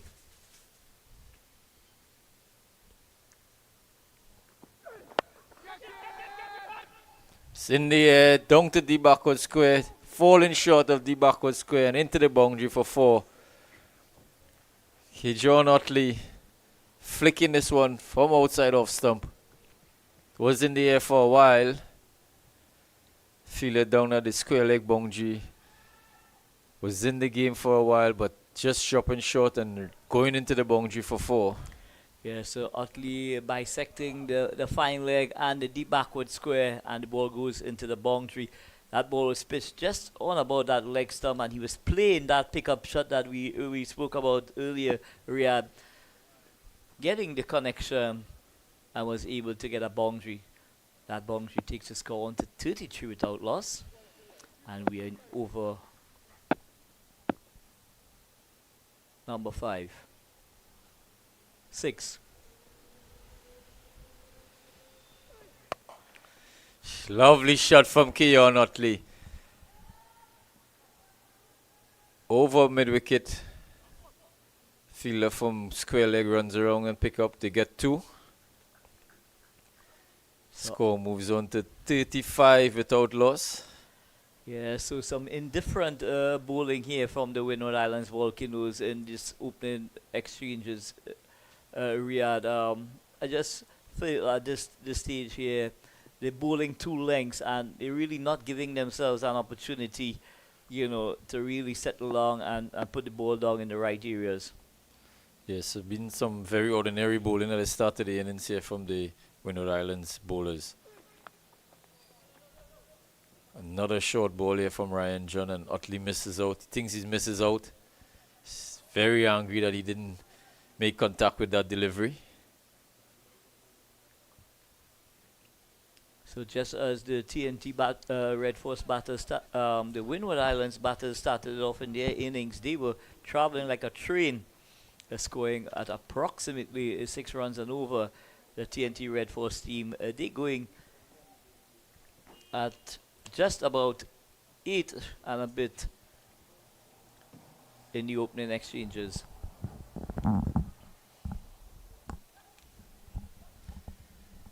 So Keon Utley just rehearsing that pull shot.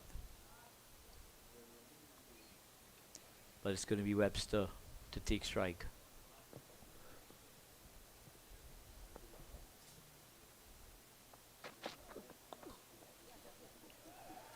Webster is working his ball down to the backward square. And a wonderful bit of fielding there at that fine leg position, restricting the score to just 1. But Webster seems to be a man on a mission here today, Riyadh. Yeah, both openers seem like they came out with some intent, putting away the bad balls. Utley is looking like he's in an attacking mood. Needs to carry on. He's gotten a start already, so he needs to take it as deep as possible. That's a lovely shot through the covers for 4. Not a man move.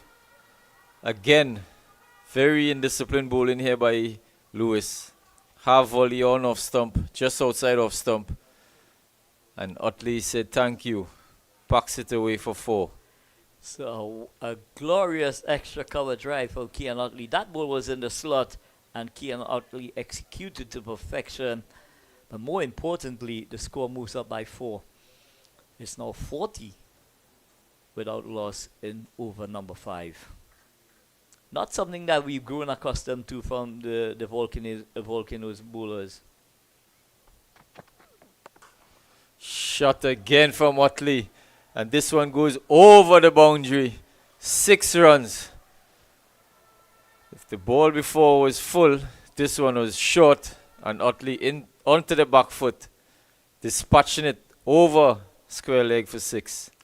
So some very indifferent bowling indeed, and if I may say, indisciplined bowling at this stage of the innings, Riyadh.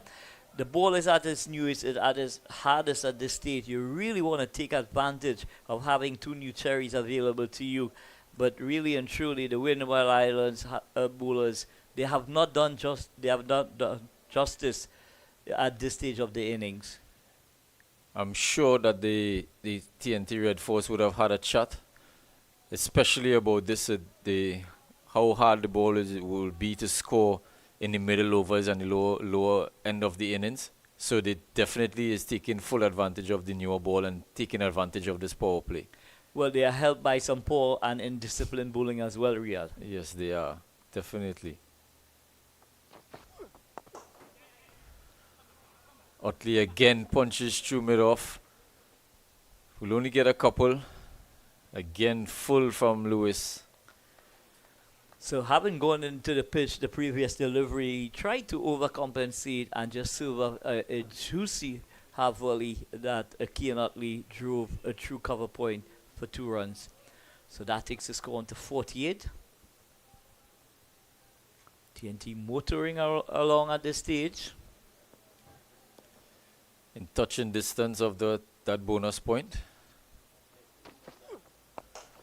And he's over mid-off into the boundary for 4.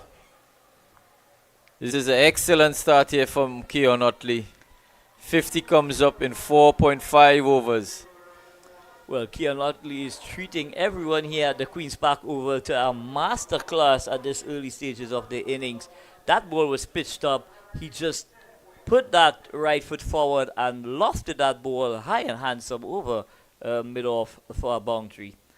So the 50 comes up for the Trinidad Tobago Red Force.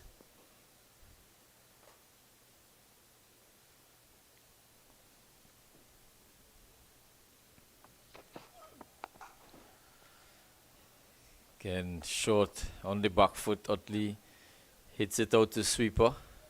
Picks up 1. And Utley has raced on to 41 in very quick time indeed.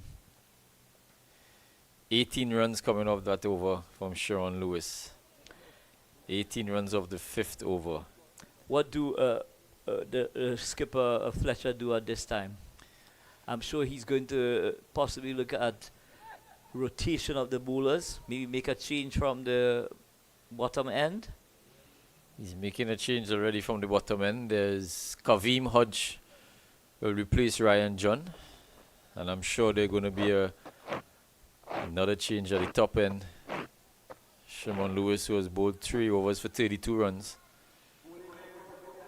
We might just see the introduction from the media center, and maybe Demba might be brought into the attack much earlier than he would have anticipated as well. Yeah, definitely need to make some changes fast. He's done it here with Kavim. Kavim, who is one of the many all-rounders in the Windward Islands team. Yeah, very steady left-arm orthodox bowler. Started well, just on off stump.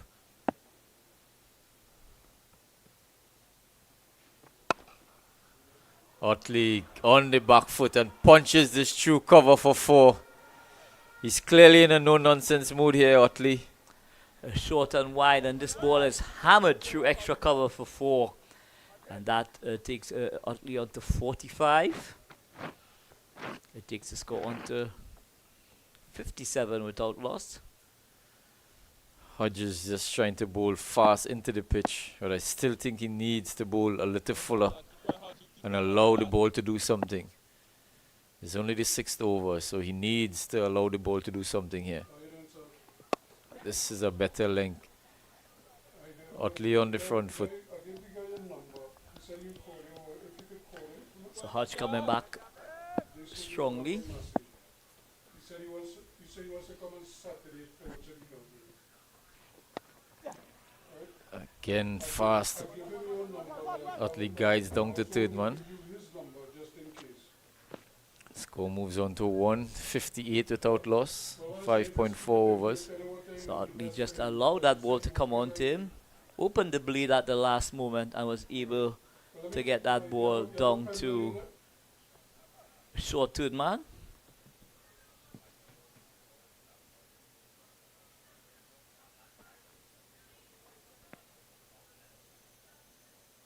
Come on. 339. Come in. No, get deep. No, 339. 511. 511. Bob 27. Yeah. Alright, if you give him a call and you can arrange with him and you can tell him what time is the best time for him and whatever. Thanks. Yeah.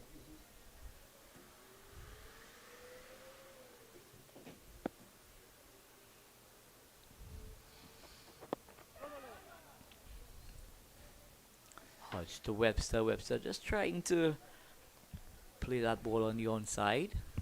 Bit uppishly, but in no danger whatsoever.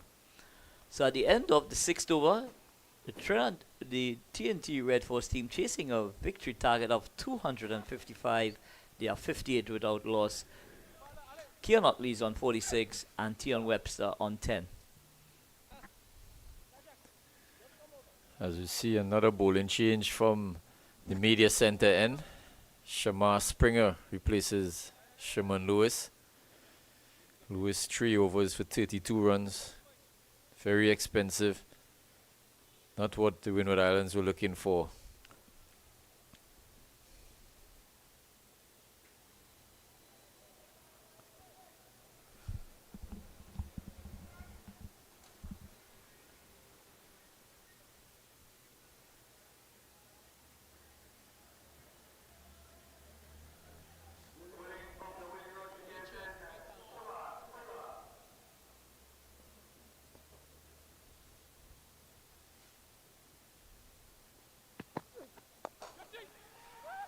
Utley driving upishly through the covers. And it's very good running here by Utley. Picks up 3 runs. Very good aggressive running here from these two. Johnson Charles diving to his left, but couldn't get a hand to it. So an excellent extra cover drive again from Keon Otley. Beaten Johnson Charles to his right, but excellent running indeed, very aggressive running indeed from this opening pair of Tion Webster and Keon Otley, but the score moves up by 3. It's now 61 without loss. Otley goes on to 49.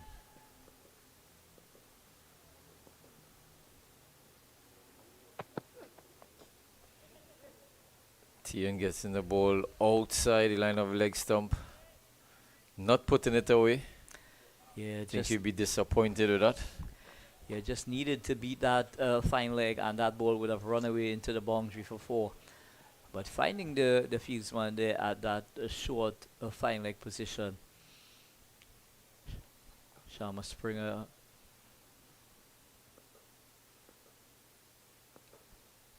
getting a bit too straight. Better line, better length from Springer. Tion just worked that ball into the onside. Mid-wicket does the fielding. There's no run.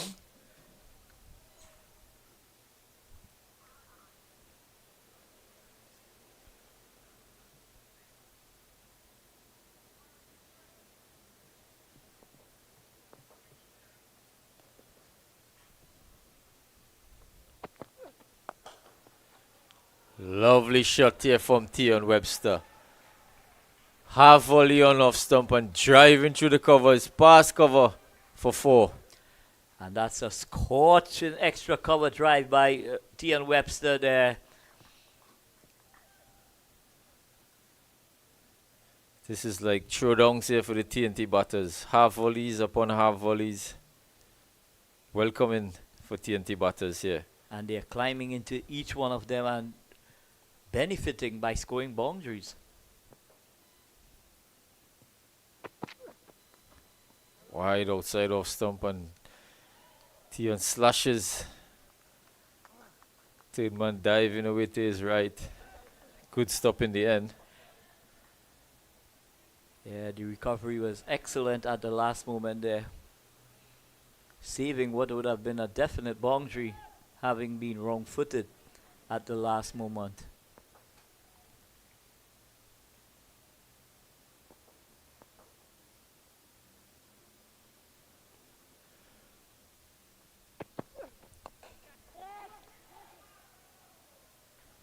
Excellent feeling at point. Calvin Hodge doing the feeling, moving smartly to his left. So at the end of over number 7, TNT Red Force requiring a victory target of 255. They are 66 without loss. Keon Otley is on 49 from 28 deliveries, and Tion Webster giving him very good support indeed. He's on 15 from 13 deliveries. It's a very aggressive start to the start of this innings here at the Queen's Park Oval. TNT looking to overhaul that score of 255 posted by the Windward Islands Volcanoes. They got their contributions from Johnson Charles 87, Alec Atenes got to 39, Kevin Hodge 45, and the skipper finishing on 35.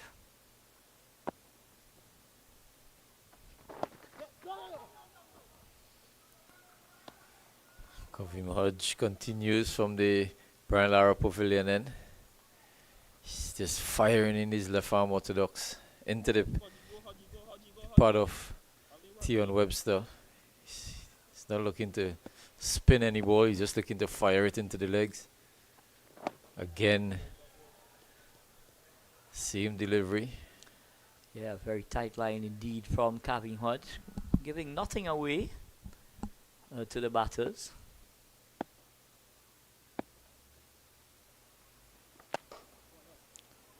Full toss driven down to long on.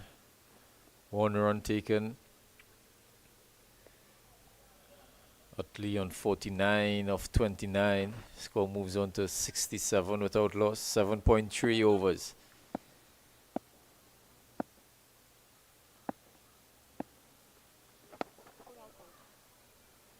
And this one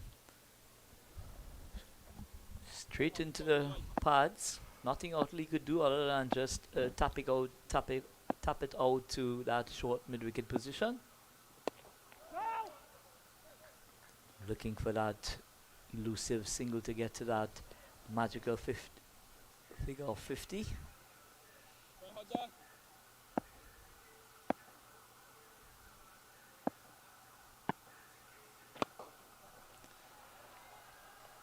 That's the 50 for Utley.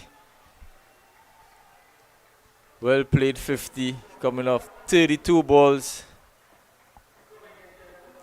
And for the sprinkling of supporters who have made their way, patrons who have made their way into the Queen's Park Oval, they've been treated to a delightful half century from Kean Utley. 7 fours and 1 6. Came out in attacking mood. The man on a mission. Hopefully he can carry on and get to that elusive figure. Well, last year he averaged 49 in the Super 50 tournament, so he'll want to continue in that vein and possibly get in excess of an average of 50. Driving again. True cover. Sweeper is out there.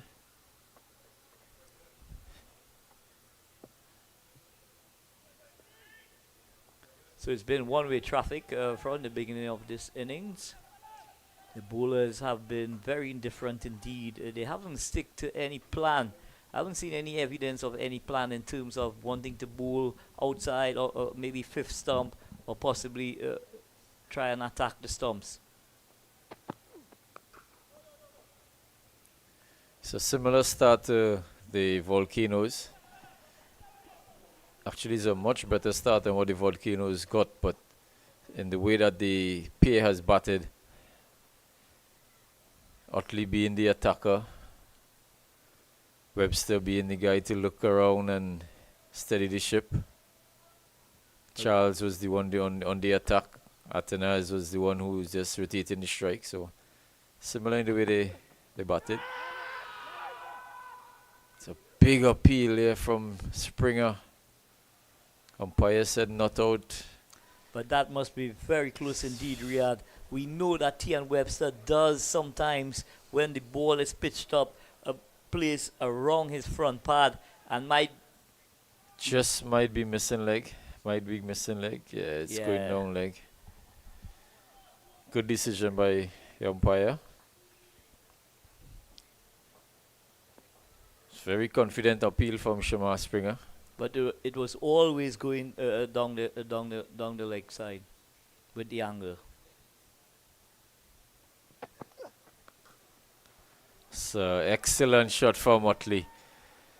Backward a point, using the pace of the ball into the boundary for 4. Yeah, lovely cricket shot there from Kean Otley. He just waited on it and played it to perfection, bisecting the man at a point there and the sweeper on the boundary.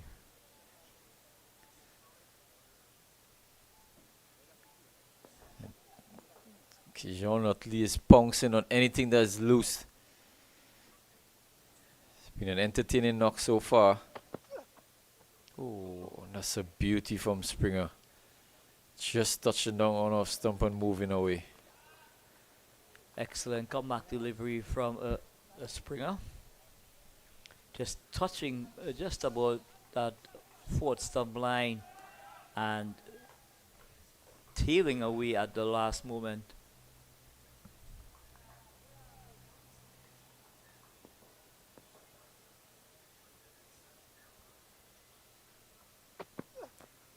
Again, Notley playing and flirting outside the off stump. Good end to the over from Shamar Springer.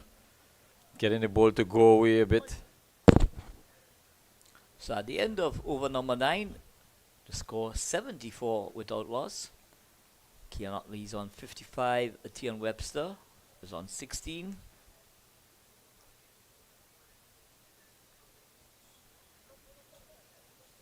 So at this stage of the innings, it's all about containment for skipper Fletcher.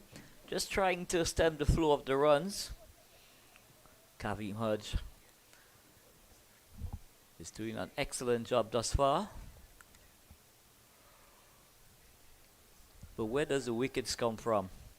At this stage, it's just about containment, possibly just trying to get out of the power play at this stage.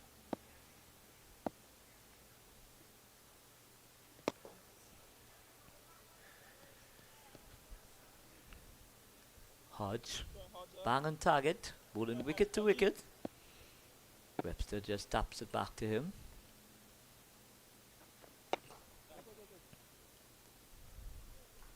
Webster rocks onto the back foot, trying to punch that ball down to long on, not getting the time in.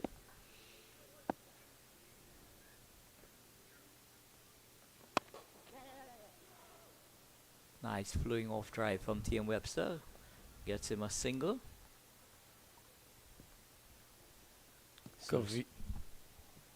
Kavim isn't giving these batters anything to get under. He's bowling very quick. Bowling to his field, most importantly. Trying to stay as close as possible to these two batters. Apart from the half volley in the first over, everything has been back-a-link close to the batters. Nice flowing off drive from Otley, but straight to mid-off. It was traveling too quick to get that single. Just trying to check that shot.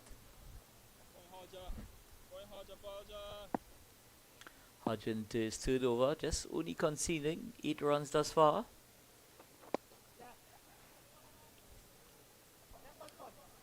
Nice looking shot from Otley through mid-wicket. Just for a moment I thought that possibly 2 was an offer, but it was traveling a bit too quick to the fielder out on the boundary. So at the end of the power play, TNT Red Force in pursuit of 255 for victory. They are 76 without loss.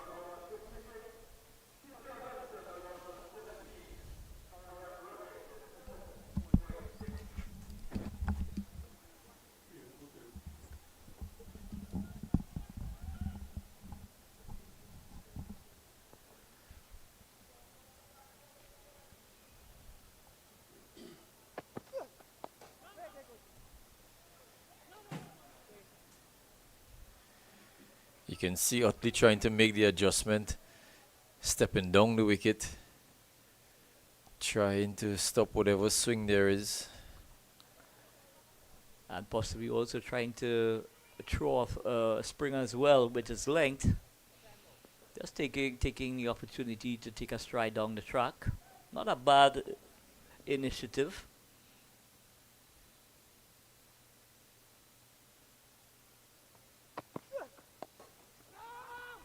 This one is a lot straighter.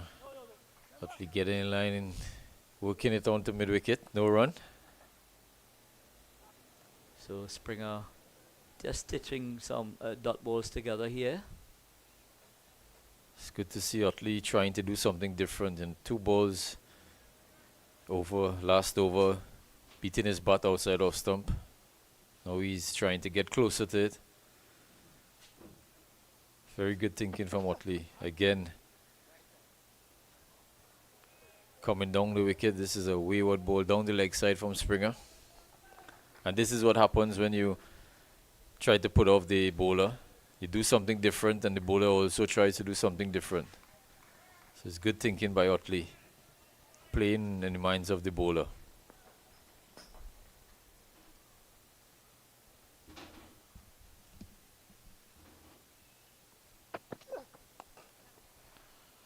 Nicely played by Utley. Out towards point on the boundary. Picks up 1.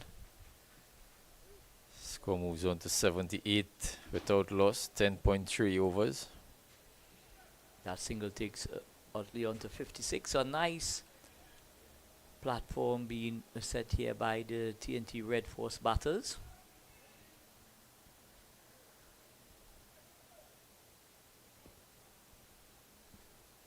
Utley being the enforcer at this stage. So Springer is just asking for a fielder adjustment. They're asking the third man to go a bit wider.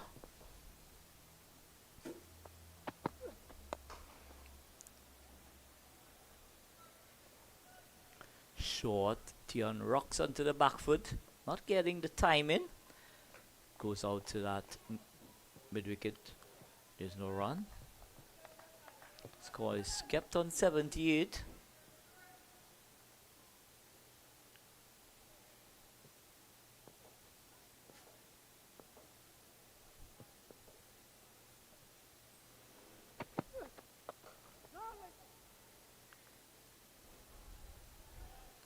Nice change of pace from Springer there. Just bowling a slower ball. Webster tried to play down to third man.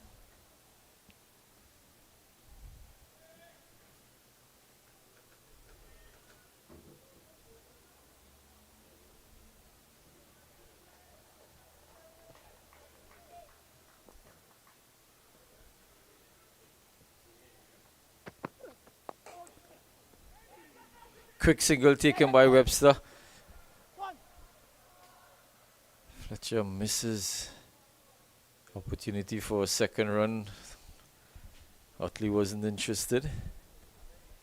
But excellent running indeed, taking on the fielder at mid-on and getting that single. So at the end of over number 11, the TNT Red Force, they are 79 without loss.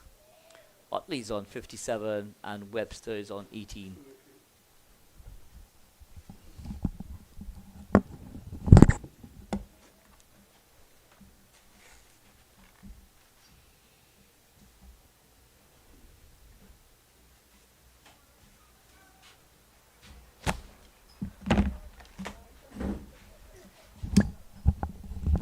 Pleasant good afternoon to Mr. Ruskin Mark. Thank you very much. And of course, Trinidad Tobago getting off to a good start here to this run chase. And I'll give you a little comparison in a little while. Hodge trying his best here to effect a breakthrough here. If you look at the first 10 overs, the Windward Islands were 64 without loss. In reply, Trinidad Tobago 76 without loss. And this time, this is going to be buys, probably 4 of them as well. Big chase here right down to the end, but he won't get there. And his run, so he actually got a little tickle onto it. And so that's 4 more to Tion Webster. Kavim Hodge just darting those balls into the pitch. And this one was a bit offline, just outside the line of the leg stump. And Tion Webster was good enough to get a tickle. And it resulted in a boundary. So excellent going by the TNT opening batters. He moves on to 22 now. He's going to get another one to add to that here. So these two have really complemented each other very well. As you would have said earlier with Riyadh, it sort of mirrors the start that the Windward Islands had. They had one batsman, a dasher, and the other one consolidating, just rotating strike, and every so often picking up a boundary himself. And we've seen that from Tian Webster, while Keon Utley is the one who's been going guns ablaze here. But he hasn't been reckless. I think that is the brilliant thing about this knock. He's really played each ball on merit and taken what the bowlers have given him. Yeah, it has been a measured effort from Keon Utley, mixing good defense, sound defense with aggression, but anything offline has been dispatched.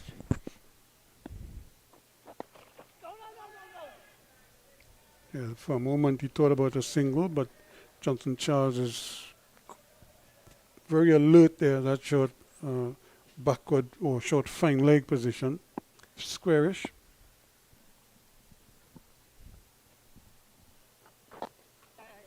And this time he's going to get this single. That ball is played much squarer.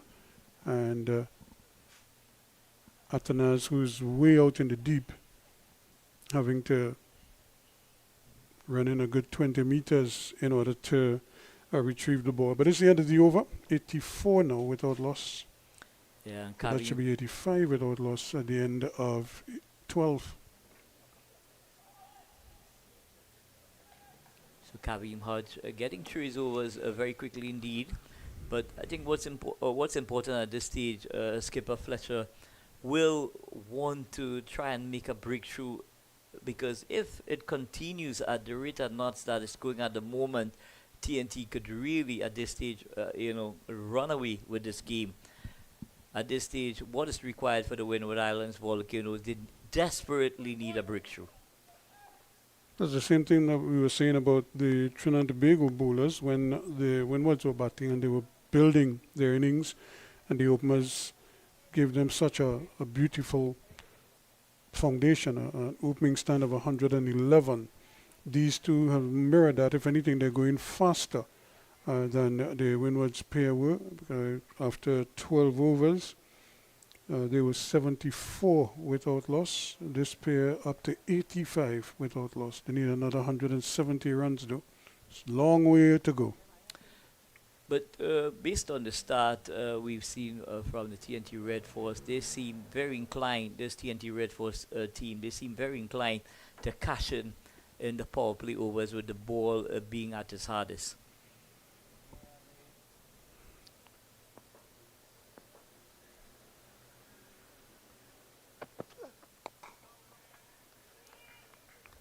Utley, I think Springer has worked out Utley's penchant for playing away from his body outside the off stump, so he's gone around the wicket and he's trying to maybe bring the ball back into him from outside the off stump. But if anything, the one that kind of holds its own might pretty much take the edge on the way through. His problem is he doesn't have a slip.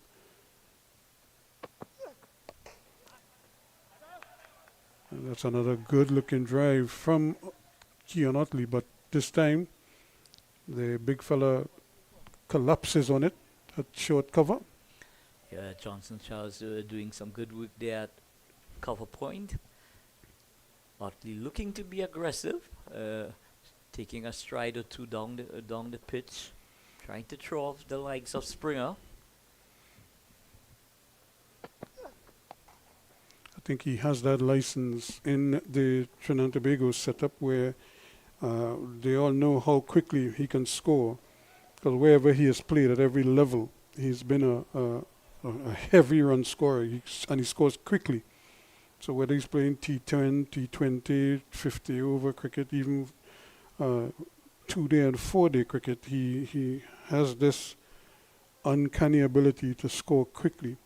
Yeah, he does, play very positive indeed, with a lot of intent.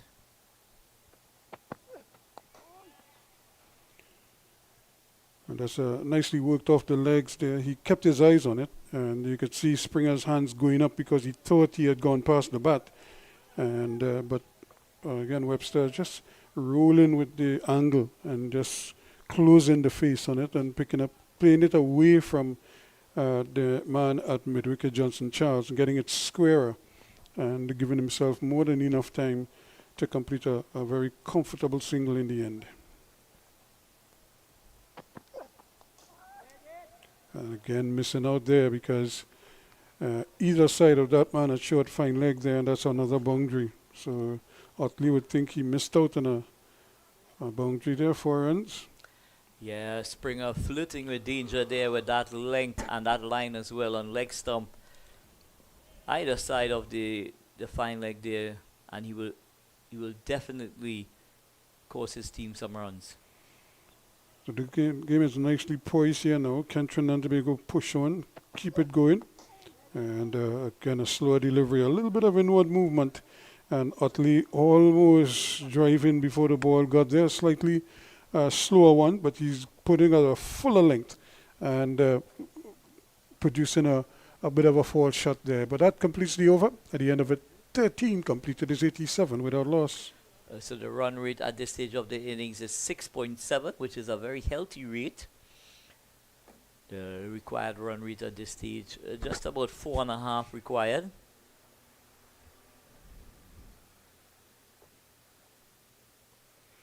This too was at the time when Johnson Charles really started to kick on. You know, he was scoring heavily. Nathanaz was coming into his own as well. And they really threatened to blast the Trinidad Tobago bowlers to all parts. They might have had a single there, but Otley was not interested. This man had short, fine leg there. If anything, it was possibly traveling a bit too quickly to him to get that rotation. This one is hammered out to extra cover. There's no run.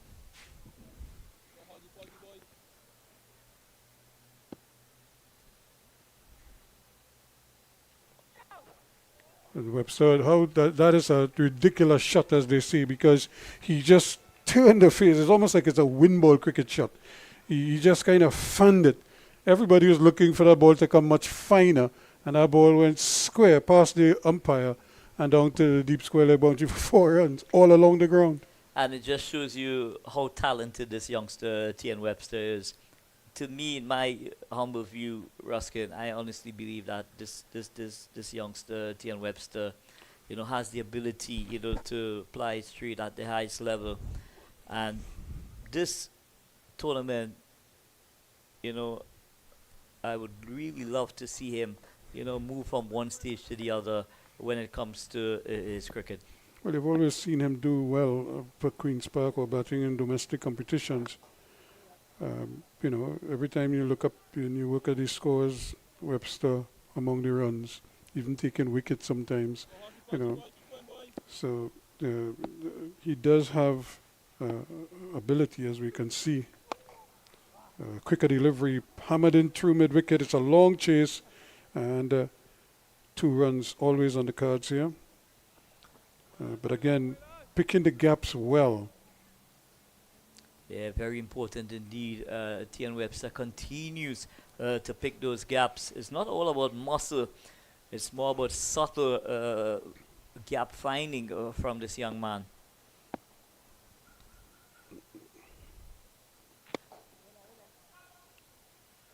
Drive in, but not getting it through. So that completes the over. At the end of it, 93 without loss. So the TNT Red Force team making a very good start to this run chase. Just 7 away from that opening, that 100 partnership. We have the scenario now with the bonus points and how it goes in those power play overs. If you get 60 within the first 10, you credited with a bonus point. And now some people don't like it, but if you really look around world cricket, that's kind of like the pass score that a lot of the top teams strive for. They try to get to 60, and then they assess from there where they are. If they lost 1 wicket, 2 wickets, 3 wickets, whatever it may be, but they try to give themselves a chance at a big score by setting the bar at 60 or above in the first 10. Yeah, traditionally the scoring would have been between 45 and 55 in the power play, but that has now. This is Descartes who's coming to the attack. Yeah, so CWI in their restructuring process, in my opinion, Ruskin, they want to get teams playing what is the standard that's been achieved presently at the international level, and that's getting to 60 and above. And trying to really hammer that one. Probably lost his shape a little bit there when he saw the ball pitched up to him and right in his wagon wheel there, but he didn't really, just kind of hurried the shot and missed out. Got a single all the same. If anything, possibly maybe guilty of a bit too much bottom hand when executing. But he continues to prosper here at the Queen's Park Oval. That single takes him to 60.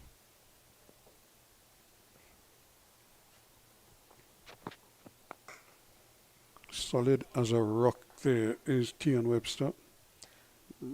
And if anyone amongst the ranks in this TNT team would know this Queen's Park cricket club pitch, Tian Webster will be one amongst those guys and them who have played religiously during practice and games. Well, there are a number of them, a number of Queen's Park players on this team. Webster is just one of them. You consider you have Darren Bravo, Sunil Narain is also on the team. Joshua De Silva is also on the team. So there are a number of players who would have been there. You also have Akil Hussain, Yannick Araya. So they should know this wicket like the back of their hands, as they say.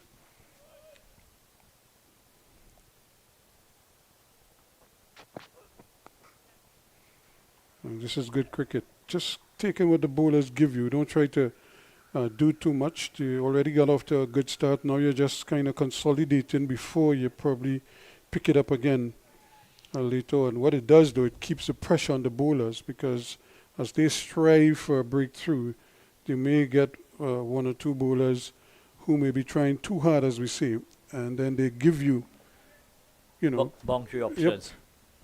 And that just kind of rubs salt into the wound. Here he goes again with another single. They may come for a second run here. They're going to have to hurry, though. They thought about it, and then eventually decided against it. I think Webster might have lost his footing as well as he was sliding in at the non-strikers end. But he will settle for the 1. That's the time for a refreshment break. 96 it is, or 97 rather, without loss at the end of 15 overs with Otley on 61, 31 to Tian Webster, and Trinidad and Tobago well placed at the moment. They are 97 without loss, chasing a victory target of 255.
Welcome back to the Queen's Park Oval, where the players have had a bit of a break, an opportunity to refresh themselves, no doubt recharge the batteries just a little bit, but more importantly, a chance to chat and maybe work out some new plans or different plans, or maybe to re-emphasize some of the original plans and see if the bowlers can make whatever adjustments are deemed necessary at this time.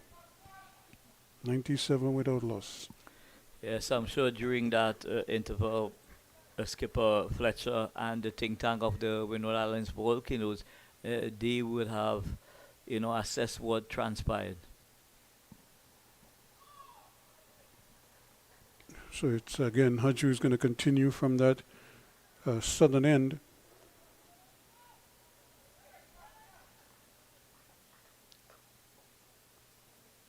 Pulling from around the wicket. And Webster treating him with the respect he deserves. And just to give you that pass score, at 15 overs, they were 97 at 15 overs. Trinidad Tobago 97 as well without loss. So nothing in it between the teams at this stage. Yep.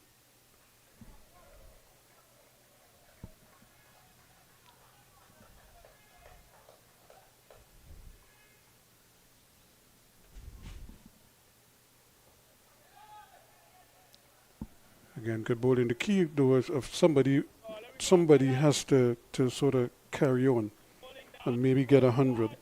And I think that is what is going to make the difference between the two teams. We've seen these two teams battle each other over the years. They're pretty much even Stevens, but it's really about who can be just that difference maker, and in this case it would be someone of the Trinidad Tobago batsman, or is it going to be a Hudge with the ball for the Windward Islands. Good over from him. Maiden over to start proceedings after the water break. It remains 97 without loss now after 16. So excellent over from Captain Hodge there. Putting the skids on the scoring, bowling a maiden over. What's important now is for the supporting acts now to really assist him with keeping things quiet from the other end.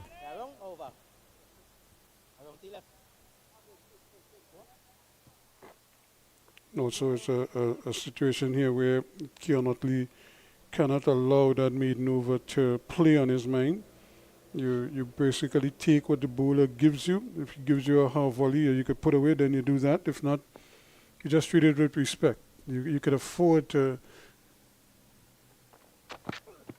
temper things for an over or two and then pick it up again, later on.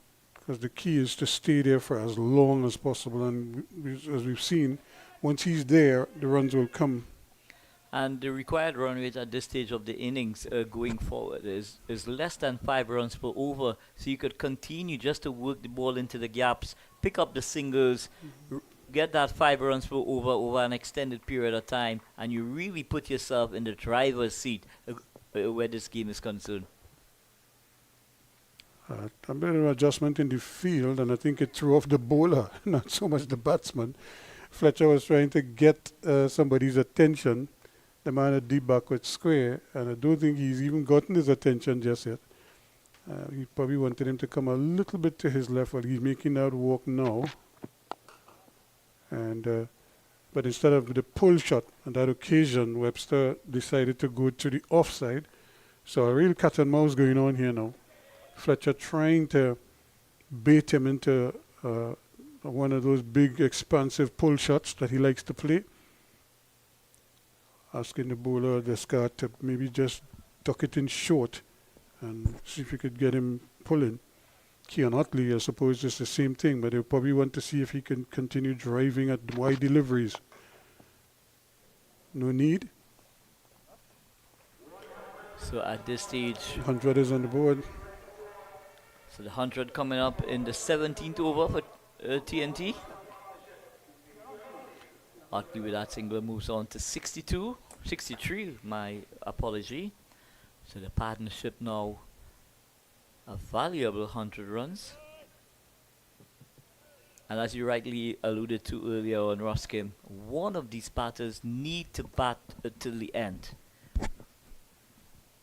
Whether it be Otley or the Tian Webster. About half the overs. That's kind of like the measure that you want. But if one of them bat through about half or more, that's a great shot. That's 4 runs. From the moment it left the bat, as you could see him just coming onto that front foot and just easing.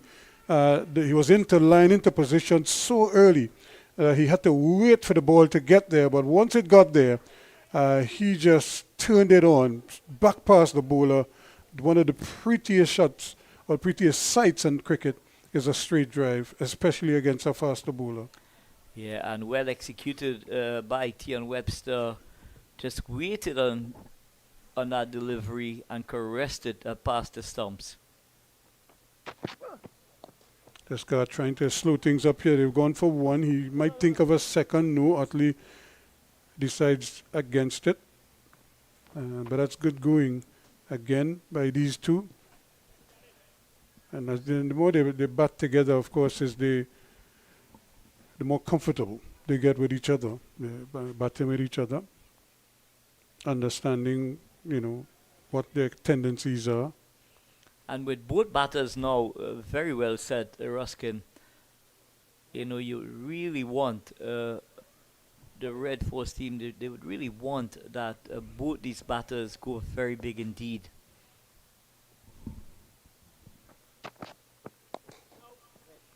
Remember in the opening game, unfortunately the weather played its part, and that game TNT wasn't able to get the game in a position where they could have finished it because of the rain. So they're looking to come back very strong indeed in this second match. 105 without loss after 17 overs now. And it was around this time that doing the comparison, this was the period, probably the first time in the game that the Windward Islands were ahead of the Trinidad Tobago team, because they were already up to 111 at this point. But this was also the point. That was also the point when they lost their first wicket at the Nelson.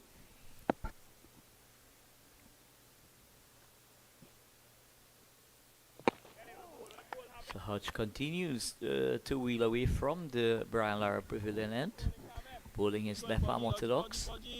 I would imagine David Furlong and company must be very happy with these two, the way they've gone about doing the business. That's a great delivery. Again, you could see Webster looking to really size up the big drive and then having to come down on it quickly. Yeah, that ball was just coming in with the arm.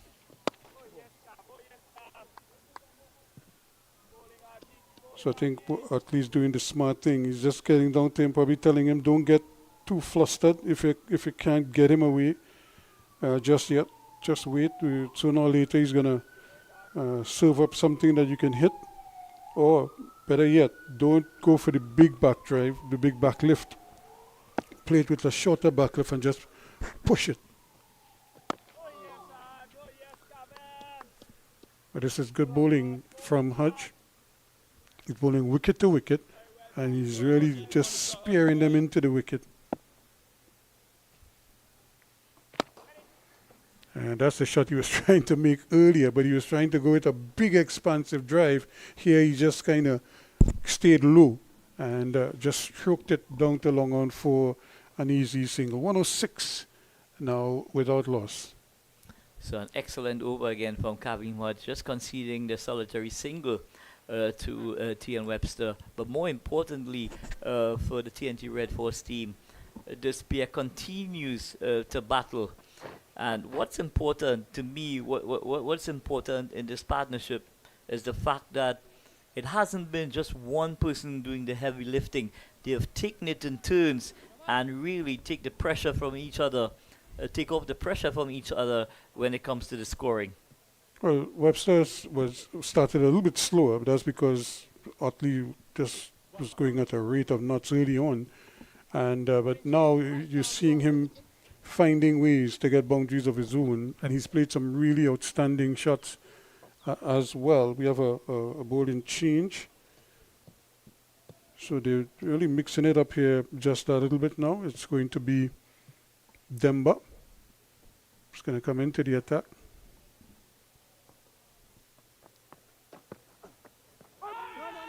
And that's outside of his legs. So Demba bowling from around the wicket, trying to take the levers away from T.N. Webster. And this one is played down to that short fine leg position. There's no run. He does have a slip. The slip is very fine though, because the bowler is bowling from around the wicket. But Bang on target. there is a long on and a long off for him, plus a deep mid wicket and a deep backward square. But this, the Windward Islands, they would know T.N. Webster very well indeed, Ruskin, in terms like him. This time he goes for that little expansive shot, but he doesn't try to hit it too hard. He just tried to clear the inner ring and picked up another comfortable single. Yeah, he does have the ability, Ruskin, to hit the ball over long on and long off, a very long way indeed. So I'm sure these players, skipper Fletcher and the entire Windward Islands team, they do know that T.N. Webster will want to take on the long on and long off at some stage. It'd be probably better advised to just hit it straight. Try to hit it as straight as possible. Don't try to go across it, because I don't think he's going to spin the ball that much. But if that's it, and that is running off the face of the bat again, there are ways you can score, and you can score heavily. You might get a third one here if he hurries, and they do, and that's 3 more to Keon Otley. So he pushes on now to 66. So nice deft touch there from Keon Otley. Just allowed that ball to come to him and played and elegantly got down to third man, and it results in 3 runs. So again, it's good, sensible cricket on the part of these two, and I think if you're a neutral watching these two teams battle here, you'll be most impressed with the 4 opening batsmen that you've seen, because they've really given their teams exactly what teams and coaching staff ask for. You know, both of them have put on century partnerships, and but they've both approached the game, you know, in similar fashion. You try to score runs quickly in the term, and then you kind of consolidate it and you try to push on when possible. Yes, indeed.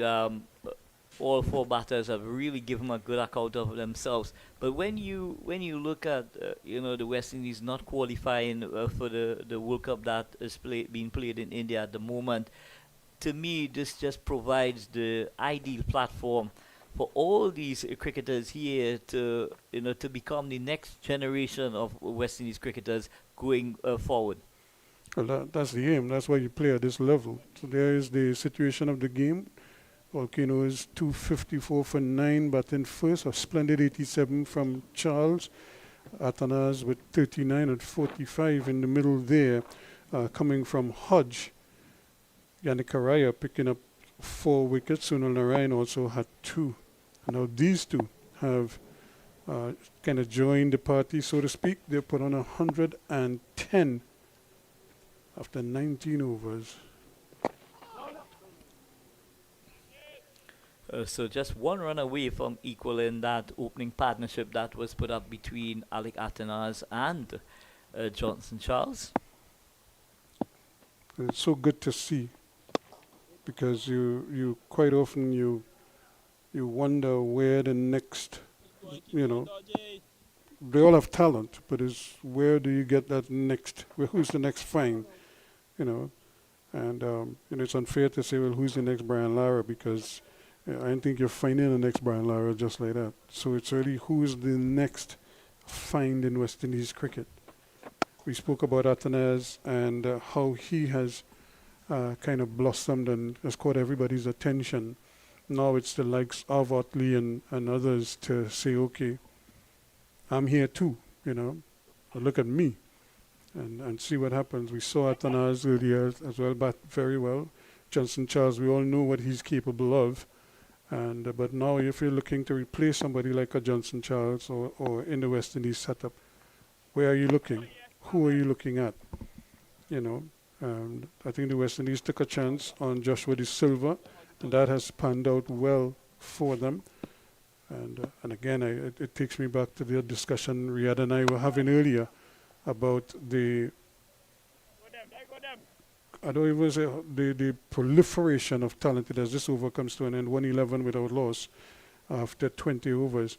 And I was making that point to him, and Brian Davis don't like me to say it at all. I don't know if you want to keep it a secret. I say, Brian, it's no secret anymore. But there's this sort of almost, I don't want to say coincidental, but this sort of direct correlation to when they open the indoor nets here to the rise of talented youngsters in Queen's Park, in Trinidad and Tobago, and then in the West Indies, because quite a number of them have made that progression. And that indoor net, as simple as it is there, is what I think maybe, because as I keep telling people, there are times you would come here, rain pouring, or people come into a fete here and everybody on one side of the oval fetting away, and Pollard and they and Lara and they in the net banging away 12 midnight, they have no intention of going home. You hear patang, patang. I don't know what's going they've batted away inside the net there, having a jolly good time. And then when you look up, 6 months later, Pollard is on the Trinidad team, Narayan is on the Trinidad team, the two Bravos. This one, he goes deep, there's a man out there, and he takes it. That's a good catch out in the deep there. He certainly didn't have to make that shot, but Tian Webster really just chancing his hand there to Demba, didn't get to the pitch of it, but he still went through with the shot, went across it. Probably would have been better advised to go straight with it, and he hit it straight down the throat. Had to come forward a little bit there, Hodge, but he did well in the end to haul in the catch, took a nice low catch, and that is the end of Tian Webster for 40. It's 112 for one. So nothing between the teams in terms of the wickets. Just about 111 in the Windward Islands innings. They would have lost their first wicket, and TNT losing their first wicket here, 112 at the squad, 112. A soft dismissal, in the context of the game.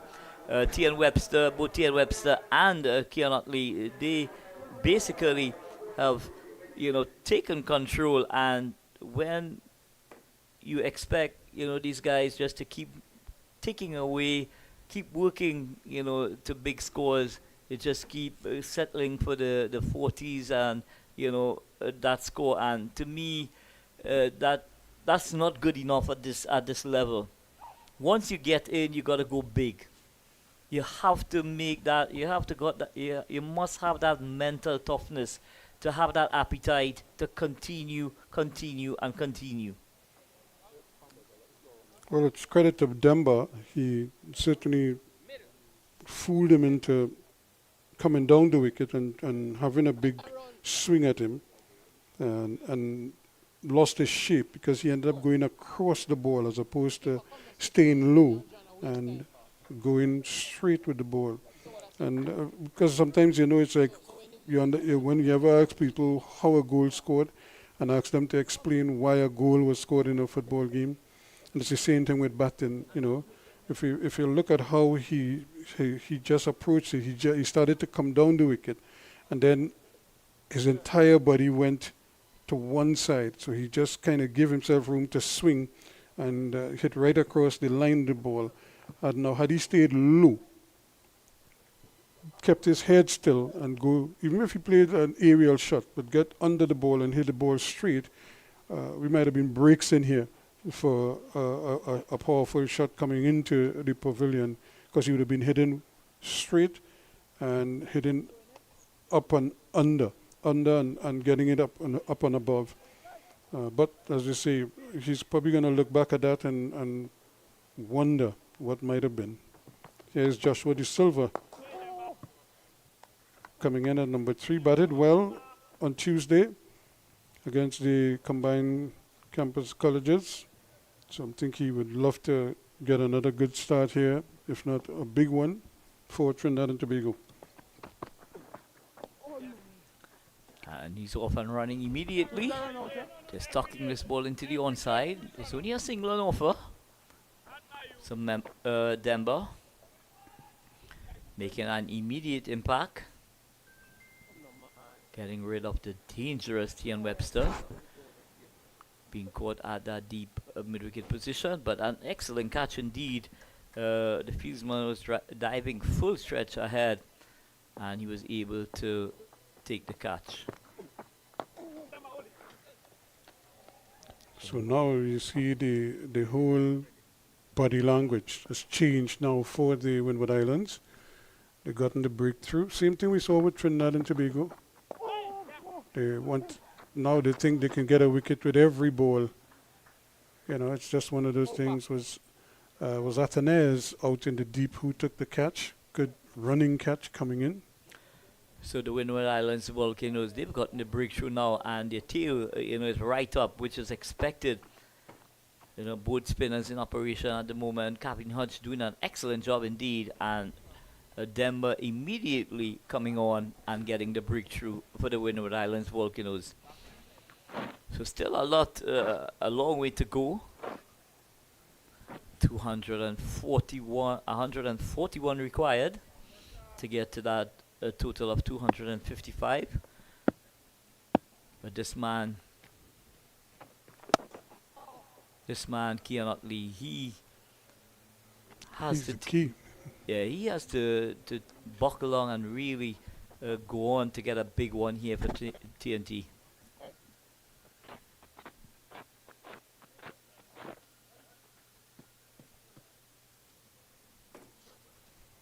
So Joshua getting to 48 in that first game against CCC. Attempting the sweep shot.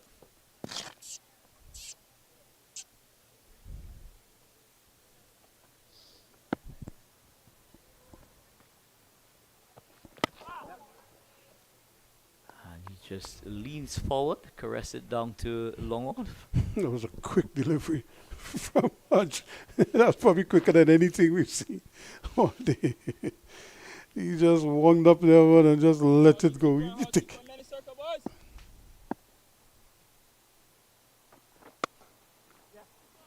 They may get a couple here. They're going to have to hurry though. And yes, they're going to go. And then there is that misfield out in the deep, and the batsman comfortably back for the second run. So you put pressure on the fielder and forcing him to... Yeah, short delivery from Kevin Hodge.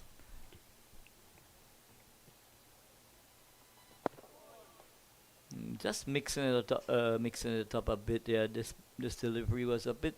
There was a bit more air in it.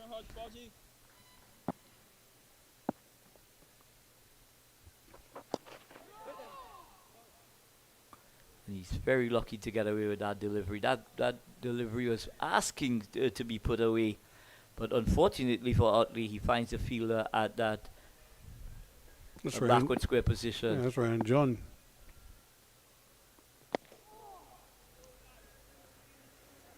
Hodge continues to ask questions.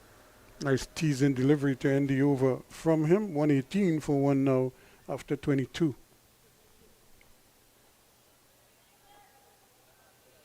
So Utley quietly moves on to 72 at the end of the over. That's the same thing we were saying about Johnson Charles. When you get to this point, you must be thinking 100, and even if you slow down a little bit and just to kind of clear your head and take all the tension out of the body, just relax while you're batting and get your concentration levels back up. Because now you're thinking, boy, you're playing every ball on merit here now.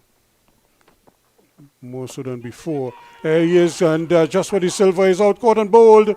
Demba with back-to-back wickets here for the Windward Islands, as Joshua De Silva playing much too early and didn't really get on top of it. Just spooned the catch back to the bowler and really gifting his wicket away. He has to go back for 2. It's now 118 for 2. So the Volcanoes making further inroads into this TNT Red Force team. Joshua De Silva trying to punch that ball down to long on, not getting the connection and just pulling a return catch to Demba. And really a delivery that didn't have much in it, and all he had to do is he could have just patted it down in front of him comfortably, but he was trying to score by stroking it down the hill, but it never beat the bowler, who made a splendid catch. So Darren Bravo, the informed Darren Bravo, who was at unbeaten 77 in the last game, I'm sure he would want to continue in that vein. So a very exciting passage of play in progress at the moment. Volcanoes coming back strongly with their spinners. Demba into his third over, picking up 2 quick wickets.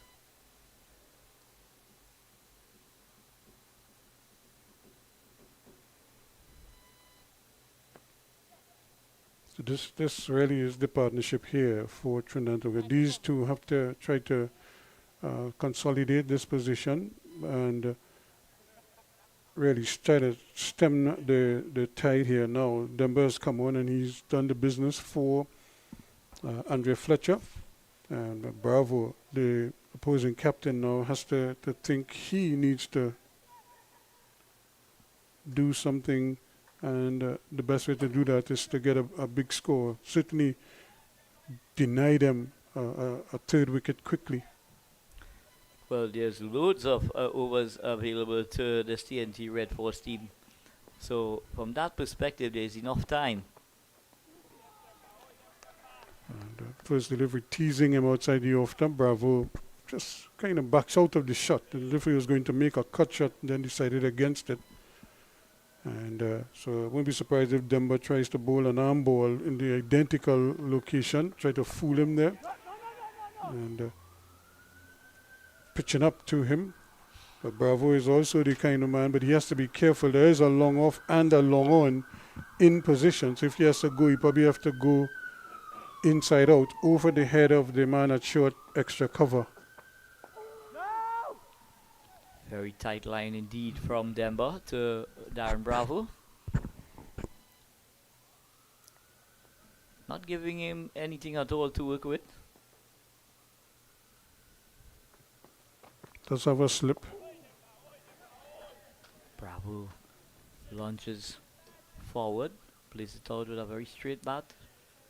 You know, much has been said about Darren Bravo, and you know, I don't think he played CPL this year, so there are a lot of questions being asked of him. That's a great shot into the gap. They might get a second run.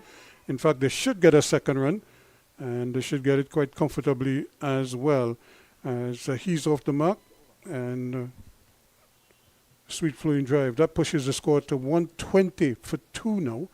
And we've just completed 23 overs, so things have dried up a little bit for Trinidad and Tobago. So the run rate definitely has dropped quite considerably. At one time in the innings, it was in excess of 7 runs per over, but it has come down now to just about 5.2.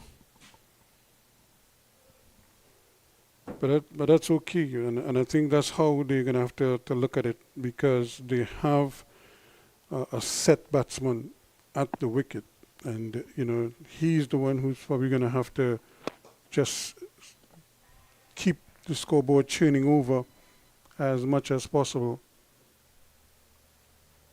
without taking too many risks, and just to make sure that they can navigate this little tricky period here. Yeah, so the Windward Islands stitching some overs together and also being able to pry out to TNT Red Force batters. Yep, Webster went for 40 and Joshua De Silva for 2. Both of them going to Dunbar. Webster caught by Atanez in the deep. And De Silva caught on bowl Dunbar. And very casually, Bravo does look to be in pretty good nick there. Just as his touch, it looks to be spot on at the moment.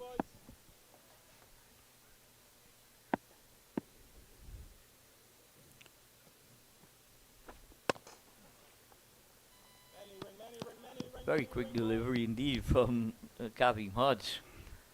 But I think this is the wicket that they want here. They really would like to get rid of Webster.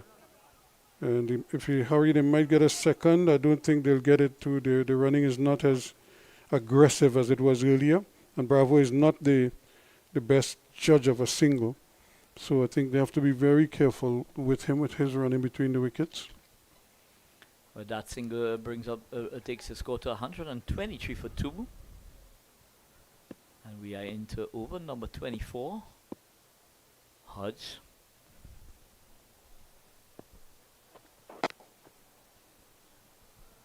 Into his final over. Doing an excellent job for his skipper, Fletcher.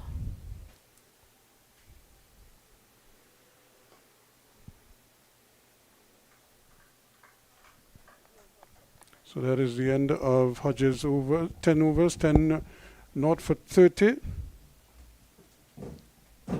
But more importantly, he's really kept things tight at one end. It's 123 for 2 now after 24 overs.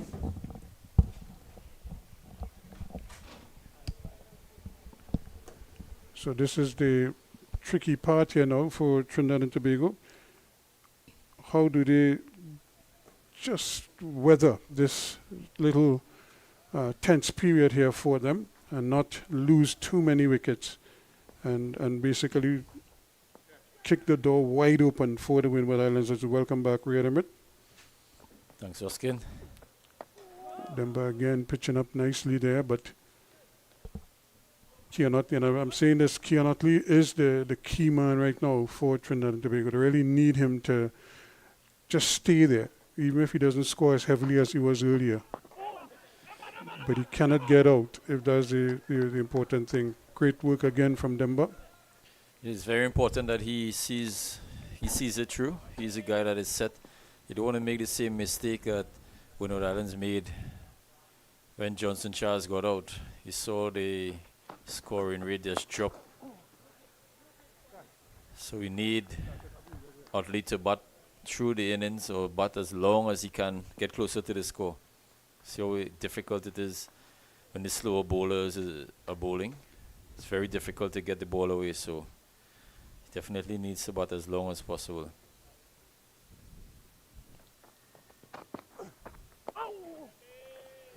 And not just bat long, but try to rotate strike and pick up the odd boundaries when you can. With Bravo there, Bravo probably needs a little while to settle. So you want to take the pressure off of him as much as possible. But as he does his part, play himself in, Utley is the one who would probably just have to make sure that the score keeps churning over and you don't fall too far behind the asking rate. Yeah, if anyone knows the game inside out, is Darren Bravo. He knows he takes a little while to get going. So he'll try to do that, and when he gets set, then he will take on the bowling. But he understands he needs a couple balls to get in, a few balls to get in. So it's more important now that Utley try to bat as long as possible. 125 for 2 at the end of 25 overs. Just to do a quick comparison for you, at the end of 25 overs, the Windwards were 148 for 2. So in terms of runs, they would have been well ahead, and that's because Johnson Charles was going at a rate of knots at that time. They had lost Atanez early, but between 111 and 136, Johnson Charles kicked on. And of course, Kavim Hodge also had settled in quite nicely. Trinidad Tobago, though, lost Joshua De Silva. Bit of a soft dismissal, caught and bowled. A delivery that he could have done any number of things with, including hitting it back to the bowler.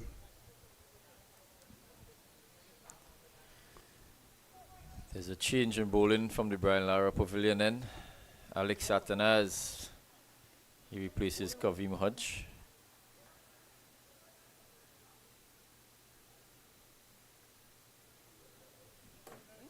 So the left-handed Kavim Hodge, 10 overs, not for 30. So he has done a pretty good job. And now Atanaz is the one asked to continue that stifling bit of bowling. I was telling them that, I was telling coach there that Hodge bowled a delivery. I think it was the quickest ball for the day. It was so quick. He just speared it in. He's never really trying to spin any ball. He's just trying to fire it in as fast as he can. It's one of those deliveries that I'm like, when the batsman played it, it's like, you know. But at least you saw the how should I say, you saw the intelligence in his bowling. He knew what he was doing, and he just did it, you know, the way he wanted to do it. And he mixed up his pace, but generally the balls were at the same length all the time. Bravo is driving into the deep, and it's going to settle for the single on that occasion. Another wayward return from Shadrach Descartes out there in the deep. So I think the keeper will be happy with those throws back in. 3 consecutive balls the keeper had to work.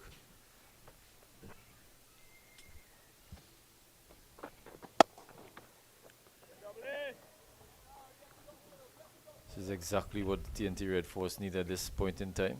Let's keep rotating the strike. Don't get bogged down. Yeah, when you get a bad ball, you put it away. Because Atanez is what? Bowler number 7 for the Windward Islands.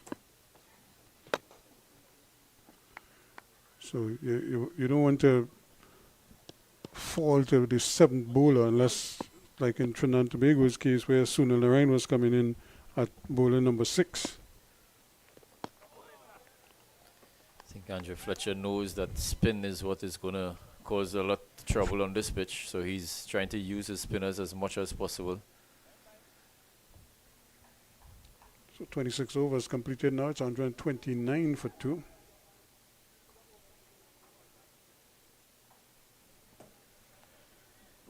And the thing with these two batsmen, especially Bravo, well, I shouldn't say especially because we've seen how quickly how Keon could score. Bravo, we know, can score very quickly once he gets in, you know, because it doesn't take him too much. His stroke play could be effortless at times. Yeah, he knows. They're going to get a comfortable single. And this is what I'm saying. Because Bravo is at the crease, the running isn't, you have to be so careful with him because he doesn't, you know, he's not even his own runs. That's the thing. You know, sometimes if it's your run, you'll run fast. I don't think he runs as aggressively as he could at times.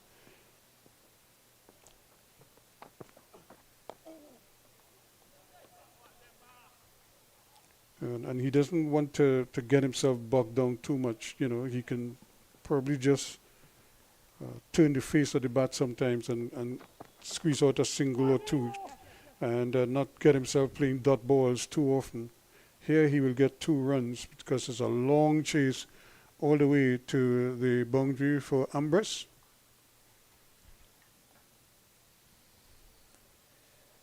Yeah, you don't want to be having to bat too many dot balls, and you know he just came to the crease, but you need to find a way to try to get off strike a lot faster than he is.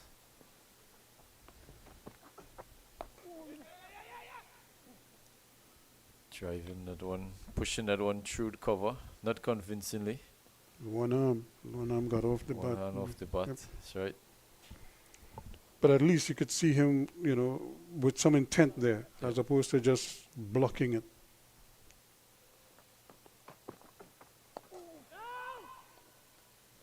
Utley, meanwhile, you could see is a little more sort of purpose in the way he's playing the ball. He's on 78. That's a good line from Demba. He didn't get a wicket there, but he certainly kept them honest throughout. 78 to Utley, 9 to Bravo. It's 133 for 2 now, 27 gone.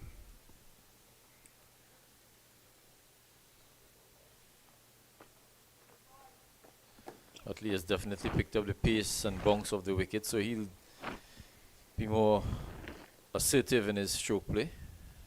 Darren Bravo, as you said, will take a few balls before he gets into his stroke play. Demba has been bowling decently. 5 overs, 2 for 15. Atanaz, I think if he doesn't get it right, I think Darren Bravo is going to look to attack him. Any wit on offer, any short ball, I think he's going to pounce on it.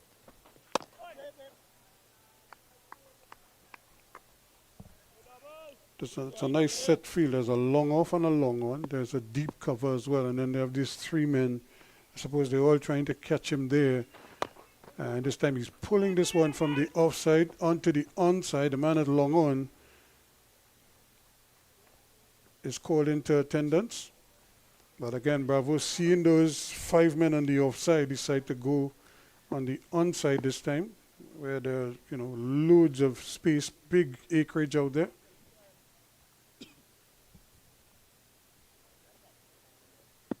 It's the same field for Utley as well. He gets it through. I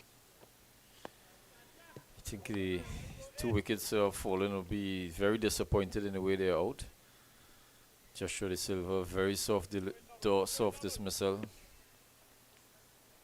T.N. Webster getting caught on the boundary after being set.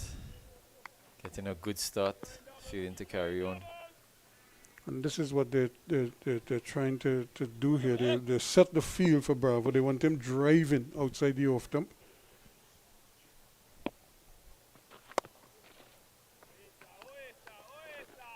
And Atenez just feeding him up outside that off stump there.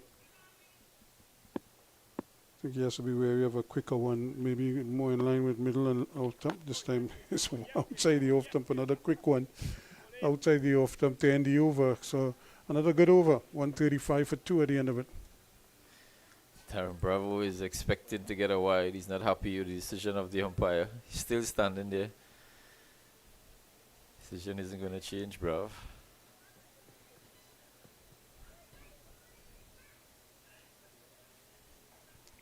Going football, we used to always ask people that, and I say, have you ever seen a referee reverse his call? You could remonstrate as much as you want, but it's only now that we have VR in football that things can change. But before, but you could holler till the cows come home.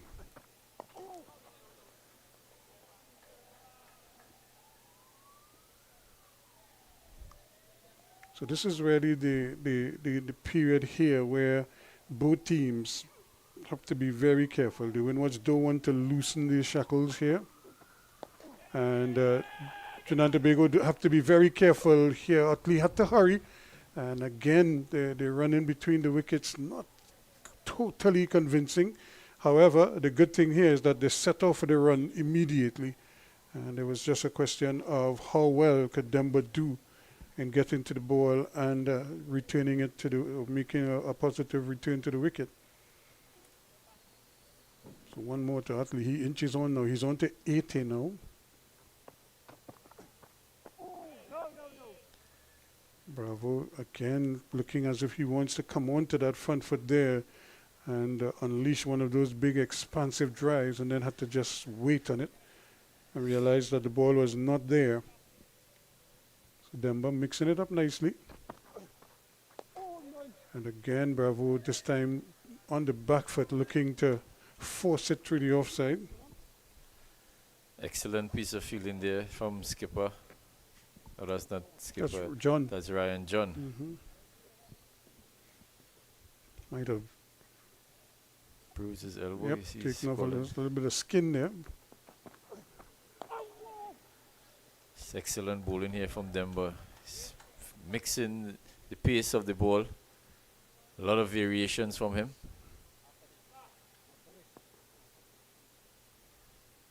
From around the wicket.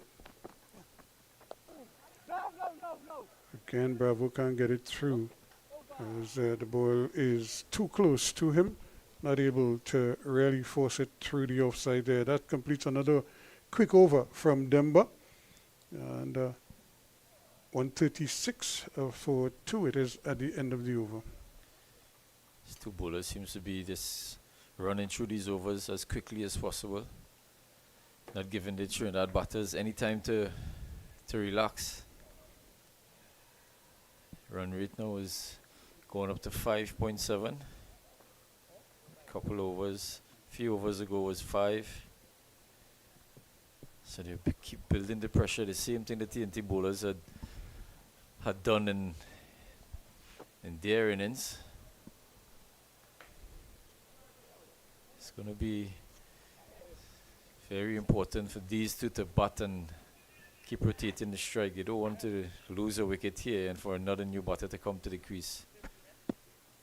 I think they need to do the job and bat as long as possible. Keep rotating the strike. But good bowling so far from the Windward Island spinners.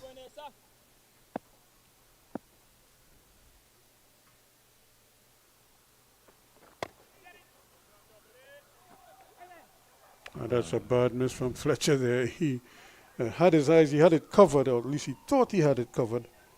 And then it just bounced under his grasp.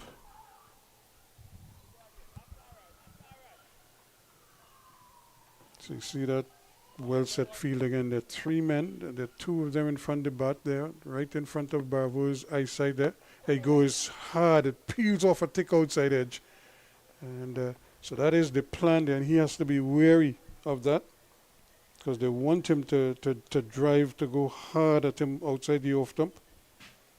There's a slip, a short backward point, a sort of square cover short, an extra cover short, a man in the point boundary. And Bravo pulls this one powerfully. Just a single. I think they could use the extra feeler on the offside for Bravo. He doesn't really sweep the ball.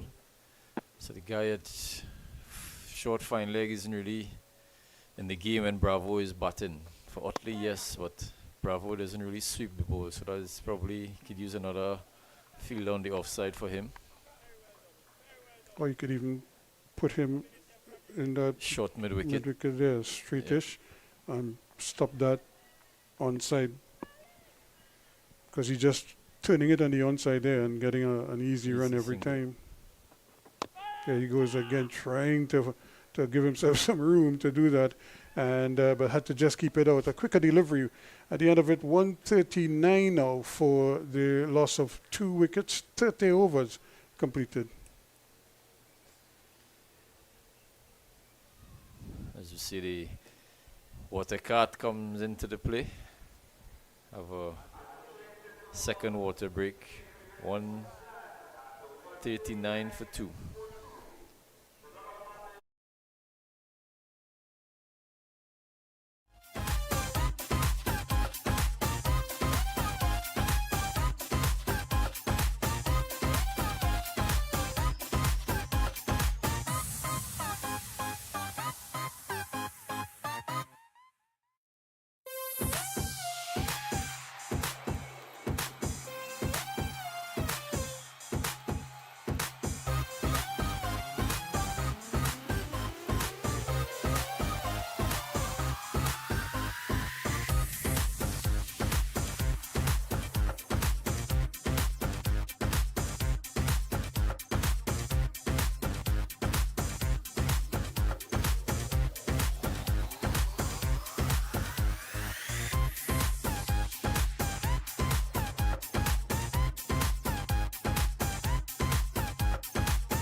Welcome back to the Queen's Park Oval, a nice cool Queen's Park Oval at the moment. A little bit of cloud cover about, nothing threatening by way of rain or anything of the sort. Nice bright conditions prevailing a short while ago. But the sun's just been obscured a little bit by some cloud. But it's after 3 in the afternoon, and Denver is going to continue. And trying to get on. I'm not sure if he caught it, if he dropped it, but the hands went up as he beat the outside edge, and then the ball seemed to drop on the bail. He was driving at it, and actually he caught it, but there was no touch on the ball, and I don't think there was a chance of a stumping either. He had that back foot firmly planted. Again, another good delivery from Demba. So Utley having to dig in here now. He's on 82, and again, the ball is so slow. It's almost like it dies by the time it gets to him. He's on the back foot, but he had to wait on it. This time he's on driving beautifully. This should be a couple runs here, and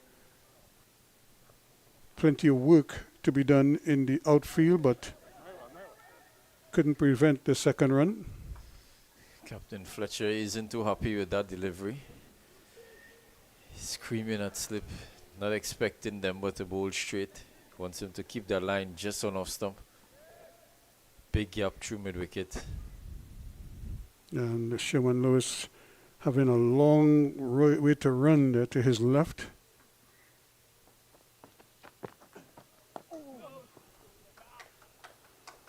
So he's back on track here now, just on that off stump, just outside.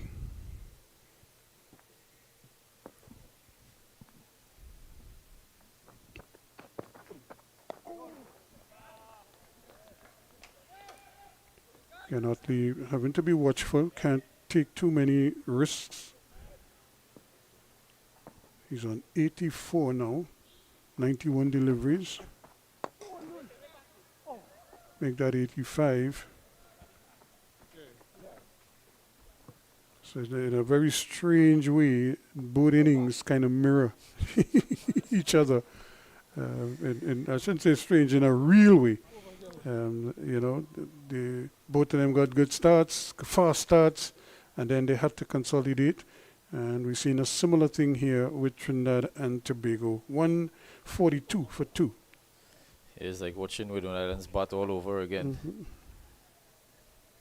Keon Utley will be closing in on his century. 85 of 92 balls. He's done all the hard work. I think he'll be a bit excited. I don't think he'll be as fluent as he was at the beginning of the innings. You can see that he's taking his time. He's not really taking any chances. I think he recognized that a long time ago, that he, you know, this is not a wicket you could just come onto the front foot and, you know, especially to the spinners. And Just chopping short of extra cover.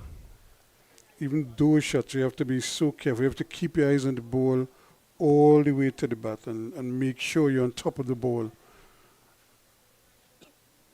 Yes, because it's so slow. You need to be right to the pitch of the ball. Otherwise, it could easily be driven in the air. Which is what happened to Joshua De Silva. You know, he was trying to just stroke the ball, maybe just run it down to long on for an easy single. Instead, he spooned a catch. It was a good catch too by Demba, anticipating well to his own bowling.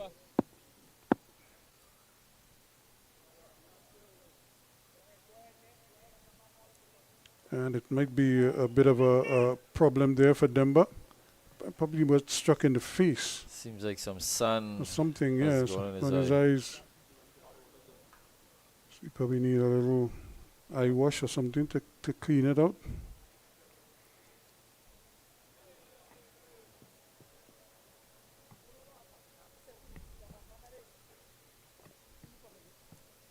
They wouldn't want to lose him for any extended period of time. He's been bowling very well. Gone 7 overs, 2 for 19. It's going to be interesting when he finishes who is going to Replace him. replace him. Ball, Alex, ball, Alex. Ball is stop. See, they're sticking with that line just outside the off stump. Yeah, asking the Trinidad batsman come out there and fetch it out there.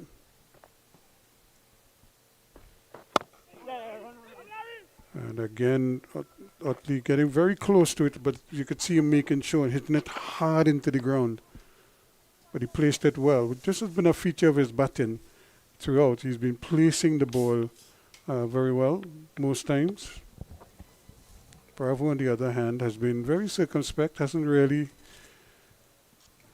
uncorked one of those big cover drives just yet that we know he's capable of.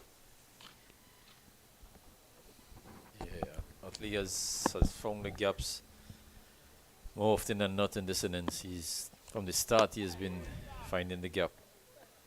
Loose shot from Bravo. Ball not really bouncing.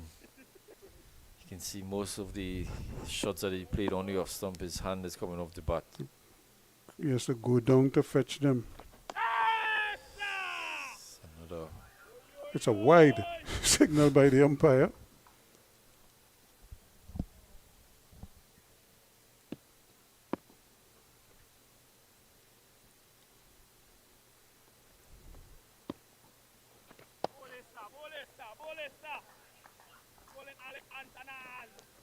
Bravo looking for another wide, not given by Reef. That's a test here for him. Very good line here by Atenez. Either come and get it, or I will just keep putting it there. That completes the over. 144 for 2 now after 32.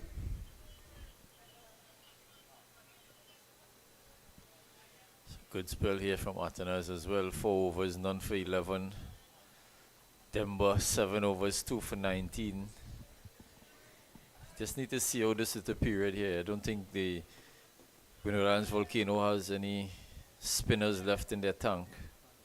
Maybe skipper Fletcher coming and bowl some of his leg spin. I don't think you want to be turning into the 2 left-handers. Definitely not. I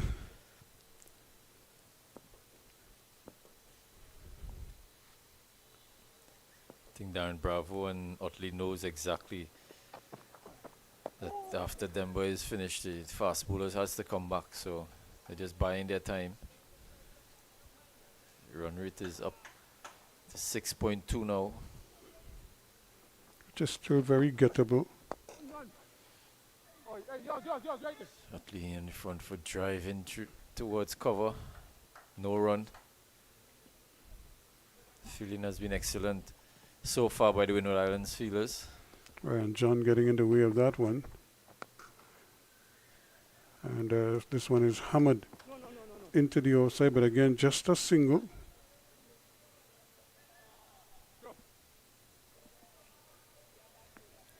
The umpire is encouraging the fieldsmen to throw the ball up as opposed to trying to bump it on the ground. I suppose it's just to maintain the integrity of the ball for longer. Yeah, the fielders will definitely try to get the ball as soft as possible. Make it hard, even harder for the batters to hit, get the big shot. Softer the ball, more spin, more rag.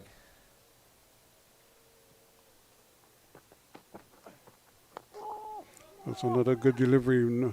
Coming in with the arm, they're just holding its line. But Bravo again, keeping his eyes on it, didn't really try to go across it. But he's on the back foot a lot more. This time, again, you could see him hurrying onto that back foot there, trying to force the issue, not able to get it through. It remains 145 for 2 at the end of 33 overs now. I think what most spinners has done in this game so far is just pulling that line just on off stump, just outside off stump. The length has been good, not giving the batters arms to free to get under the ball. I think that's what they have done. The TNT Red Force bowlers has done that. Now we're seeing the Windward Islands Volcano bowlers doing the same thing. So Atenes is going to continue. Atenes has done very well himself. His 4 overs, of course, just 11 runs. So he hasn't been leaking runs. I think he's doing a job here for Fletcher.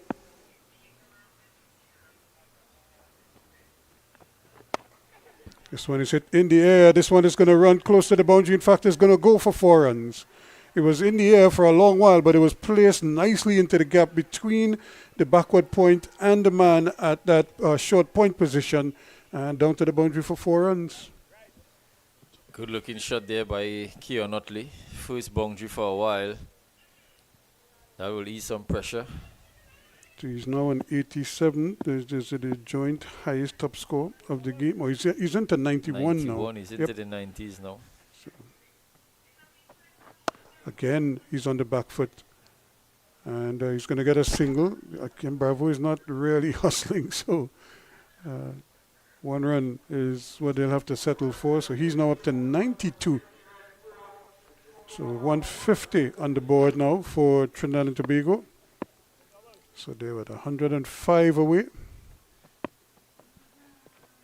And there's a delivery. That's a wide delivery. Bravo was coming onto the front foot. The ball bounced. We've seen 1 or 2 deliveries do strange things. Look at this delivery. It just hit. And I don't know, Bravo is probably saying, how am I supposed to hit that? I don't think that was a wide, actually. It's pitched way inside the line. But it turned square. Turned a mile. Good feeling there. That's Ryan John again. Yes, sir.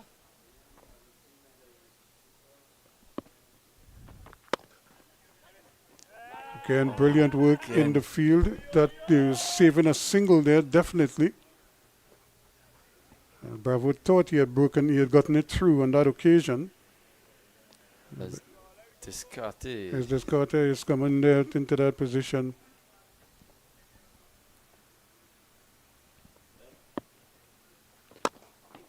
On this occasion, he gets it through a little fuller, and giving him a chance to free his arms here. And placed it well for the single. So he's moved off 11. He's been on 11 for a while. Now up to 12. 92 it is Tartley.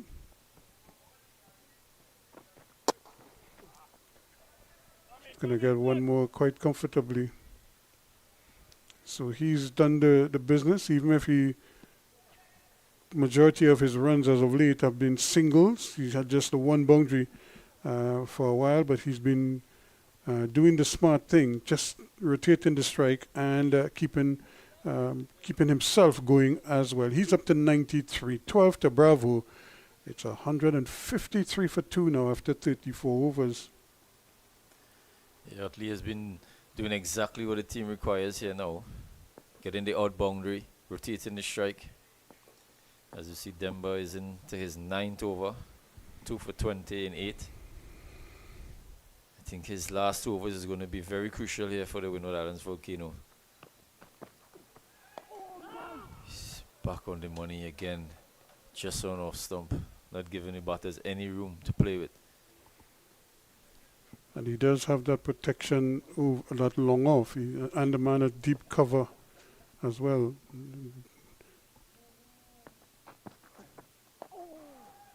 So the batsman can't even afford to take the chance to kind of go inside out and try to get under him, because then you have to be absolutely spot on.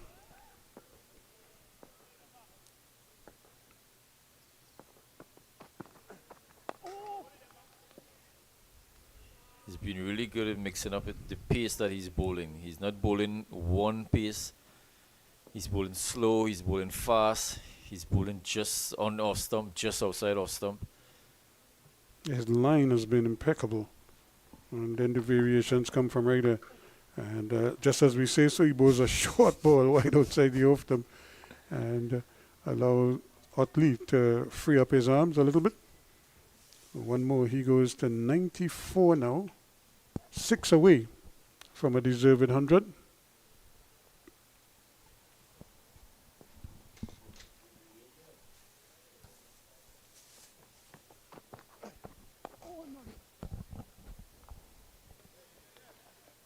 Darren Bravo is just stroking the ball straight to extra cover. It's 12 for 40.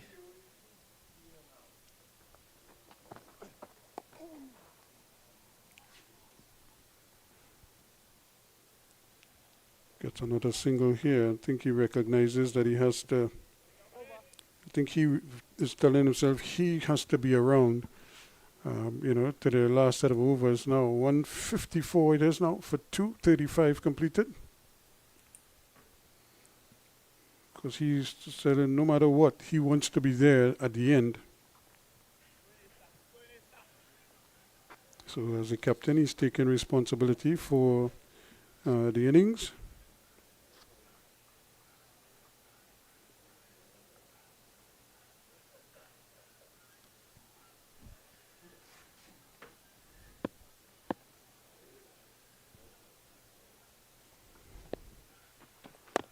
Martinez again bowling that ball just on off stump, just outside off stump. Bravo can't get it away. You can see the frustration mounting, his body language.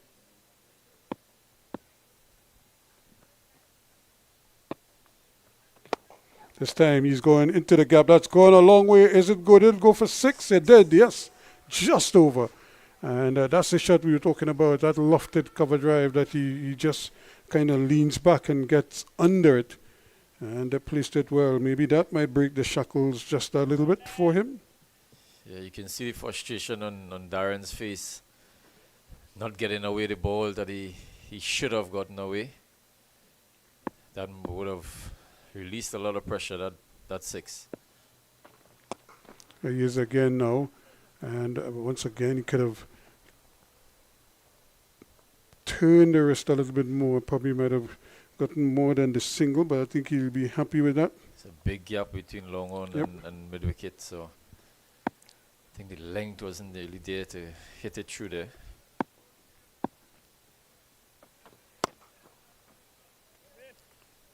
Utley missing out there because had a good length to bat to really punch it through the offside.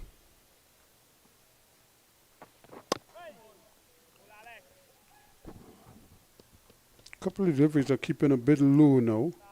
That's the hardness in the ball. It comes out of the ball now. So the ball is a little bit softer. And Athenaeus and company doing very well. The end of another good over, despite the 6. It's 162 for 2. Yeah, 6 off the first ball and then 7 off the over, so he came back really well in that over. I think when you get a big shot at the first ball of the over, especially a 6, at least you want to finish with like 9-10 runs over in that over. Wasn't to be. Athenaeus and them were really doing a good job here. Them were in his last over, 2 for 22.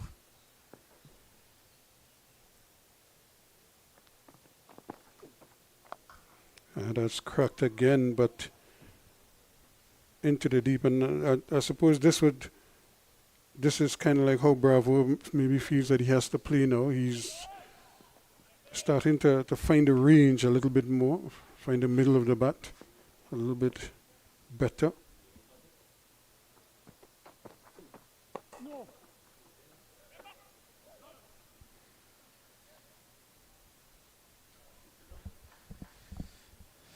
Utley into the nervous 90s, 94, 109 balls.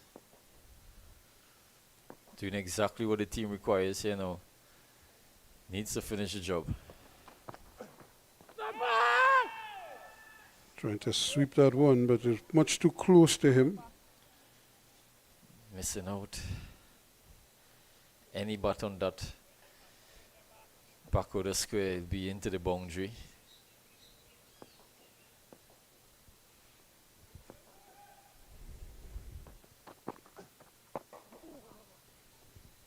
Driving, but not getting anything out of it. hitting the bottom of the bat. I think you can see the excitement in his face now. He's a bit, Is that the nervous 90s getting to him I here? think so, he's a bit edgy. He's not really middling like he was before. Bit of nervousness.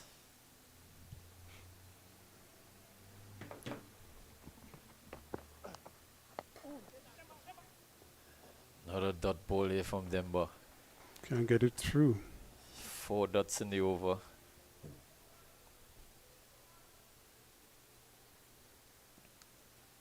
Last ball of his spell. He's playing games with the bails, changing around the bails. Next thing you know, you're asking the umpire for some of his money too. Supposedly check, doing his work for him.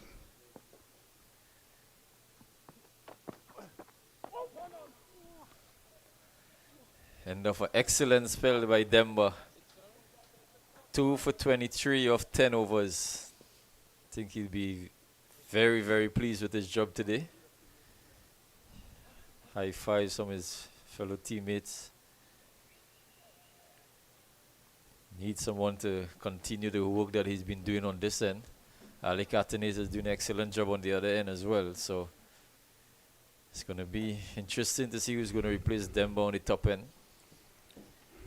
One of the fast bowlers has to come back, so it probably might be Shamar Springer. He bowls a lot of cutters, a lot of slower balls, and that is what is expected on this pitch right now. Ryan John as well. He bowls a lot of cutters in the back end, so might be those two to bowl on this end. Interesting to see what decision he makes and if it works out for him. And that one is right through, and that could be 4 runs. It's speeding across the ground. And in fact, it was so well placed. There were 2 fielders converging on it. Neither one could get to it there, as Bravo really hammered that one right past Fletcher, who's close in, and then almost equidistant between the 2 men out in the deep. One at deep cover, one at long off, and neither one could get around to it. 4 more. I think Fletcher is very lucky that that ball didn't take out one of his fingers. It was hit so hard. Bravo up to 25 now, trying to do it again. Fletcher is having a look at him as if to say, what, you're targeting me? You put yourself as you feel you're set, Fletcher, because that's where you want him to hit the ball. And Bravo is just obliging him. And he's out cutting at one, and he's out. Really wide outside the off stump. He's going at him again, and this time he found the outside edge. He goes for 25.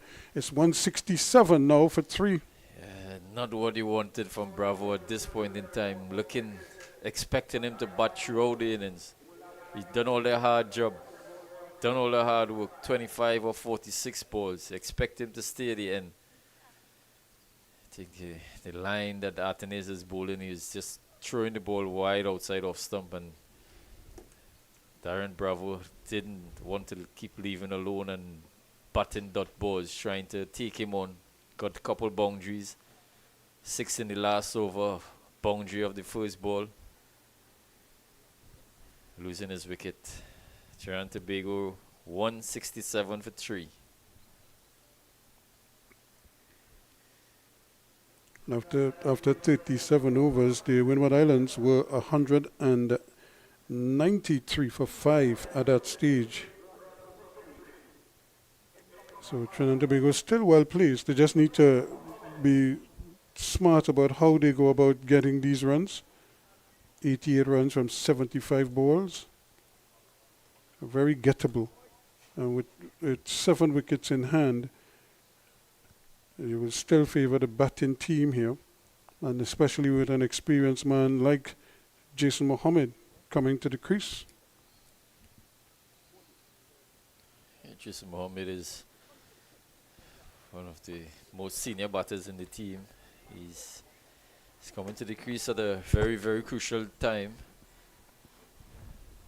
Most importantly, Kejon Utley is still there. He's not out on 94. He'll definitely need to stay to the end. I think he'll be back in, still be back in the Trinidad Tobago Red Force to pull this through. 88 of 75 balls, 7 wickets in hand. And here's the difference now. The spinners were pretty much enjoying themselves again, the two left-handers. Now you have a right-hander, so Atanez is going to have to figure out what is the best line. I don't think he wants to bowl on the legs of Jason Mohammed too much. And, so it's going to call for a little bit of change. And then now you have the left hand, right hand to contend with. Plus, you're going to have to get somebody else now to bowl from this top end to replace Demba. So it's a real critical period here of the game now. Jason Mohammed will be hitting into the shorter side of the ground. There is a long one and a deep mid wicket as well as a man at backward square right out on the ropes. And he just nibbles one to get off the mark. So good sensible batting on his part. So this is where the experience is going to come in now. Because you lost one experienced batsman and you have another one replacing him. But all eyes are on Keon Otley. He is on 94.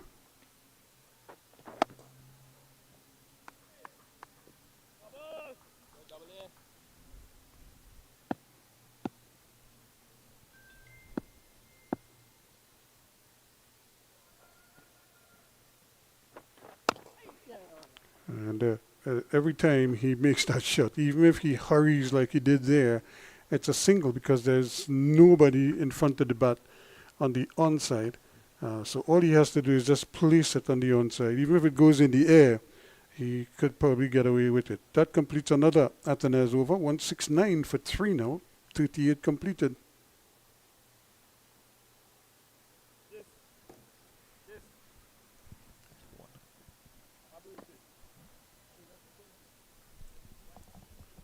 I think he has a list 800, 101 not out.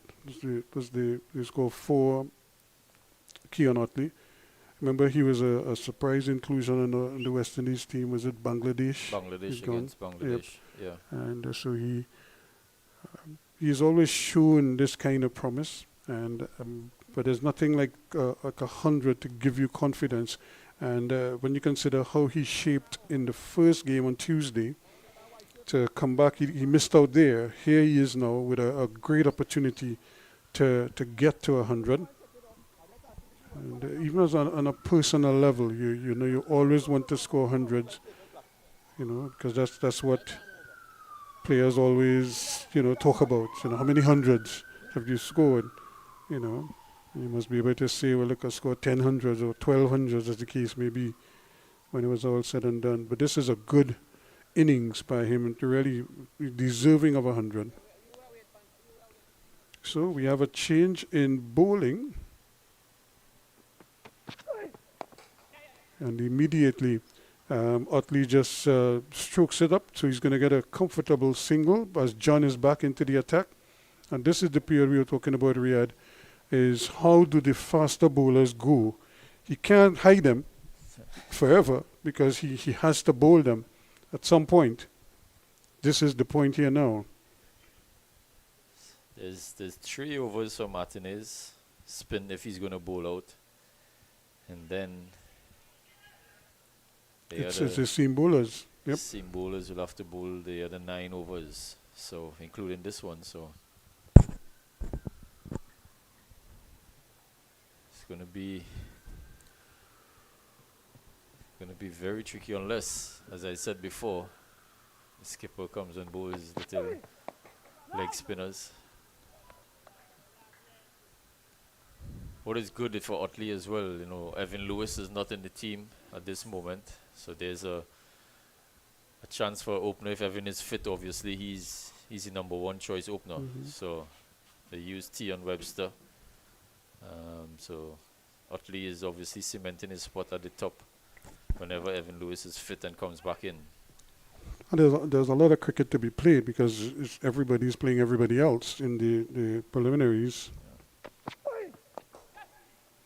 Flicked away nicely for a comfortable single. And we've seen Jason Mohammed, we're talking about getting these runs, but we've seen Jason Mohammed play some really big innings, and I say big innings, loaded with boundaries and sixes. Was it in Tobago? He had one thing where he hit the ball out of the ground almost every ball.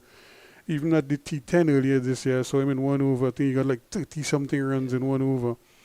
And so it's not beyond him to just unleash on the bowlers if they give him stuff to work with. Yeah, he has the ability to hit boundaries and sixes. He can do that.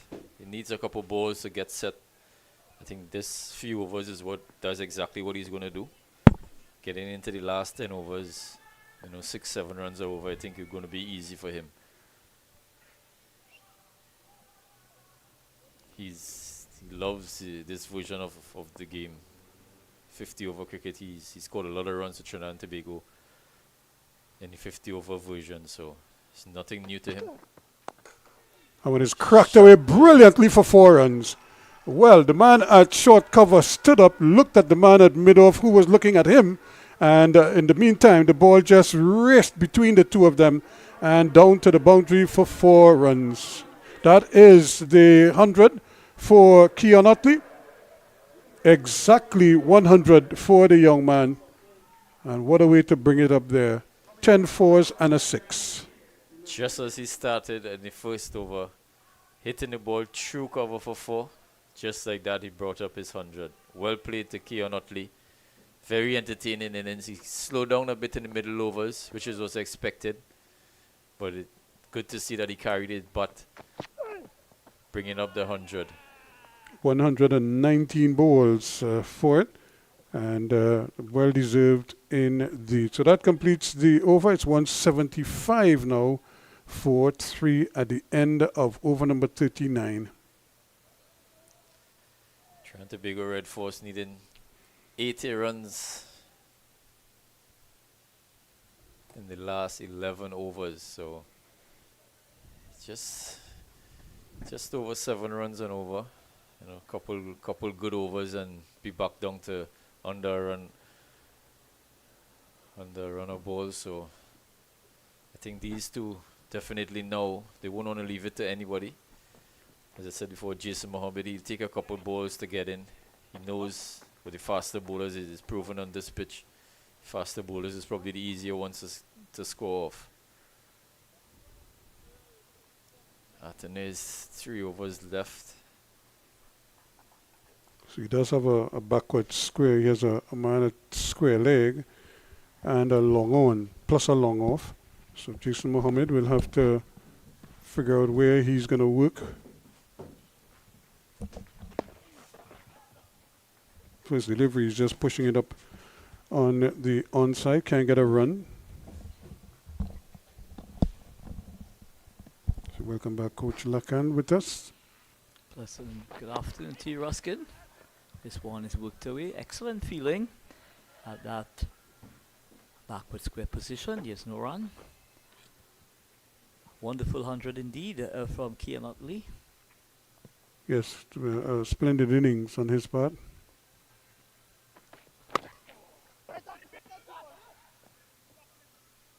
Thought for a moment about a single there, but the ball was bouncing kindly for Fletcher in the covers.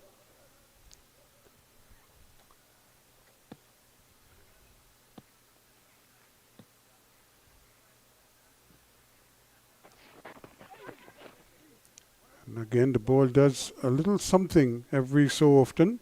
And we saw that again. And once again, the wicketkeeper not able to stop the ball. It just seemed to squirt right past him. Went for a bye. I don't think it went, touched anything.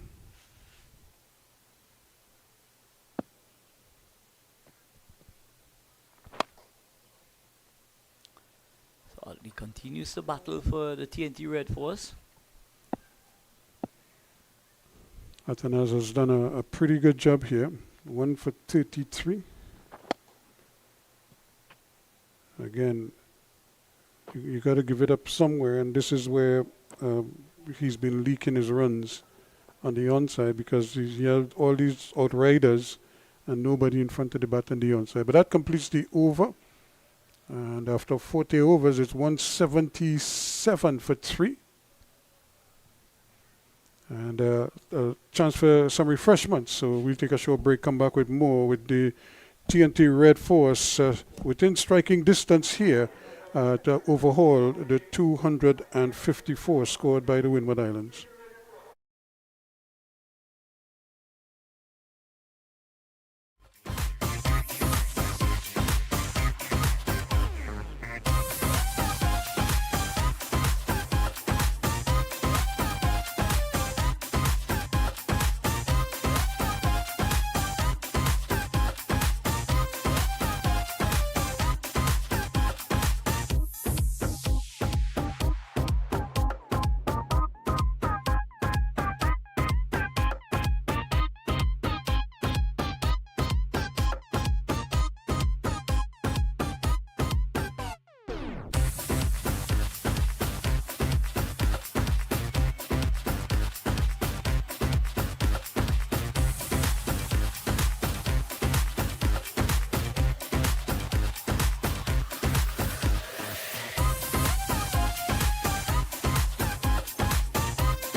As we welcome you back here to the Queen's Park Oval, we're getting into the nitty-gritty of this game here now. Still anybody's game here. The Windward Islands really pushing Trinidad and Tobago here. But Keon Utley is still there at the crease, so he could be the difference between a victory or a defeat for Trinidad and Tobago. He's 101 not out, a splendid innings on his part. There's the equation, 78 runs from 60 balls. And still anybody's game. Yeah, this last 10 overs here basically will dictate where this game goes. But standing in the way of the Windward Islands Volcanoes is Keon Utley. If he can bat to the end, I'm sure the TNT Red Force will walk away winners of this contest. But take nothing away from the Windward Islands Volcanoes. They've fought tooth and nail throughout this innings. They've given nothing away. Their spinners have done a very good job indeed. But we are back with the Seavers here. It's going to be Ryan John from the Jerry Gomez Media Center end. He's going to bowl from around the wicket. As that's the side that he's going to take here now. And that one is punched away into the onside as a long chase here. They're going to get one, and that's all they'll get from it. So, good bit of fielding, running around to his left to complete it on the boundary. So not getting the time in. But I've just felt for a moment that a 2 was all, but excellent fielding indeed. Restricted the score into just a single. But it does bring Jason Mohammed back on strike. Ryan John. Someone was the man doing the fielding out in the deep there.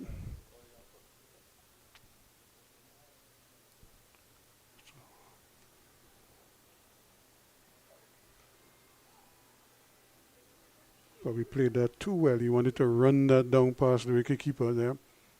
And picked out the man at that short backward point position.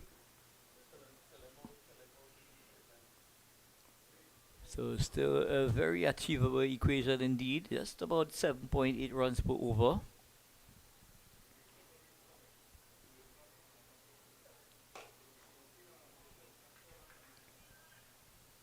And again, this is kind of like without trying to go too hard too soon, but you have to try to score off every ball, even if it's a single. So that would be 6 and over, you know. So that's what you want to do. And if the bowler bowls a bad ball and you could put that away, well, then you'll take that too. So then you could average 9 and over doing that. You take a single off every ball, and maybe one ball you could hit for 4. And possibly at the beginning of the over, you could possibly target that boundary option, and then you walk, 5 singles after that. But important, very important indeed. Dot balls at this stage is cool. So 5 fielders now are allowed outside the 30-meter circle. We are into the final 10 overs of this contest. John, as again, this one is hit down into the deep as a long chase out there. They're going to get just the 2 runs from it, running around nicely and getting everything in behind there. And the batsman will have to settle for 2. Kenneth Demba out in the deep. Not timing it as well as he have been during the course of the day, but one could understand that he's becoming physically tired as well at this stage of his innings, Ruskin. Yeah, but he just needs to concentrate here now. This is his team needs him to do that, and not try anything out of the ordinary. Just try and play the ball on merit. But like I say, like you get a full toss like that, you want to be in a position to take full advantage. And execute as well, because you need to keep getting that boundary option. This has turned out to be a pretty good game. It's been interesting throughout, and that's a testament to both teams. And that's gone. An almighty hit there for 6 runs. And it was right up in his sweet zone there, and he just unleashed on it. Not a bad delivery. Look at this delivery, but it's right up in his wagon wheel, and he just deposited it into the Trinity Posti stand, or actually went in the CL Financial stand. But more importantly, it does take a lot of pressure as well in terms of what you want to achieve during the course of the over. So that over, basically, as you was alluding to, Ruskin, they got 9 runs in that over. So now it's 187 for 3, and so again, this is exactly what the doctor ordered for him. He probably, as they say, he's seen the ball as big as a breadfruit, or maybe as big as a beach ball, and really was down on one knee and just helped it, but it left the bat sweetly. Yeah, that ball, Ryan John just trying to get into the pads of Kian Otley. But he was very early onto it and deposited over that deep mid-wicket boundary. And a welcome maximum as well in the context of the game. 68 from 54 now for Trinidad and Tobago. It's come down to this. Atanaz, can he pull something out of the hat here for the Windward Islands? Well, he'll definitely need to get a couple of wickets in quick time. But more importantly for the Windward Islands Volcanoes, they will want to get rid of the of Otley.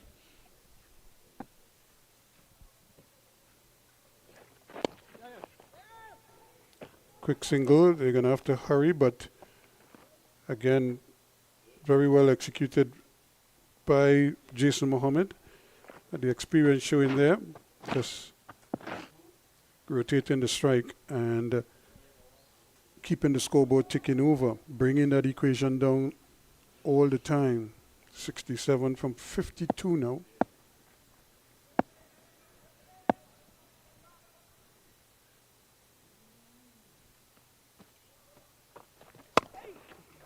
Again, Atenez just teasing the batsman there. He's not short enough for them to get back and barely pull him.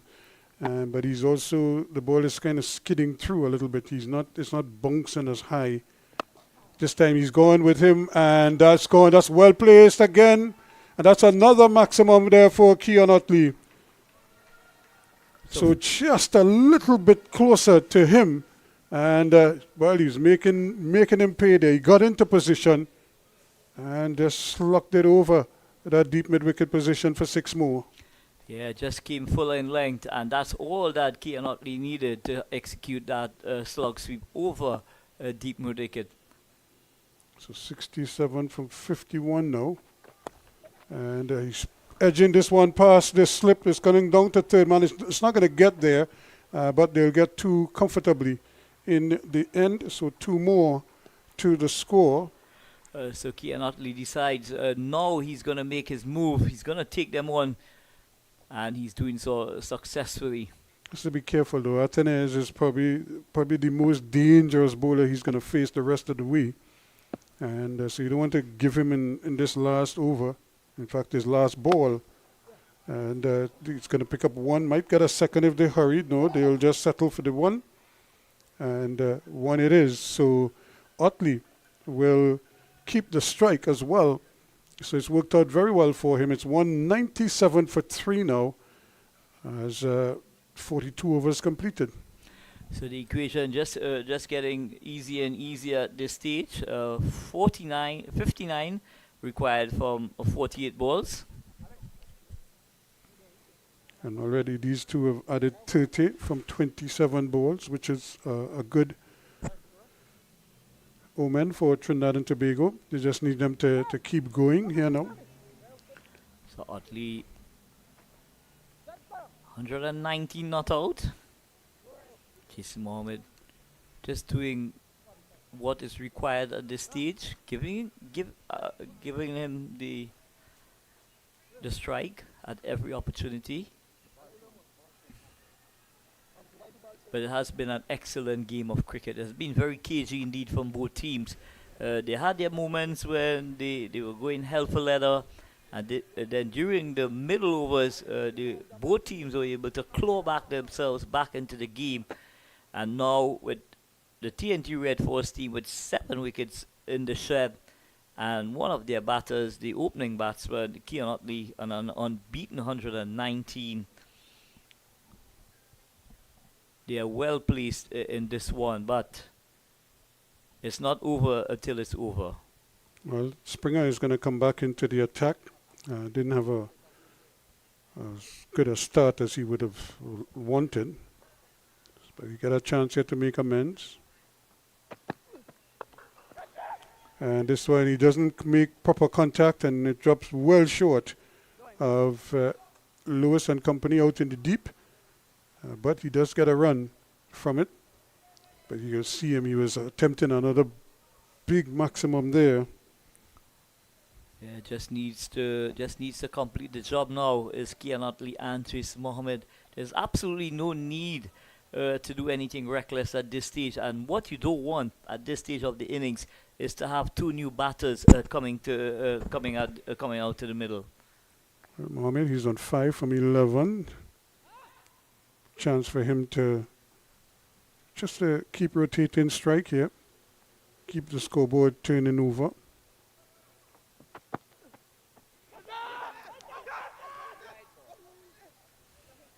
And a wide signal by the umpire. The Windward's not happy.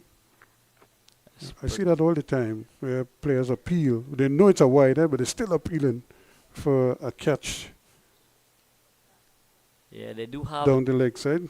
They do have that coordination in terms of going up together to make it sounds very convincing indeed. To try and baffle the umpires. The umpire on this occasion is having none of it. So Jason Mohammed has a very good opportunity here to usher the TNT Red Force to victory here at the Queen's Park Oval. Christopher Wright and of course Mr. Reefer. Playing it on merit. That's a good delivery from Springer. First 4 overs cost him 20 runs. I'm sure he would like to tighten up here. Well, it cost him 19 at the time, but I'm sure he would like to maybe pick up a pepper here and try to get the Windward Islands, give them some breathing room.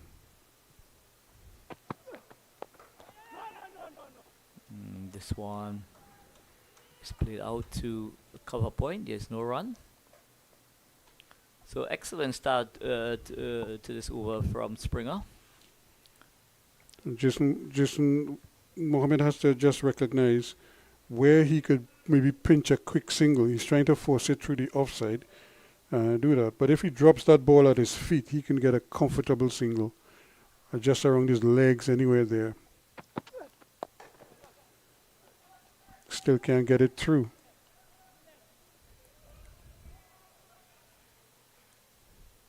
So Springer has opted to bowl full to Jason Mohammed. Hasn't been able to get the timing in this over, is Jason Mohammed. And you don't want him to just give it away, trying to get on with it, you know. Now he's going to get the quick single and nothing they can do about it. So took a couple balls, but eventually he got the single.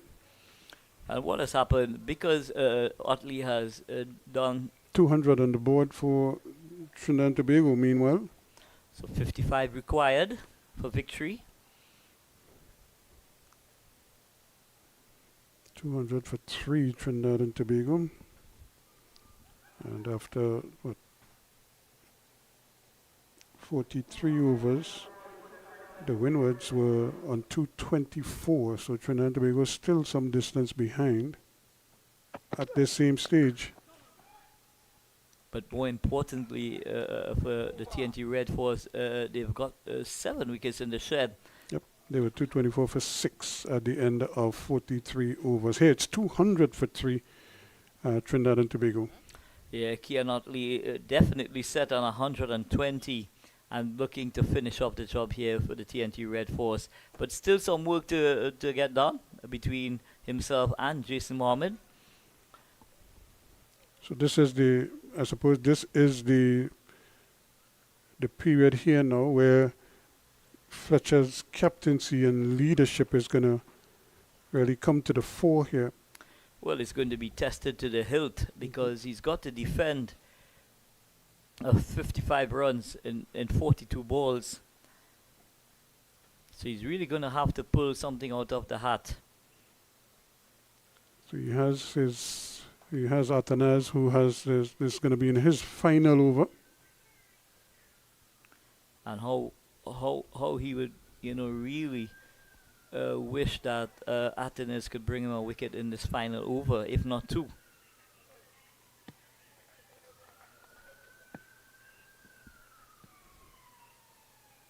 One for 44 so far. And Jason Mohammed flicking this one away and immediately thinking of a quick single and getting it 2. So he was on the move when he played that one. Yeah, just advancing a couple steps down the track, Getting to the pitch of the ball and just working it through the mid-wicket region. Goes down to long on. Just a single on offer. And here we see the lapsy from Kean Otley. There's Get two one. comfortably. Yep. Might even get a third, but I think they'll have to settle for two. And Jason Mohammed is correct. Two it is. And I've seen Kean Otley play this lap sweep very effectively against Sunil 9 when Queen's Park took on Central Sports. So now they've brought the man from that shortish third man, put him to a short fine leg. And immediately, Otley decides to go through the offside. So the cat and mouse continues. Yeah, they're trying to plug that gap at that short fine leg position. But it's going to be Jason Mohammed to take strike.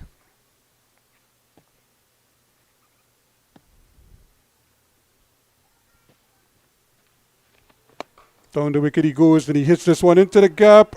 Does it go for 6? It did. It just went over the boundary. So that is Jason Mohammed. That's the pressure release there, as he too has decided he's going to get after Atanaz and helps himself to a maximum. Yeah, very well played indeed from Jason Mohammed. Just taking a very early step down the track and lofting that ball over mid-wicket for a maximum. 210 for 3 now. And again, keeping the scoreboard ticking over. Playing sensible cricket. You just got a big shot. You don't want to tempt fate here by doing it again. Just milk the bowling and take another single. Yeah, so just situational cricket that's required at this stage. Just walk yourself to victory here now. And similar scenario here from Otley, who turns it back over to Jason Mohammed. Well, that completes the over. So it's 212 now for 3. 44 overs completed. So 36 balls. 43 runs required.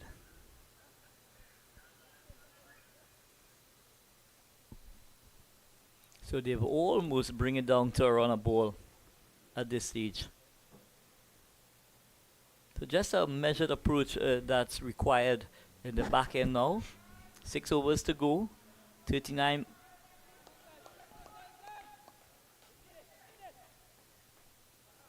.43 from 36 balls. Yep. So this is the period that Rian and I were discussing earlier. When he doesn't have the spinners, how the equation changes in favor of the TNT batsmen, because the fast bowlers they tend to leak runs a lot more than the spinners were. But who knows? Maybe somebody will put his hands up here and change all of that. Shama Springer might want to be that man.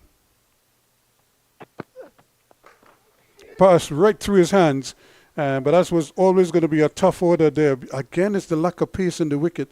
You could see Otley having to try to force it himself and just hit it uppishly back past the bowler. The bowler put out his hands. I'm not sure if he got a touch, but it just seemed to go right through his grasp. And also we've got to continue to remind ourselves as well, at this stage of the innings, the ball has gone completely soft as well. So it's becoming more and more difficult to time the ball.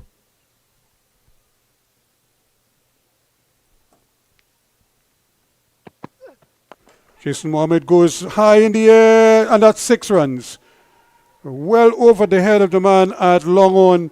And again, the hands went up, but there was Johnson Charles right off on the boundary at long on, looking up, and then watches it just sail over his head and drops behind him for 6 runs.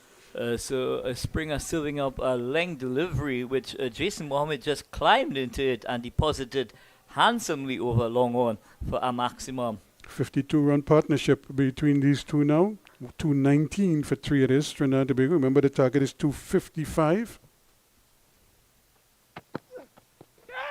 And Loud appeal. and he's given out. He was trying to turn it on the onside. It seemed to come into his wicket, trying to turn it on the onside. And the umpire bringing him out, and he might have just been in front of the leg stump, but I'm not sure the distance that had to travel. However, he has to go for 20. So just when Jason Mohammed was changing gears, unfortunately for him, he has to go via the LBW route. But a very good delivery indeed from Springer, backing himself all the way, having been hit over long on for 6, and coming back brilliantly to get rid of the dangerous Jason Mohammed. It brings out the likes the new batsman is going to be Terence Hines.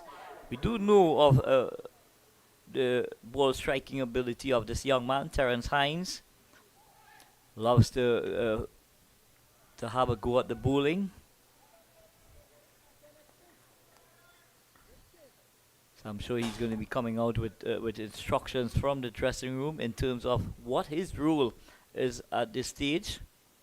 He has a lot of balls to get the runs, so he doesn't need to do anything too extravagant. But more importantly, he's got on the other end a batsman who has scored an unbeaten 100 thus far. He's on 125.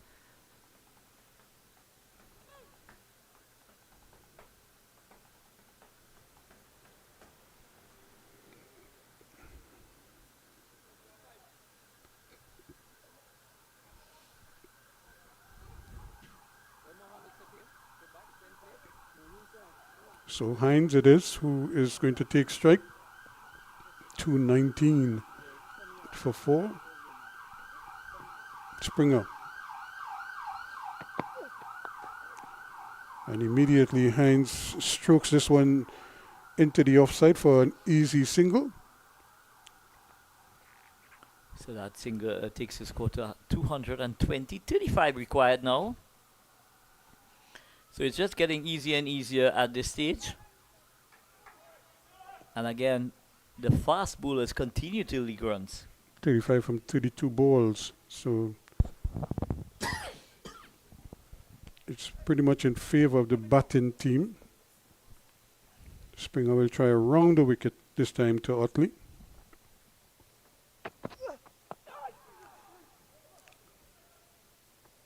And he got another single, so and he will put himself in position where he could be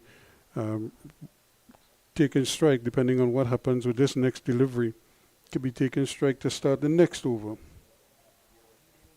We saw Fletcher try to shepherd the lower order in the last 2 or 3 overs. There were a couple of runs he refused because he couldn't get 2 or a boundary. We're not quite there yet. And here's a lovely shot again from Hines. Similar to what he did to get off the mark. So 2 and 2 for Terence Hines, not wasting any time at all. And he pushes the score now to 222 for 4 with 45 overs completed. And just coming back to that conversation with the skipper batting at number 7 for the Windward Islands Volcanoes, in my humble view, I just feel that needs to be recalibrated in terms of where he bats. He's trying to bat with the middle and lower order, but to me, someone who has that kind of quality that he's got, I personally believe that maybe at 5 might be best suited for him to come in and really, bat through the innings. Well, and I suppose it's a management thing, or maybe he, as the captain, prefers to bat there, and maybe let the younger players show their talents higher up the order. We've seen that with so many players. As they get older, they tend to drop down the order. Not very many of them drop that low down the order. They drop down the order. They might drop 1 or 2 places down the order. They don't drop, completely out of the top order. But he seems comfortable with that. But what the other part of this equation is, I don't think they want to chalk up another defeat here, because it would make life very difficult for them the rest of the way. And there's a lovely little shot played into the gap, and they're going to come back for a second run. So Terence Hines doing his bit here. So excellent work from Terence Hines. Discard just getting a bit too straight, and he was able to pick him off on the leg side, beating the short square leg, and he was able to come back for 2 runs. And now that the pressure is beginning to mount now on the Windward Islands, it'll be interesting to see how they handle, how they keep their emotions, and how they keep their concentration here now as things get tight. Well, I'm sure they would have they would recognize that they have to bowl out this Trinidad Tobago Red Force team if they are to go on to win. I don't think at this stage they have that belief that they could defend that total anymore. So from a Windward Islands Volcanoes perspective, they would continue to be looking for wickets. Possibly what they could do is maybe just bring maybe another fieldsman inside the circle and try and stop the scoring. So another 30 runs needed now, 28 deliveries left. Plenty of discussions here. This is what I was talking about, because this is the time now when things get real tight now. Palms start to get sweaty, you know, and you're trying to figure out who could do a job for you, or what field change you could make to effect some kind of a wicket taking moment. Well, immediately as you made that statement, we see the backward point goes right back on the boundary to Kean Otley. Well, what they're doing with Otley now, they probably want to give him the single as much as possible. It sounds strange, but a man who's on 126, you're more than happy to give him the single.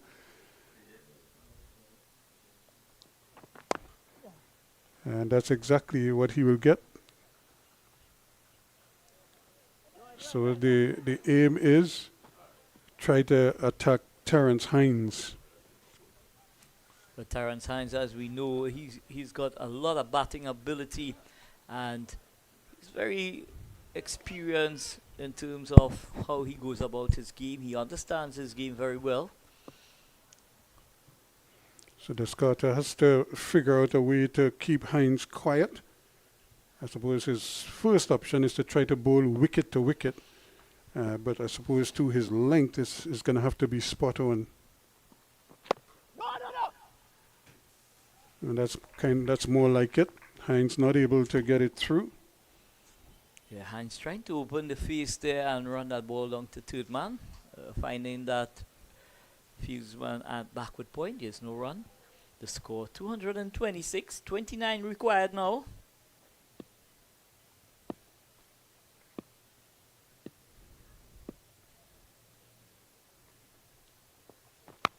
And there goes Hines, as he's known to do. And he just uncorks another big one high over mid-wicket. And that's 6 runs to Terence Hines. Again, pressure relieved here for Trinidad and Tobago. He was down on bended knees, sounding like Boys to Men there, and dropped that one over the boundary for 6 runs. Yeah, Terence Hines batting outside the line of the off stump. He was very early down. Once he picked the length, there was no stopping him. And that's a big hit. That's a critical blow there. And that's what we call a hammer blow to the Windward Islands. That could just see heads starting to drop now. And he runs this one down to third man for another comfortable single. So good, sensible cricket on the part of Hines. And he retains the strike as well. So that completes the over. It's 233 now for 4. So 22 required from 24 balls. So the equation definitely has come down under a runner ball. But how well Kean Otley has batted throughout this innings. He's shown that technical ability. He's shown that he's in a very good place when it comes to his fitness, and would really love for him to finish this game unbeaten at the end of the game. So 233 for 4. So Trinidad and Tobago 22 away. They have 24 balls in which to get those runs. And they must be fancying their chances here. But this is the man, Keon Otley. I think he must be thinking of coming not out in this game. He's done all the hard work. He's gotten 100. He's seen his team close. He just needs to get them over the line now. But Hines is the one who's been doing his bit. And here he goes again with another brilliant shot, lofted over the head of the cover fielder, down to the boundary for 4. So Terrence Hines really getting a move on here at the Queen's Park Oval, pressing the accelerator here for the TNT Red Force team and taking them ever so close to that victory target of 255. Excellent shot indeed from Terrence Hines, taking away any pressure from Keon Otley he may have feeling at this stage. 80 more required now. It's 237 for 4. Springer. Hines trying to work it on the onside. Not able to do so, but this is a good little knock here. He's quickly on to 16 from 8 deliveries. Yeah, very good cameo indeed from Terrence Hines, and he's noted to play this type of innings during the latter stages of the innings. His style of batting is tailor-made for this. Here he goes again, up in the air, and that's one bounce over the ropes, a deep extra cover, and that's 4 more. And that's an even better shot than the one before in the over. This is very clinical indeed, going inside out and lofted it high and handsome over cover, and it goes into the boundary. So TNT gets ever closer to the total. 241 on the board. 14 runs required for victory. Yeah, another 14 runs, and Hines looks like he wants to get them all. I don't think Otley would mind at all if that is the case. He will sit at the non-striker's end and just admire the stroke play. Springer, though, might want to change that. And that's brilliantly done. Just running it down to third man for another easy single.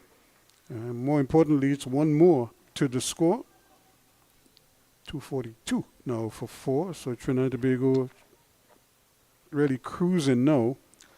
Yeah, this TNT Red Force team now really on cruise control where this game is concerned. But as they say in cricket, you still have to get over the line. That's the important thing. And that one is going to run down the hill. That could go to the boundary for 4. There's chase going on there, but he won't catch it. That's 4 runs. So Keon Otley just opening the face, getting it into the gap there, down to the widest third man, and that's 4 more runs. To Trinidad and Tobago and to Otley. He goes racing along now to 131, and it's 246 for 4 now. They're within 9 of a victory. Yeah, what a excellent shot indeed from Keon Otley. Just waited at the last moment and bisected the backward point to his right. Full toss. That is, again, punched down the ground for another comfortable single. So this is good, sensible batting here by Trinidad and Tobago. And a big over for TNT as well. So that really put us kind of like a dagger in the heart there for the Windward Islands, because 47 overs completed. It's 247 for 4. Yeah, Terrence Hines definitely took the wind out of this Windward Islands Volcanoes team in that over, and playing some really exciting cover drives there. 14 runs came off of that over. Yeah, getting inside out and lofting those balls over the infield. So just 8 runs required from 18 balls.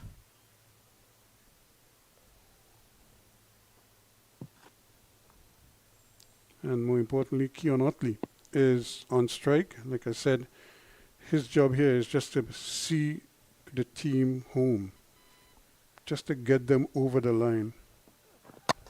Goes hammering this one, it goes through. And like I said, this is the time of the game when the concentration starts to wane. The focus is, all over the place because you know that the game is just slipping away from you. And you saw that there with Fletcher. He just sort of hangs his head there wondering what is happening. Yeah, critical stage of the game here. The last 10 overs of any contest is where the game is won or lost. And at this stage here now, you could just see some of the Windward Islands Volcanoes fielders just dropping their head a bit. Hines trying to finish it off. It's this one in the air. It's a long chase. He could get to it. Takes the catch. And now he drops it. Well. He seemed to have it covered. And then the ball just seemed to bounce out of his grasp and over the line. I thought for a moment he had it. He seemed to have it. He was coming down with the catch, had it there, and then it just bounces out of his hands, and it goes over the ropes for 4 more. Yeah, just as he had it in his possession, as he fell, the momentum took the ball out of his hands. 250 on the board. 5 required. 252 actually it is for 4, so 3 required.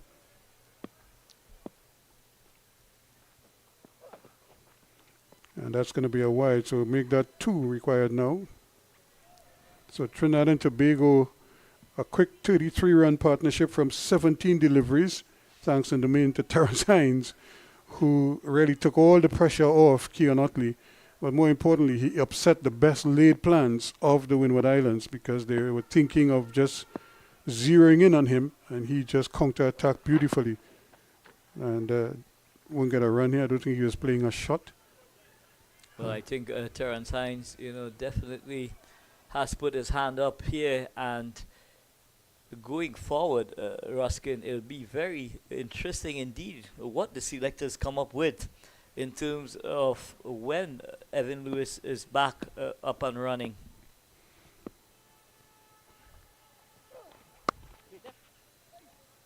Trying to cut it away, but won't get it there. We'll have to wait a little bit longer. So Trinidad and Tobago need 2 runs to win. They have 14 balls to get those runs. I think if I was a betting man, I'd bet on Trinidad and Tobago winning.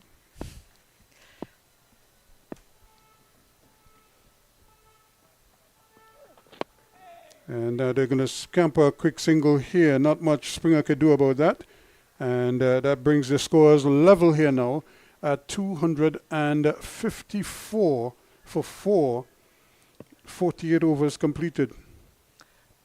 So the man, Keon Otley, has the opportunity here now to finish off things here at the Queen's Park Oval and get the winning run that's required to take them off the Yep, they still over have, the they line. still have 1 ball left in this over. Yep.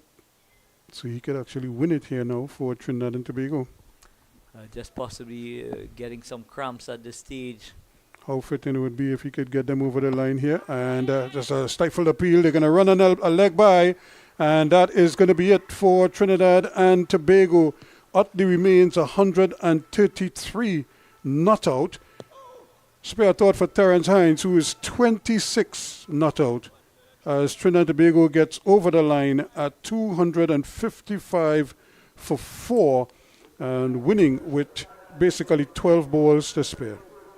Yeah, a wonderful run chase indeed. Well calculated, well put together run chase here, knowing exactly what was required. Both Tian Webster and Keon Otley setting the tone with an opening partnership of 112.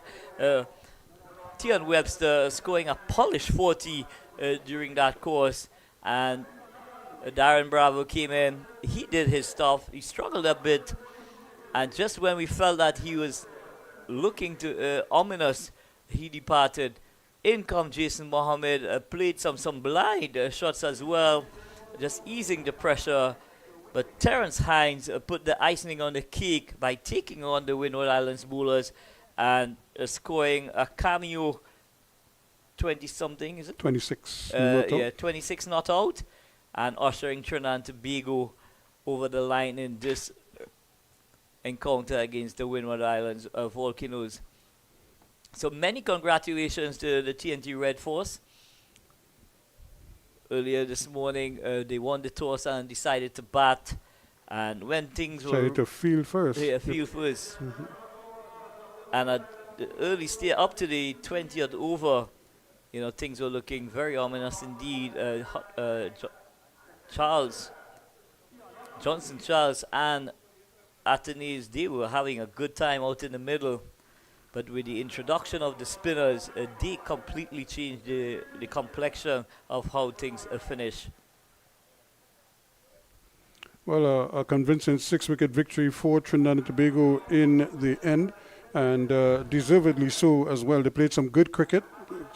We had the bowling of the leg spinner coming on and doing his bit here for Trinidad and Tobago, Yannick Karaya, aided and assisted by Sunil Narayan, who came in, picked up another 2 quick wickets. Jason Mohammed got a wicket as well. Akil Hussain also chipped in. And Trinidad and Tobago, by committee, as a group, limited the Windward Islands to 254 for 9 when it was all said and done. And you got the impression that they might have been about maybe 20, 30 runs short of where they wanted to be given the start that they got. Similar thing for Trinidad and Tobago. They got a brilliant start by the 2 openers, the Webster and Otley. Webster making 40, defeated in a 112-run partnership for that first wicket, just 1 run more than the Windward Islands got from their openers. So both opening pairs showed real enterprise and a good understanding of how to, manufacture runs as you go through, especially in the first 15, 20 overs of the innings. But once the Windward Islands started to pull things back, Keon Otley just kind of settled in. And then he got assistance. He lost De Silva for 2. Bravo came and he kind of scratched around for a little bit, played 1 or 2 nice shots in the end. But just when he seemed to be getting out of his shell, he lost his wicket driving at a wide delivery from Atanaz and was caught behind by Walcott. 425 at 167 for 3. And then a short while after that, Jason Mohammed too took his time to get going. But just as when he was starting to really push on, he too lost his wicket and 420. But all the while, it was Otley who was the constant in this innings for Trinidad and Tobago. Played some really amazing shots at times. Some of those drives, they were powerful and they were crisp, and he just seemed to have this knack for finding the gaps in the field because he was driving the ball and there were 3 and 4 fielders in the offside, and yet still he was getting it through that offside. And then when he wanted to, he got inside the ball and helped it over cow corner into mid-wicket region, over square leg for a couple 6s. So a wonderful innings from him. His 50 came off just 32 balls with 7 4s and a 6, and his 100 came off 119 balls with 10 4s and 1 6. But he remained not out on 134, and with Terence Hines and 26 not out, Trinidad and Tobago completing a deserved victory over the Windward Islands. 6 wickets, the final margin of victory. They had 2 overs to spare in the end. You were talking about, we're just trying to see what the presentation party is going to look like. Who's your man in match? Otley? I would definitely give it to Keon Otley for that unbeaten 133 that takes TNT Red Force to a resounding victory in this encounter here at the Queen's Park Oval. And if you had to give 2, who would you give on the Windward Islands team? Who would you? Well, definitely I felt that Demba, the off-spinner, did a tremendous job bowling in the middle overs, restricting and also creating opportunities. But then you've got 2 for 23. Yeah, 2 for 23, and then you've got Johnson Charles at the top of the order scoring a really polished 87 as well, setting up that total of 111 for the opening partnership with his opening partner, Alec Athens. But I think at the end of the day, it's just our thought that, in terms of who the man of the match should be. But I think that Keon Otley should be given the nod ahead of all the other contenders. Plus, he saw his team home. And I think that is the critical difference in everything else. He got his team over the line. As we say, aided and abetted by Tian Webster first of all, and then Bravo, and others chipped in, and then Hines came at the end and finished off the job nicely. But he was that one constant. He was the glue that kept everything going in this particular inning. So congratulations to him, and I don't think we'll be too far off in picking him to be the man of the match in this encounter. What this does, though, it gives the Trinidad Tobago team some confidence. They would have been disappointed that their first game got rained out, and they didn't bowl well in that game. They didn't start very well with the ball. Similarly here, I didn't think they used the conditions to their advantage, as much, and they were trying to bowl line and length at on a spongy wicket, a wicket that has some give in it, because we saw the carry.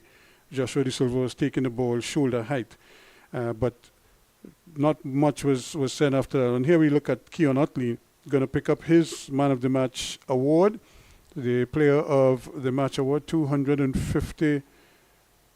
I want to believe that's US dollars. And so congratulations to him. And really a splendid inning, a great effort on his part, as he was named the man of the match in this encounter. We see Darren Bravo also there to assist. So that is the situation. Already you could see work being done on the wicket here at the Queen's Park Oval. Congratulations to the ground staff. But given all the weather, all the rain that we had over the last 2 days, for them to get the wicket and get the outfield ready to perform as it did today, I think is a credit to them and to the entire management of the Queen's Park Oval, and to the ground staff, the men who do the work themselves. I think they'll be happy. Ralphie will be happy to know that we pointed him out and his colleagues in there. So on behalf of the entire team, we want to thank you for being with us. But as we leave you one last time here at the Queen's Park Oval, we could tell you that Trinidad and Tobago have just beaten the Windward Islands by 6 wickets. The scores again, the Windward Islands, after they were put in, 254 for 9. Johnson Charles getting 87, Hodge getting 45. Yannick Karaya had 4 for 57 bowling for Trinidad and Tobago. Sunil Narayan got 2 for 34. And in reply, Keon Utley led the way for Trinidad and Tobago with a brilliant, unbeaten 134. Tion Webster chipped in with 40. Darren Bravo made 25. Terence Hines, though, was 26 not out at the end to see Trinidad and Tobago home with 12 balls to spare. So a 6-wicket victory for TNT, and I'm sure they'll be happy they're off and running in this year's competition. And on that note, we hand you back, and we encourage you to stay with us here as we have more cricket action for you tomorrow right here on Cricket West Indies and on 360 TV.